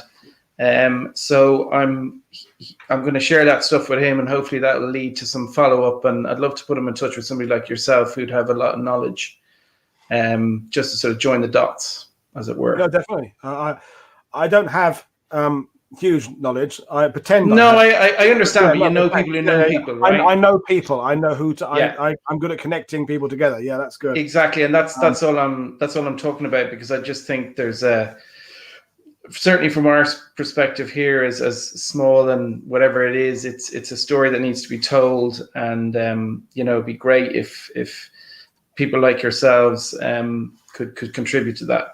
I think that would be a really good thing. Yeah, no, definitely. Anyway, better let you get to bed. Thank you. Christ, it's been 4 hours now. Jesus. I know, marathon session. You need to do one in American time. Yeah, no, I'll do this again. I mean, I'll talk a bit longer, because I think there's still some people here. Then I'm going to go and have a something else. Well done. Thanks again, Paul. You're a legend. Much appreciated. Thanks very much. I don't know about that, but thank you. Cheers. All the best. Yeah, I think we really will have to call it an end now. The viewing, there's still a few of you there. I look a bit more bleary-eyed now, but yeah, no, and I will need to go to the toilet as well. I've got to go and evacuate soon. But yeah, no, so I will do this again, I think. And yeah, you're right. The viewing numbers on the D-Day show have gone up now to 10,000. For those who, what's interesting about my channel, and both interesting and somewhat disappointing, is by far my most popular film was what I did with Kevin Himmel about Easy Company attacking Carenton, which I think is about 180,000 views now.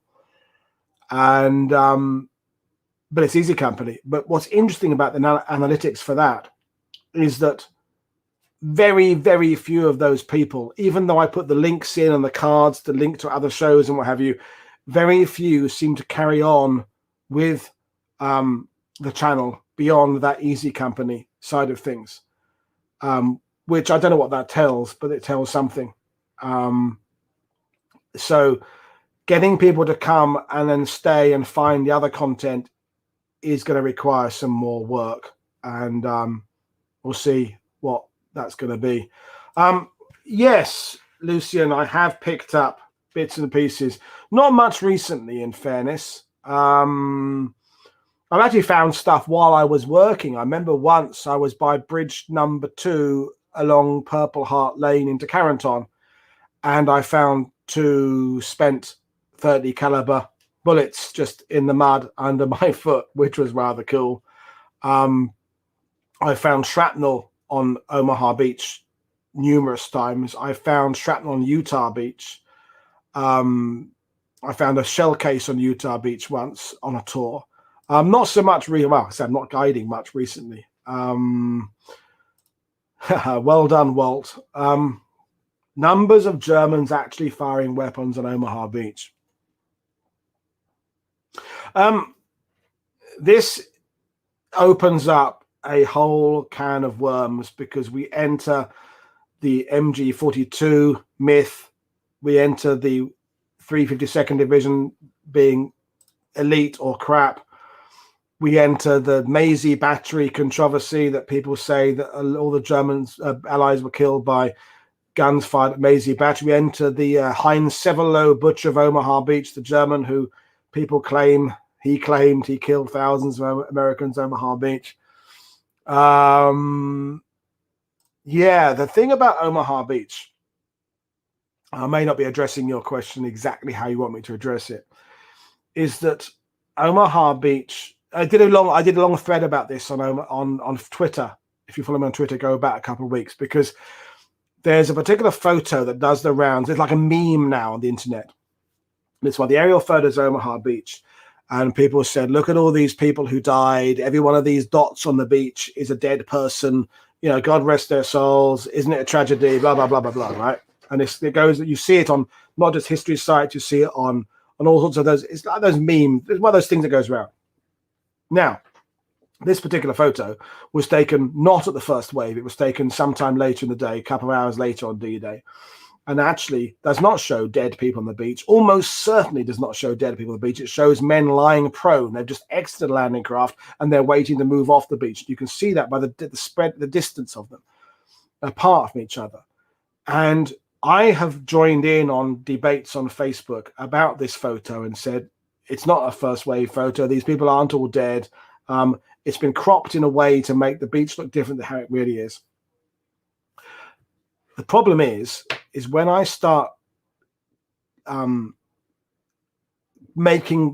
clarifying that these photos are being used incorrectly, no one wants to listen. Once they've decided that a photo like this conveys what they want it to, they get all the messages on all the comments on Facebook. We go, oh, God rest these poor people. America the Great. Oh, our allies are great. Oh, rest their souls. They did.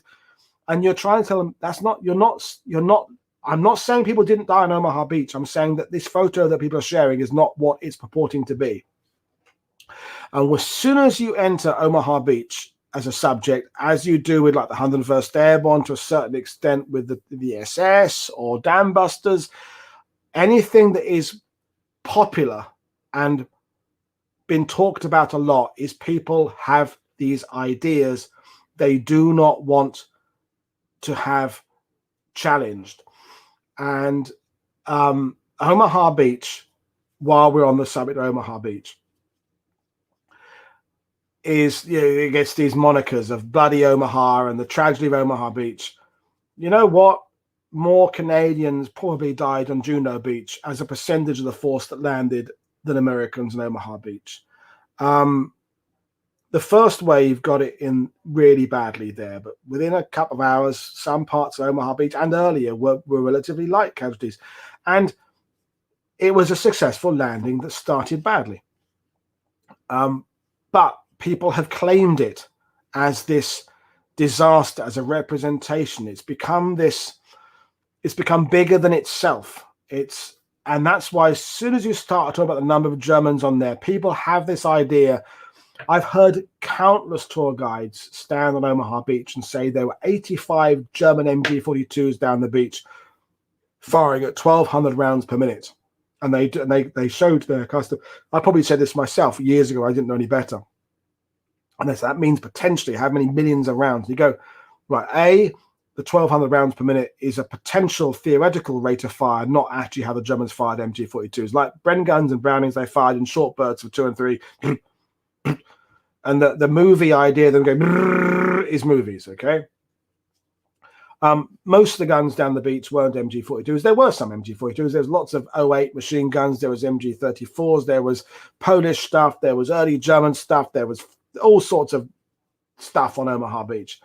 Some had lots of ammunition behind them. Some had very few boxes of ammunition behind them.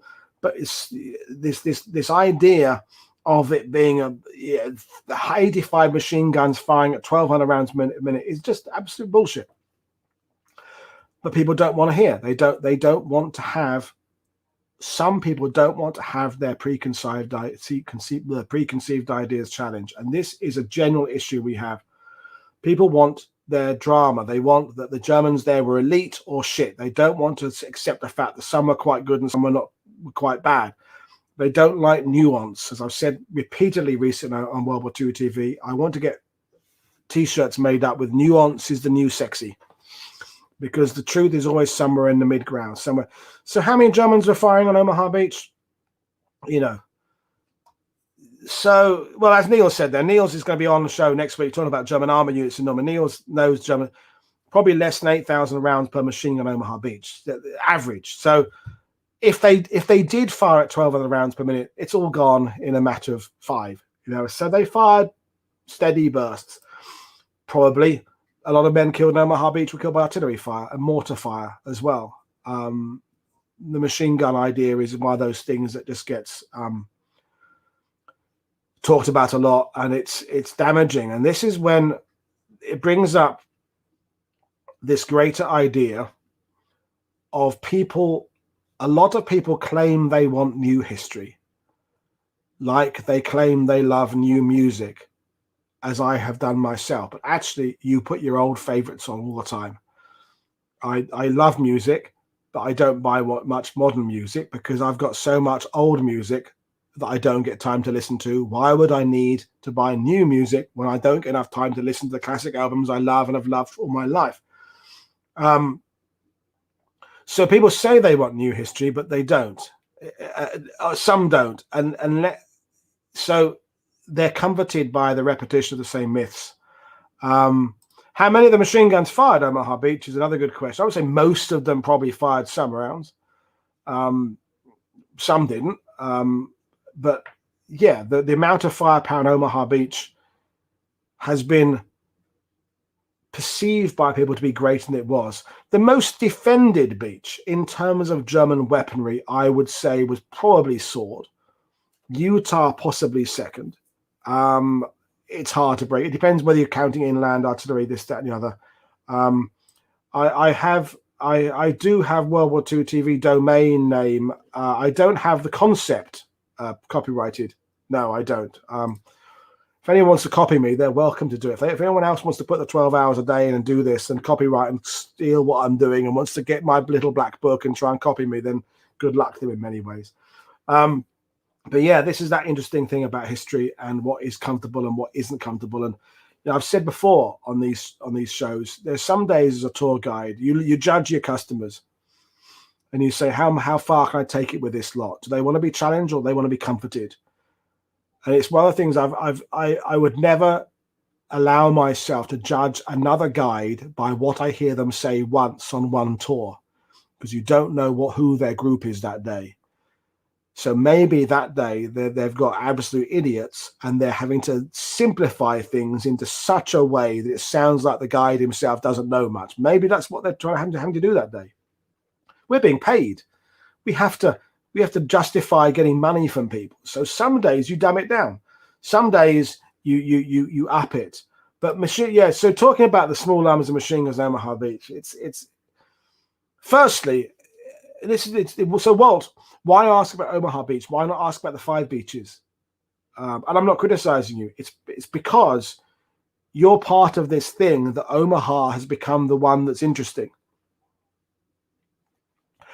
My point is, why not look at all 5 beaches? Why is Omaha? Why do we want to find out what happened on Omaha more than we want to find out what happened on Utah? Colin, who was on earlier,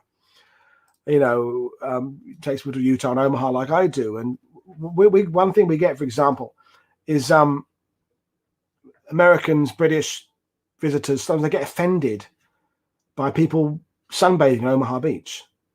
But they didn't make the comment when we're on Utah Beach when some people sunbathing. And you go, is it because somehow Omaha is more sacred to you than Utah? If so, why? These are the questions that I haven't got answers to necessarily. And by the way, when I get the question about why do people sunbathe on the beach, is why the hell not? That's what Omaha Beach, before it was called Omaha Beach, it was La Plage d'Or. People went there and spent time and had fun there. I go and have fun. I've had a picnic on Omaha Beach. Does that make me a bad person? No, I understand what happened there, but it's a beach. Beach is gorgeous. I go and have fun there. But yeah, this, you're right, Walt. It's the mention of this. Bloody Omaha came up in conversation, so we're talking about it. But yeah, the 85 is a number of machine guns that are referred to. That's the kind of standard narrative, that number of machine guns down Omaha Beach. Niels would probably say it was a few less than that. And Neil would say some of them are definitely foreign weapons, Polish weapons, old antiquated German machine guns. Who knows? 85 is a high estimate, but it gets repeated. And you're right. Americans don't know enough about sword and Juno or gold. Sword. The problem with sword is that it gets used as a stick to beat Montgomery with. Now, my great uncle was a lieutenant in C Company, 2nd Battalion Royal Ulster Rifles on Sword Beach, and lost men late that day as they pushed inland. Now, Sword Beach was a successful landing. Now, whether or not Montgomery should have made the statement, if he made the statement that they'll get to Caen on D-Day, is separate to whether or not Sword Beach was a successful landing. They're two separate things to me. And Sword only ever comes up as, Montgomery promised to get to Caen. Well, every football manager at the beginning of the season promises his team will win the league. Only one team does win the league, but you have to set the stakes high. And when you look at Second Army under Dempsey, when they landed in Sicily, they did get 15 miles inland that day. So when the Second Army lands in Normandy in June, they set the same aspirational goal of 15 miles inland. Normally it's different in terrain. So you don't go less. If you're Dempsey, you don't say, well, we went 15 miles and today we're going to go for 2 miles. It's sending a message of lack of positivity. So there's many reasons why they set Caen as a goal. I'm going off on a tangent now, but I've had a few beers.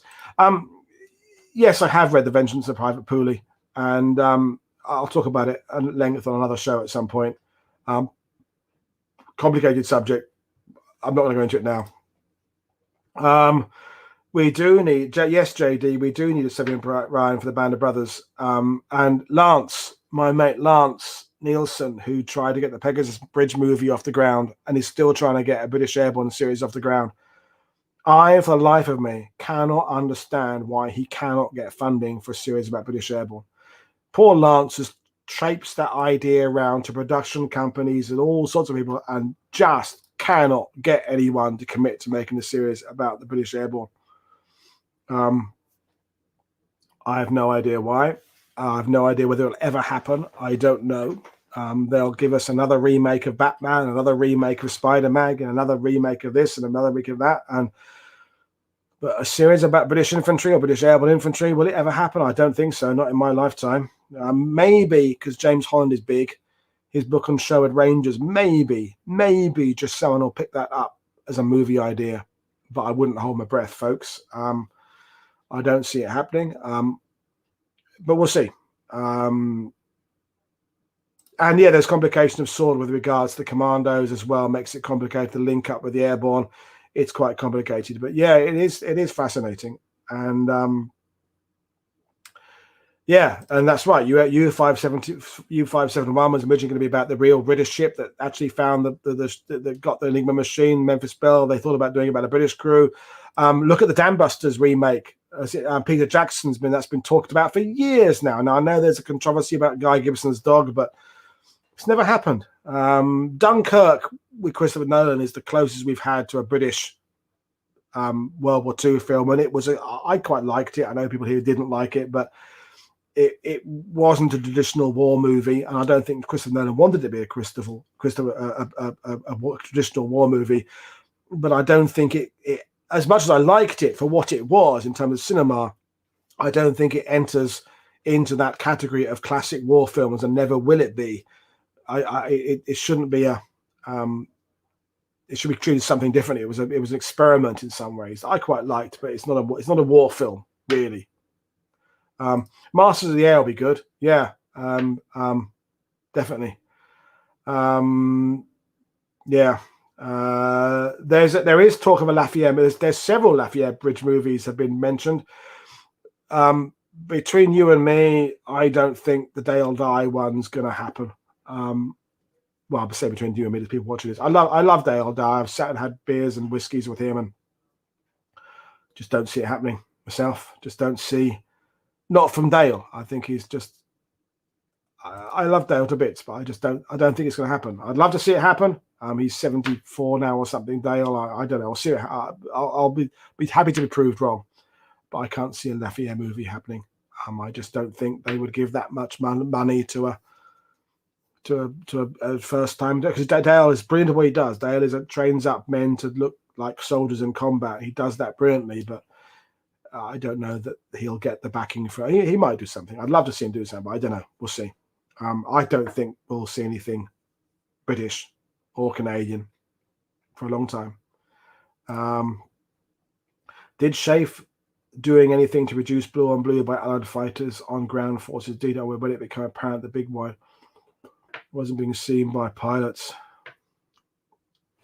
Yeah, well, that's a complicated one, isn't it? Because you're never going to eliminate blue on blue friendly fire incidents, especially with the size of our army, especially with the number of aircraft we have in the air, the number of artillery pieces we have. You're not going to eliminate it. It's going to, it has to just become an acceptable part of what warfare is. If you have the superior numbers, you're going to have blue on blue stuff, as you're going to have accidents.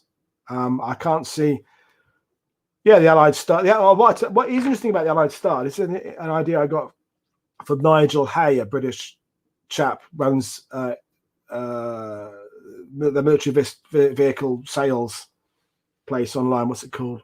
Anyway, Nigel says that the Allied Star painted on vehicles has gone a long way to making people think that villages that were liberated by the British or Canadians were actually liberated by the Americans, because the star became associated as an American insignia, when, as you said there very correctly, it became a standard recognition symbol for the Allied vehicles. But I think a lot of French people, when they saw the star, they thought that meant American, when of course it was Allied.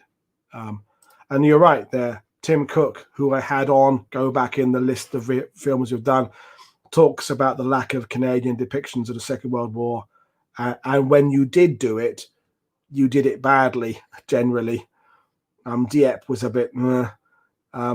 Storming Juno was all right, but just was made for about $3, wasn't it? It just didn't have enough budget to make it work. Pity. Have we come across any more info on the John Steele story? Not really, no.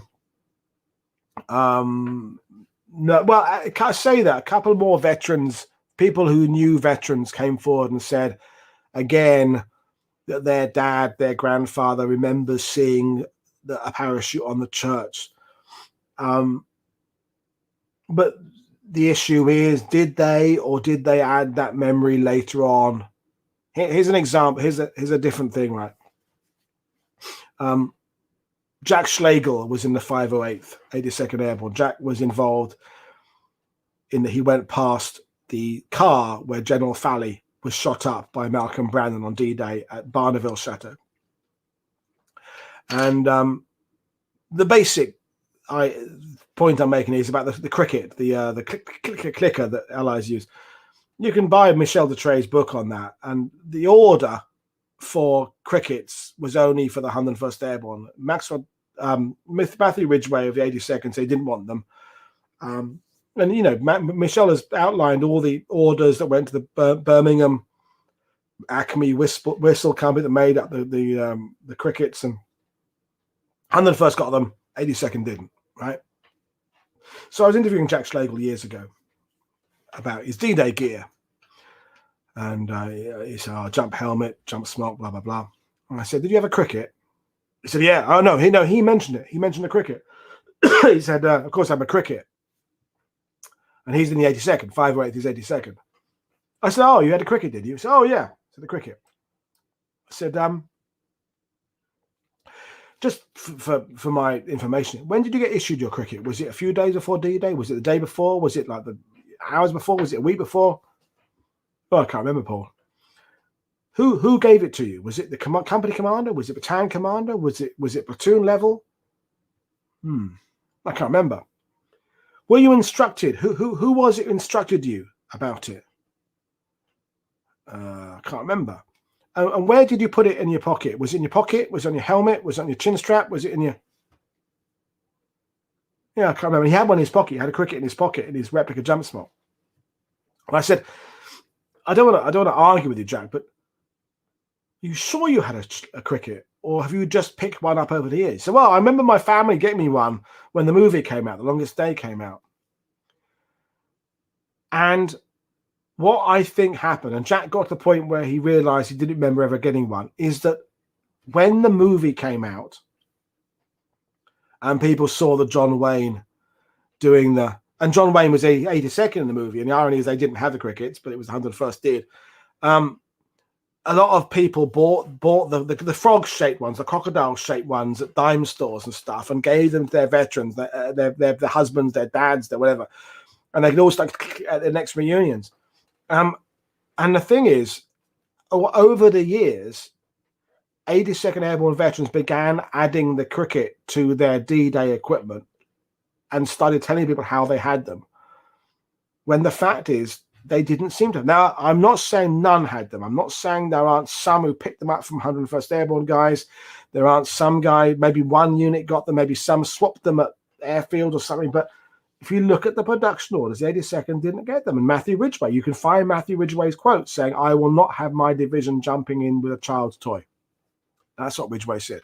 So how come there's this collective memory of having something they never had? And this is where we come back to this idea we talked about 4 hours ago about veterans and all with Chris, when Chris came on, how memory is something that is changing. If I record a digital copy of a TV show or a film and I have it on my hard drive, it's the same. If I play it back now, I play it back in 10 years' time, it'll be the same. But that's not how memory works. Memory is evolving. We can create and add things to our memories. We suppress, we exaggerate, we take on board what other people say to us. We dream. Things that we dream about become part of things. And that's where this whole thing about what veterans say becomes really, really interesting. And some of the greatest days of my life have been with veterans and sharing and learning from them. But you have to understand that their memories are flawed sometimes. You're absolutely right there. I make that analogy that if you're in combat, it's like having a bucket over your head with a 1-inch hole in it, and everything you're seeing is glimpses through that 1-inch hole. And to expect a veteran to be able to give this broad picture of what they experienced is ridiculous. They're as Chris said, they're in a highly stressful situation. In fact, studies have shown that peripheral vision reduces in high stress moments. If there's a fucking bear running at you out of the forest, your vision focuses on that bear, and your peripheral vision starts cutting up because it's survival. It's that instinct thing kicks in. And so when you're in combat and there's a guy 50 yards away trying to shoot at you, that thing on the, it says on the car wing mirrors, objects may appear closer than I think in combat. John Baguette, A Company 506, when he's writing about the bayonet charge in Bloody Gulch on June the 13th. Go and read the book, Courier, Screaming Eagle in Normandy. He writes about his men, field after field, hedgerow after hedgerow, field after field, hedgerow after hedgerow, charging. His memory is absolutely true in how it fucking felt, right? When you actually go to the location where he would have been, 3 fields maybe, okay? At the time, it seemed like endless hedgerows. It seemed like fields and fields. But you try and you read the memoir. He talks about, when he talks in the book about walking from where he landed near Ravenaville through to Marmion Farm. Again, it seems to be miles. It's about half a mile, because you're going along on your haunches. You're stopping every few seconds. Very noisy here. You're getting up again. You're lying down. You're setting a runner up. He's going back. So half a mile for which we stroll down the road seems like half a mile for us. If your heart is pumping out of your chest and you've not been to sleep the night before because D-Day was postponed a day, and you just jumped out of an aircraft and your bollocks have been hoisted up under your chin by your tight parachute harness, and you've just seen an aircraft burn in the sky, of course distances get all weird. So yeah, that idea of following an account by someone and making sense of it, you've got to kind of condense. You've got to take out the emotional truth, but use it with quantifiable, confirmable accounts of what distance these units moved. That's a good point about Monty, and I really am going to go soon.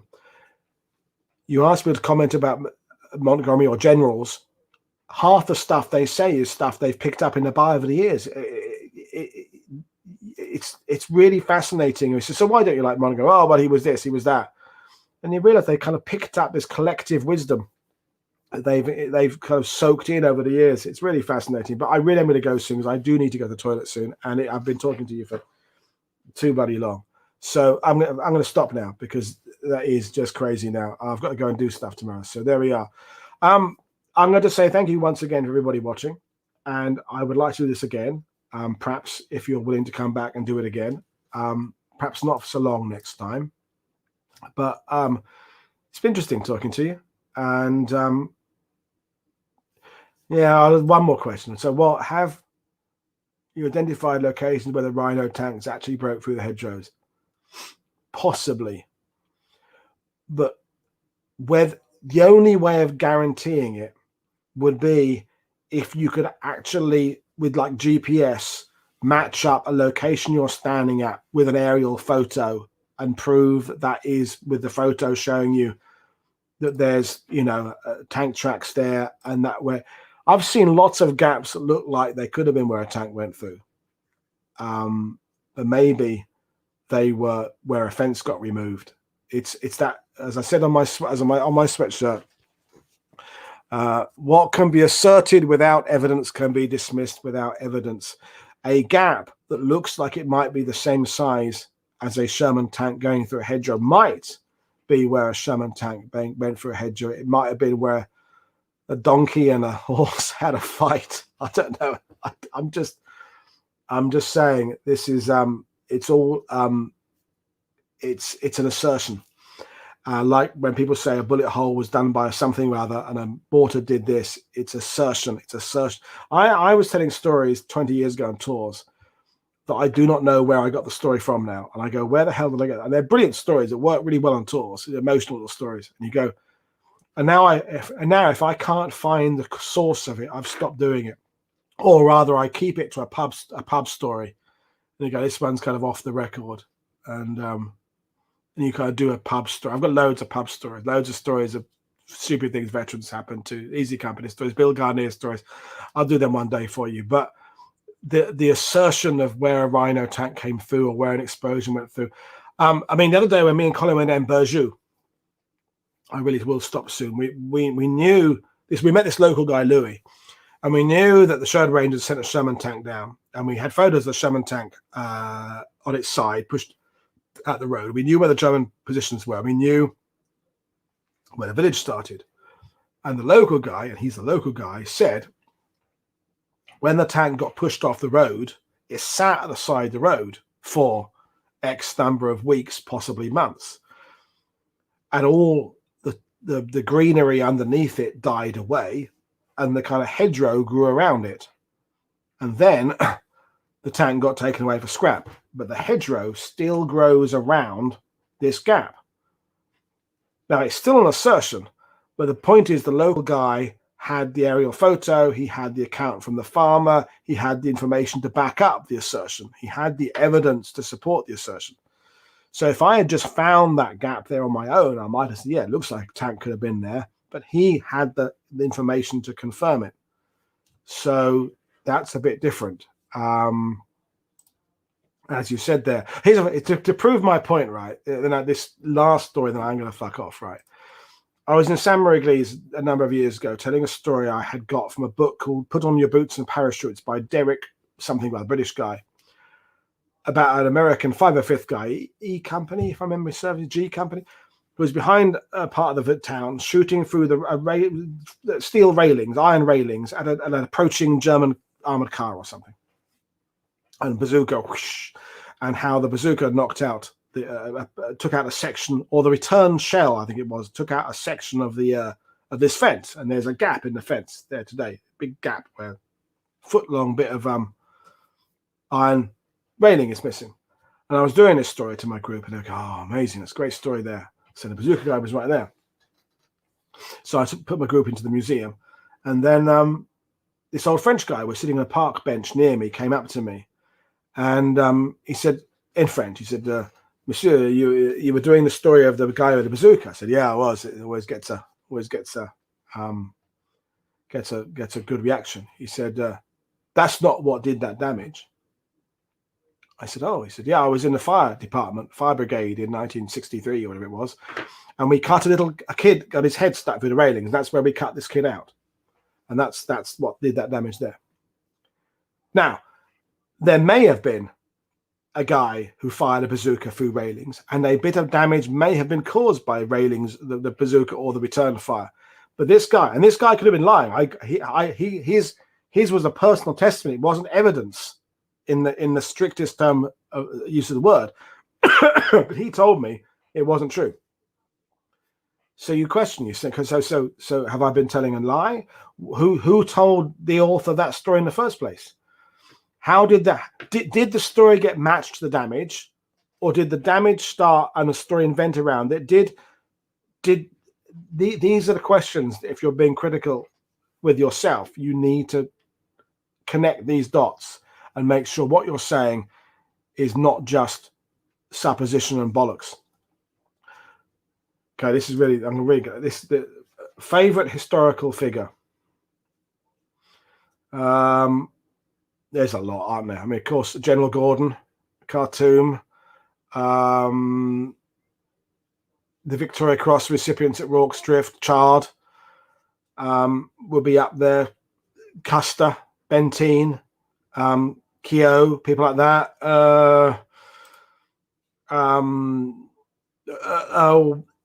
What's the guy? The Comanche, Quanah Parker, fascinating. Geronimo, de Gaulle is fascinating. Churchill is fascinating. Montgomery is fascinating.